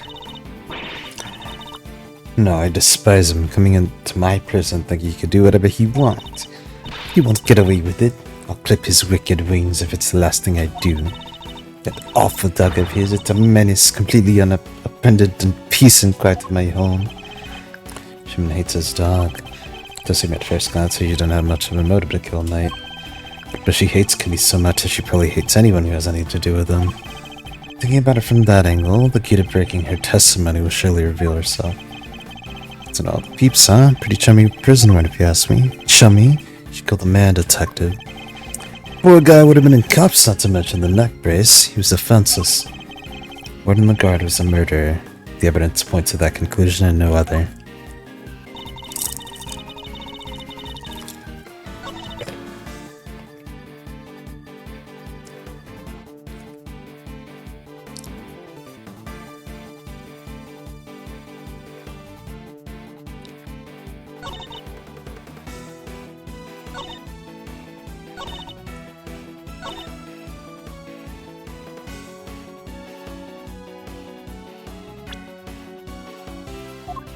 Big chest with them.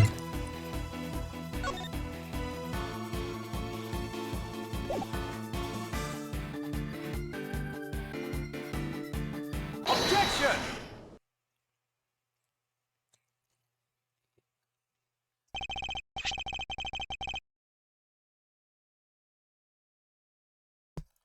Judge Cabell, I'd like you to take a look at this.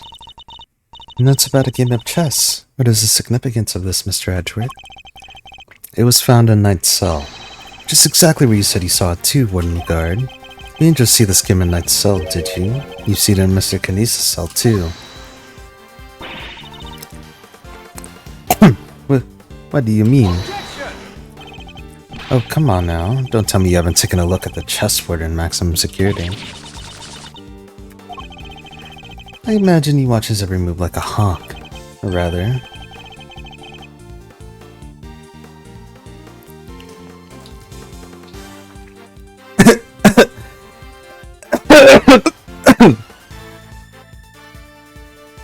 Anyways, I imagine you feel that doing so is your only option.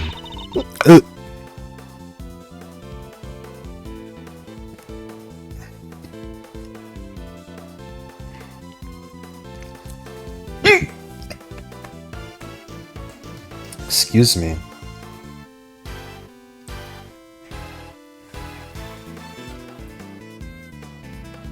Alright. She wants to find out where the cronies are, right? Personally, I think interrogating your own prisoners is highly irregular, to say the least. But as you said, Mr. Kanisa threatened you. You put your precious home at risk. That's why you took it upon yourself to question him. You wanted to find out who his dogs were. So what if I did? You also told us you read his letters, which means you must have known about one key fact. You knew he was playing correspondence chess. And then, who should appear but Knight carrying with him a diagram of a very particular game? We ourselves used that diagram to infer a connection between the two men, and it seems you came to the same conclusion. But in your fear, you took your reasoning one step further. You surmised that Knight was Mr. Kanisa's henchman sent to kill you. Which is the true reason she had to chat with the Bronster. If his boss couldn't crack, maybe he would. When you questioned Knight, you made another discovery. For there, inside his chest set, you found a hidden chisel. The murder weapon itself. As far as you were concerned, that chisel meant one thing. Canis. Thus, you convinced yourself that Knight was working for Canis and that's why you killed him. I see you have no more excuses. Judge Cavell, your verdict, please. Much as it grieves me, there would appear to be little room for doubt. I hereby give my verdict. Bronco Knight was murdered by... In the name of the goddess of justice, who is it this time? Warden? It's a joke. It's all a big stupid joke. You people just don't get it, do you? Think we've proven it. It's you who didn't understand things correctly. Me? Please, darling, I understand it all perfectly well, thank you very much. I understand that there's a glaring contradiction in your theory, Mr. Edgeworth. You're just grasping at straws now. We have no time for this, Your Honor. The verdict. I am curious to hear what the warden has to say. What? You're a dull Verity. I have one last thing to say, then Mr. Edgeworth can declare himself the winner. You rang? Dude. Shut the fuck up, bro. No one is calling for you. Does anybody remember the certain autopsy report? Of course. We received the finalized version only this morning. That's right. I was listening to what you told us about it, Verity, even if nobody else was. You said the wound was 4 inches deep. 4 inches? Wait. Riddle me this, Mr. Edgeworth. How does a tiny chisel make a 4-inch wound? No! Forgive me, oh goddess, I came perilously close to making a terrible mistake. Looks like your theory's the one that doesn't hold water, Edgeworth. What now, What do we do? We'll be fine. Sedgeworth always comes through. Right, sir? Looks to me like the Mausatron's out of commission. You're an attorney too, aren't you? Why don't you do something? 10 things on the head with a desperate bluff, but at the first mind-blowing thing that comes to you. Look, detective, I'm as much of a man of action as the next guy. Without evidence, we're up to creek without a paddle here. This might be the end of the road. Can't give up now. I have to do something. 4 inches, that's as long as what? I'm certain Warden Lagarde is the killer. It's the only explanation that fits the facts of the case. But if the chisel wasn't the murder weapon, what other plated weapon is there in this facility? It seems we still do not have all the answers, nor the evidence to prove those answers. Alas, we must wait until trial to see this matter resolved, I'm afraid. Oh, come on, G! You're just giving the killer a chance to destroy the evidence. You're calling the judicial process into question, Mr. Fender? Nope, not me. No. I tried, Miles. Any bright ideas? What is the real murder weapon, since it's clearly not the chisel? Confound it. This question throws everything we've deducted out of the window. Nothing to add, Mr. Edgeworth. Allow me to remind you. That claim is not supported by sufficient evidence or subject to the harshest penalties.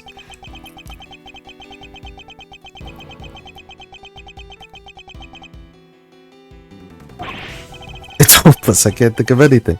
Need more time. Loath as I am to admit it,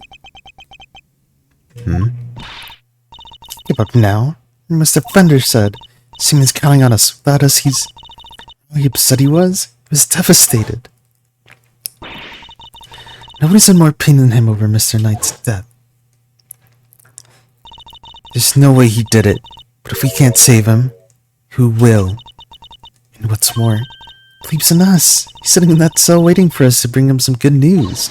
And I, for one, won't walk away until we have some. Okay. Gee, Miles. Little buddy there's quite the motivational speaker. She's right, too. When you find yourself on the ropes, think of your client. Picture them pleading with you to help them. So that make you want to fight back as hard as you can until the very end. Think of your old man. Good old Gregory. No matter how bad things looked, he'd always find a way to turn it around and save his client. And you're just like him, right?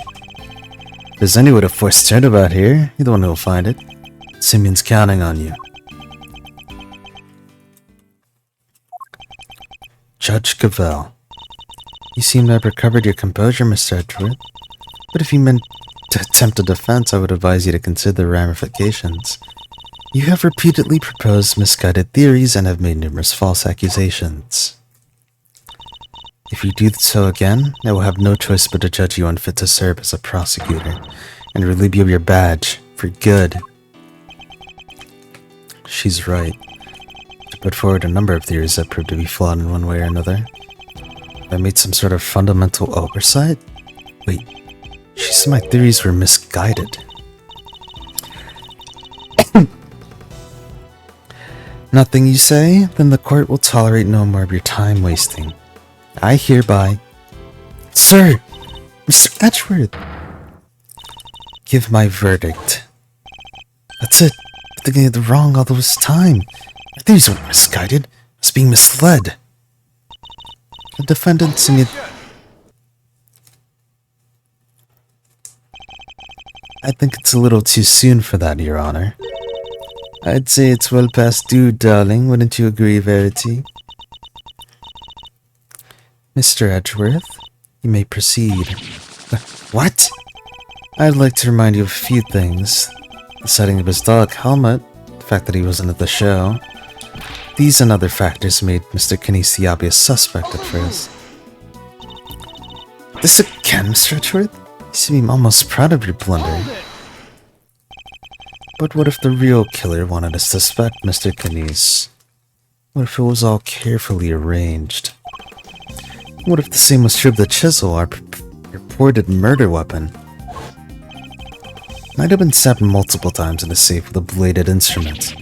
What if he was stabbed with the chisel after the real murder weapon has been removed?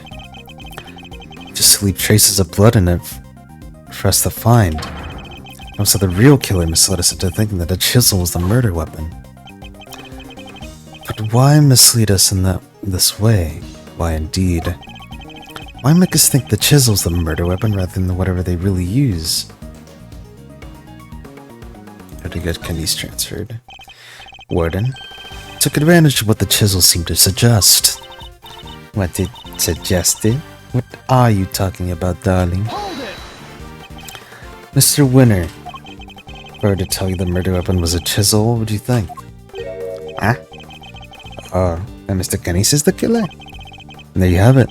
That was the trap the warden set for us. Oh, Mr. Kennys is a bunch of chisels, so she wanted us to think that that it was one of his, right? Indeed, that was her plan from right at the start. To frame Bodhidharma, Bodhidharma. Oh, Bodhidharma. Wait, I just figured out the fucking pun for his name.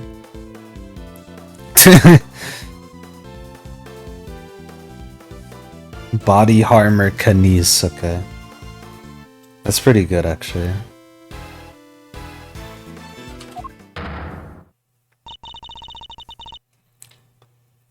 Your reasoning would appear to be sound.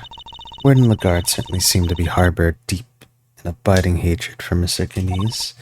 However, I think you know what I'm going to say next. That alone is not sufficient proof that Warden Lagarde is the killer. And it wouldn't be enough. There's only one thing that will prove it. The real murder weapon that we know must exist. If you cannot prove your theory, then this conversation ends here. If we could just find the real murder weapon... How many times do we have to go over this? We searched the prison from top to bottom. Eustace is quite correct. No other possible murder weapon has been found, so I'm afraid you're a bit of an impasse. I can still prove my case yet, Your Honor, because it's still here in this prison. This would have made sure of that. The security gate! I'm glad you at least remember what it is. And do you remember what it does? Of course I do, I'm not an idiot. Security gate detects metal, which means you can't bring anything metal in the prison or take it out. Oh! Precisely. If there was another murder weapon, it couldn't have been taken off the premises. But nor can have been brought to the prison in the first place. And so we find ourselves right back where we began. Judge Cabell. What I'm trying to tell you, Mr. Edgeworth, is that if you wish me to believe that there's another murder weapon here in the prison, you also have to explain to me how it got here. Alright, you know that the chisel was smuggled into the prison inside a pocket chest. But our contention is that the chisel was not the real murder weapon. So if the weapon came from the outside facility, then there must have been a way to bring it in. Yes, the question of the hour is, can you show me this alternative route? The weapon Warden Lagarde used to get to prison. I don't think what he brought in was a chisel.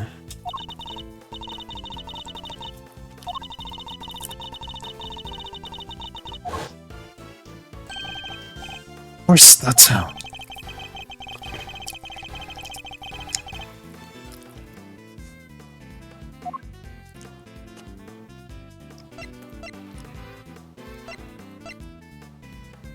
Take that! This.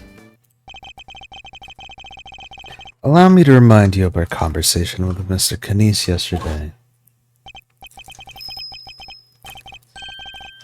Yes, it was one of my bells. Only one of two in existence.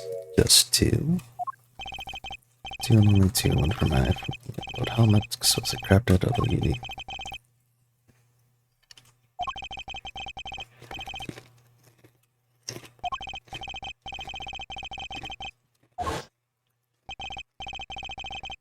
So you see, there's a way for objects to be brought into prison and scrutinized. That's part of the evidence Warden Lagarde borrowed from the police.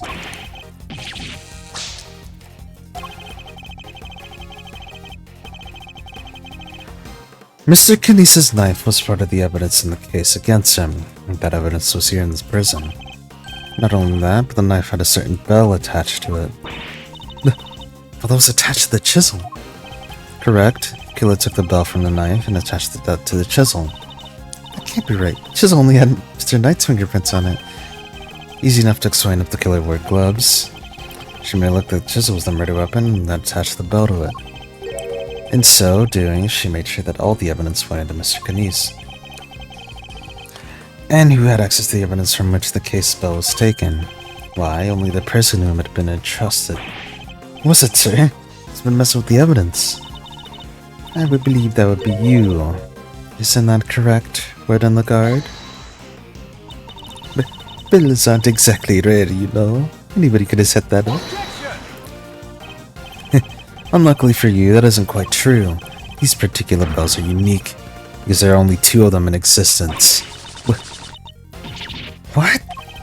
By attaching that bell to the chisel, you has declared yourself the killer.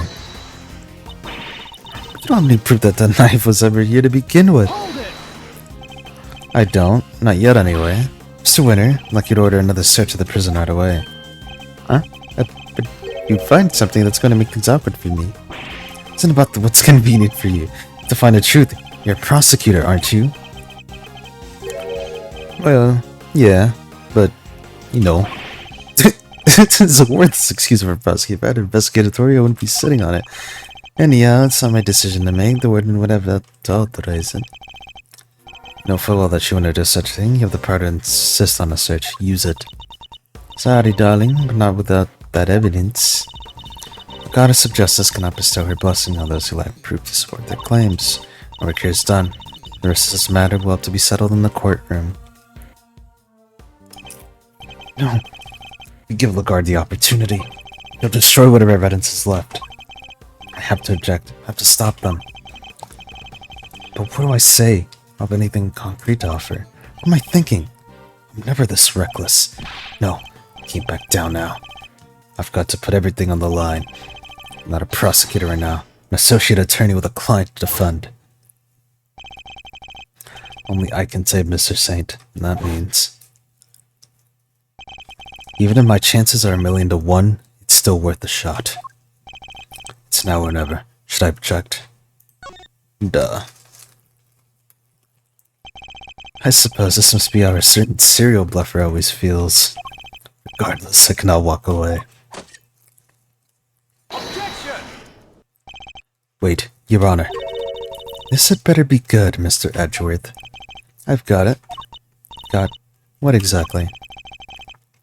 The real murder weapon, of course. I know where Mr. Knisa's knife is. Do you really, Mr. Edgeworth? I do. Not at all. If I did know better, I would say that you're bluffing. You ruined me, Your Honor. I don't know the meaning of the word. This is terrible for my heart.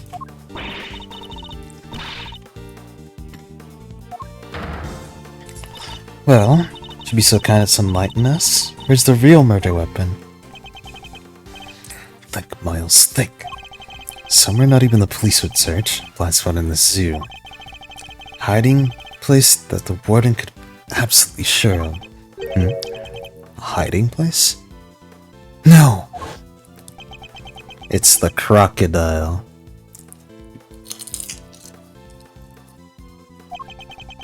If you insist. Come, helmet, open up.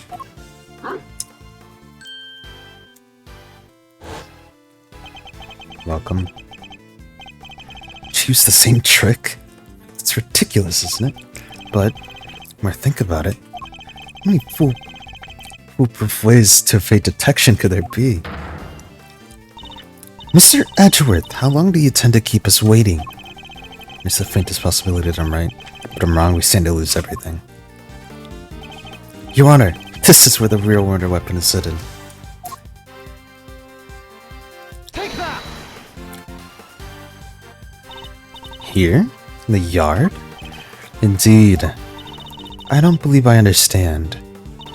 Would you care to explain a little more? Where exactly is the real murder weapon hidden?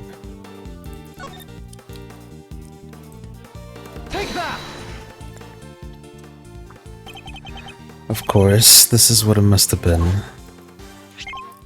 Huh? What's the matter, detective? I'm a detective, sir. So, objecting the alligator. What? How? Metal detector was reacting to something inside her after all. Your Honor, I'd like to remind you of this piece of evidence. The chisel? Didn't we just figure out that this isn't the murder weapon? You might recall that Mr. Knisa had this chisel in his dog's mouth. Would you believe that the real murder weapon was hidden in such much the same way? That's right, the murder weapon is hidden inside the alligator in that pond over there. What? No way! We detected the presence of a metallic object during our early investigation. Judge Cabell, we need to know what's inside that alligator. Understood. Then we will need to summon a veterinarian. I'm sure I could get a little sweetie open up for us. I'd be happy to give it a try. Please, by all means.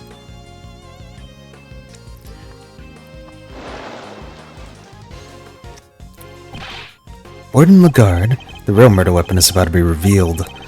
Why not do the right thing and confess? I have nothing to confess. As you wish, then you can simply wait and watch as your lies are exposed. Sir, we got it. This has to be it. It's over, Fifi Lagarde.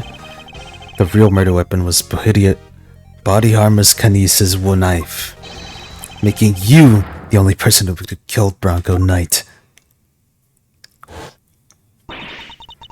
I'm not the criminal here. It's all Canice's doing. I did the right thing. That night was a threat. It was Canice. Curse that despicable maid, Canice. Why do you have to come and ruin my perfect little home? We could have been happy forever if it wasn't for him. He ruined my paradise on earth. He ruined everything. Curse him. Curse that pitiless butcher, that awful, terrible, despicable man. Curse him.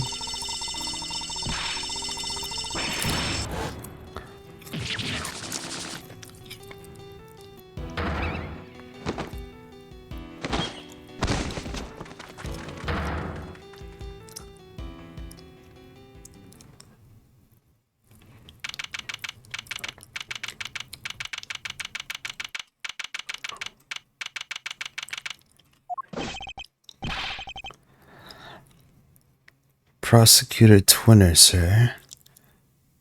What? Test results just come back. Twinner? Guess you've all been on under stress. Trace the Bronco Knight's blood were found in Miss Canice tonight. Just like you said there, congratulations on a stunning victory. Thank you, officer. Excellent work. Can't you continue complimenting me if you like? Yes, sir. Winner wins again. Think I'm filling up a little. With rage. Excellent work, Eustace. Just a few loose ends tie up and we're done.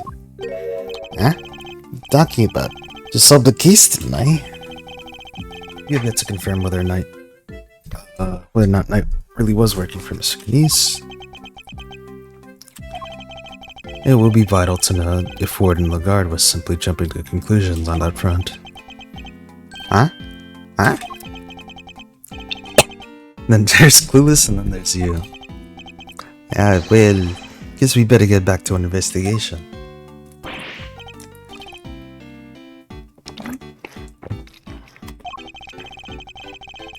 You're about to see the winner win a whole lot more. How fucking old is he? Okay.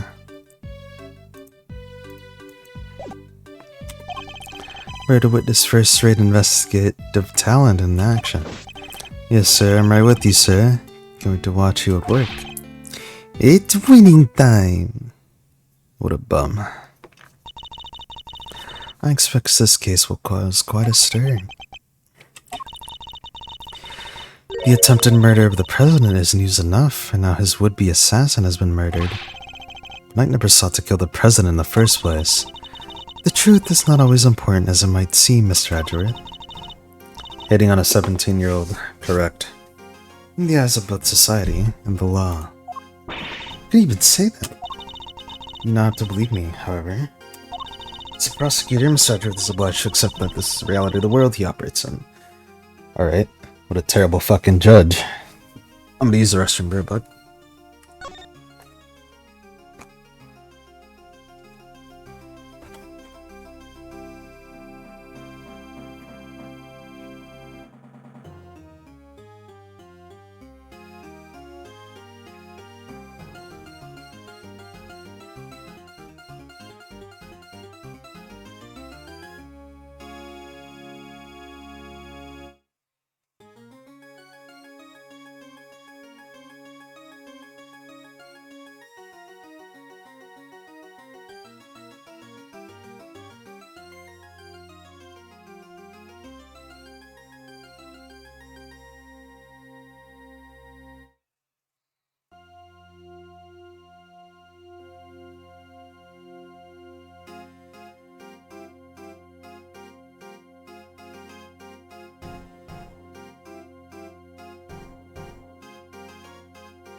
Being a prosecutor is more than proving people guilty. That's what I believe. We are free to believe as we choose, but the law is not to be toyed with for our personal goals.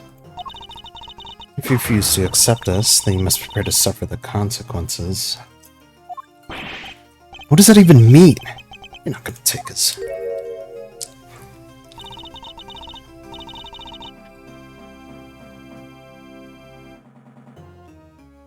I'm afraid I must be going now. Farewell, Mr. Edgeworth.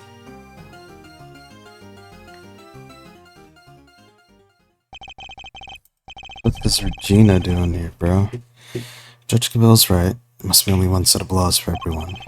But if following the law means sacrificing the truth, can I really do that on good conscience? Simeon, you're out. Hi, Regina. Is everything alright? Did they let you out right? Yeah? But I'm so confused as to what's going on. Some guy just came said and I was free to go. Did I have Mr. Edgeworth to thank? Sure you do. Mr. Edgeworth found out who the real killer is. Wow, really? Did that for me, Mr. Edgeworth? Oh, no, stop staring at me like that. I'm innocent, I swear. Don't pull the rug under me now. Stop it, silly. It's true. Saved you. Say thanks already. Okay. Thank you, Mr. Edgeworth, thank you. And a great big Regina Berry, thank you for me too. Mr. Saint talking directly to me? Small victories, I suppose. Can I ask you one question, Mr. Attorney? Sure. I'm not an action attorney, though. I thought Bronco was my friend. No, my best friend. I trusted him, but now... But now? Well, it's just... I never knew. I would have believed that he could hate somebody enough to want to kill them. If he kept something like that from me, then he never really trusted me, did he? That's not true, Simeon. Of course he trusted you. But no, he didn't. If he had, he just told me and I could have stopped him. I could have told him that hate never helps, that you had to let go of all that stuff. Mr. Saint, I think you're forgetting something. It's something that proves I trusted him.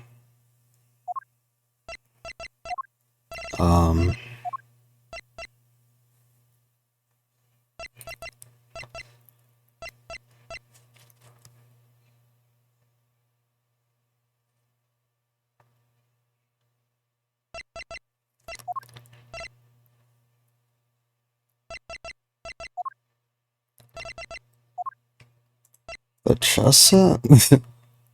Take that! It's the chest that I brought for him.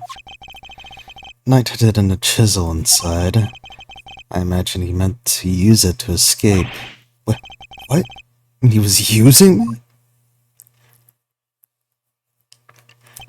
No. He believed in you.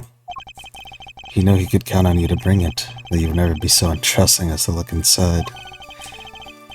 I imagine that by not telling you, he was hoping he could keep you from getting caught up in his mess. Oh. Bronco, why didn't you tell me? Guess you understand now, right, Simeon?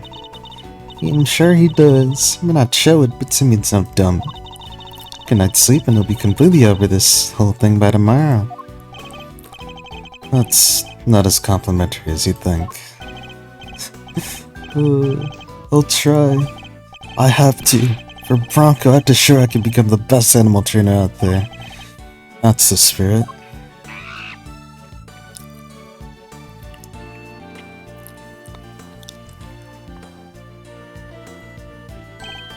Oh, almost forgot. We're doing a new show soon. I'd love if you could come, Mr. Edgeworth. Oh, there he is. I'll be joining Regina on stage for this one. That's right. Big Berry Circus is the biggest, most fabulous event in town. You'll have oodles of fun. Sounds great, doesn't it? Mr. Edgeworth, come on, we have to go. Well, I'll think about it. Alright, Simeon, got some training to do. I think it's time you and Regent got acquainted. Regent? Regent the tiger? No way, I can't. No. You'll be fine, silly. You never met a nicer kitty cat. I can't. Please, Regina, anything about that, please. Another satisfied customer. Oh, that was really something, Smiles. Talking about pulling out of the bag. I couldn't have done it without you, Thunder. Without your timely intervention, she would have gone away. Besides, I have you to thank for even being able to investigate the case in the first place. Oh, stop it. Pat me in the back in the order and you're gonna make me blush. It's all over. I suppose it would be asking too much for you to take this seriously. Seriously? Miles, my friend, I'm always serious. Anyway, how does it feel to save an innocent client? That's what it means to be an attorney, after all. To be an attorney. Gotta say, I had a blast. Reminded me of the good old days. Like Gregory was standing right there beside me. It's been like a zillion years since I felt this warm and fuzzy on the job. That's good. Bittersweet. Not sure. Say, Miles, you ever thought about going into the defense game full time? Excuse me? No, pick up where Gregory left off. Get out there and actually help people. Hey, pal, don't get any big ideas, Miss Edgewood, anything about to switch sides. Why not? Coming up with the light side's all the rage. Everyone's doing it these days. Come on, Mr. Fenner, you know it's not about that. Chill, team, chill! Don't get it twisted, I was just asking a perfectly innocent question. Heck, you were. Looks like you got a mean defense there, team, yourself, Miles.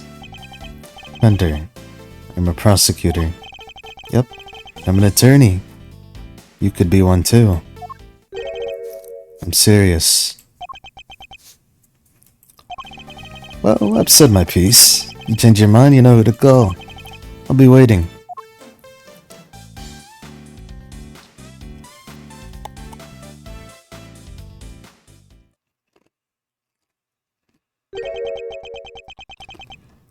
Follow in my father's footsteps?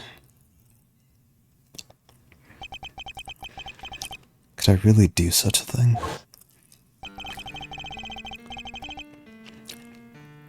I'm gonna become a defense attorney, like my dad. Oh, you got a sprite. Attorney, like my father. Me?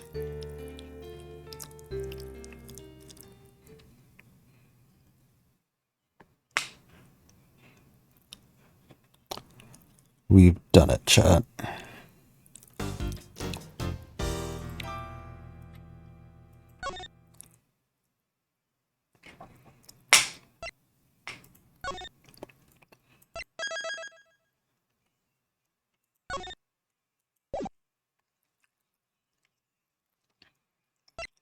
We got Turnabout Legacy. Oh, we get to play as some?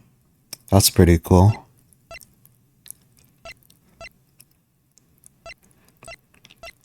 Peak Vision has arrived. Yeah, well, I'm not starting today, bro. Finishing took it's fucking almost 6 hours.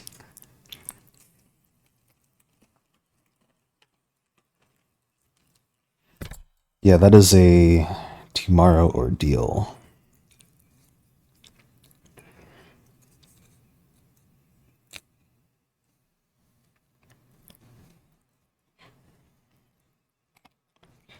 Alright, well, I am done. Thanks for stopping by. Or, well, before I end, that case was actually pretty good. I quite liked it. I think putting him in a defense position is, like, pretty neat for his character. And overall, the case is, like, pretty good.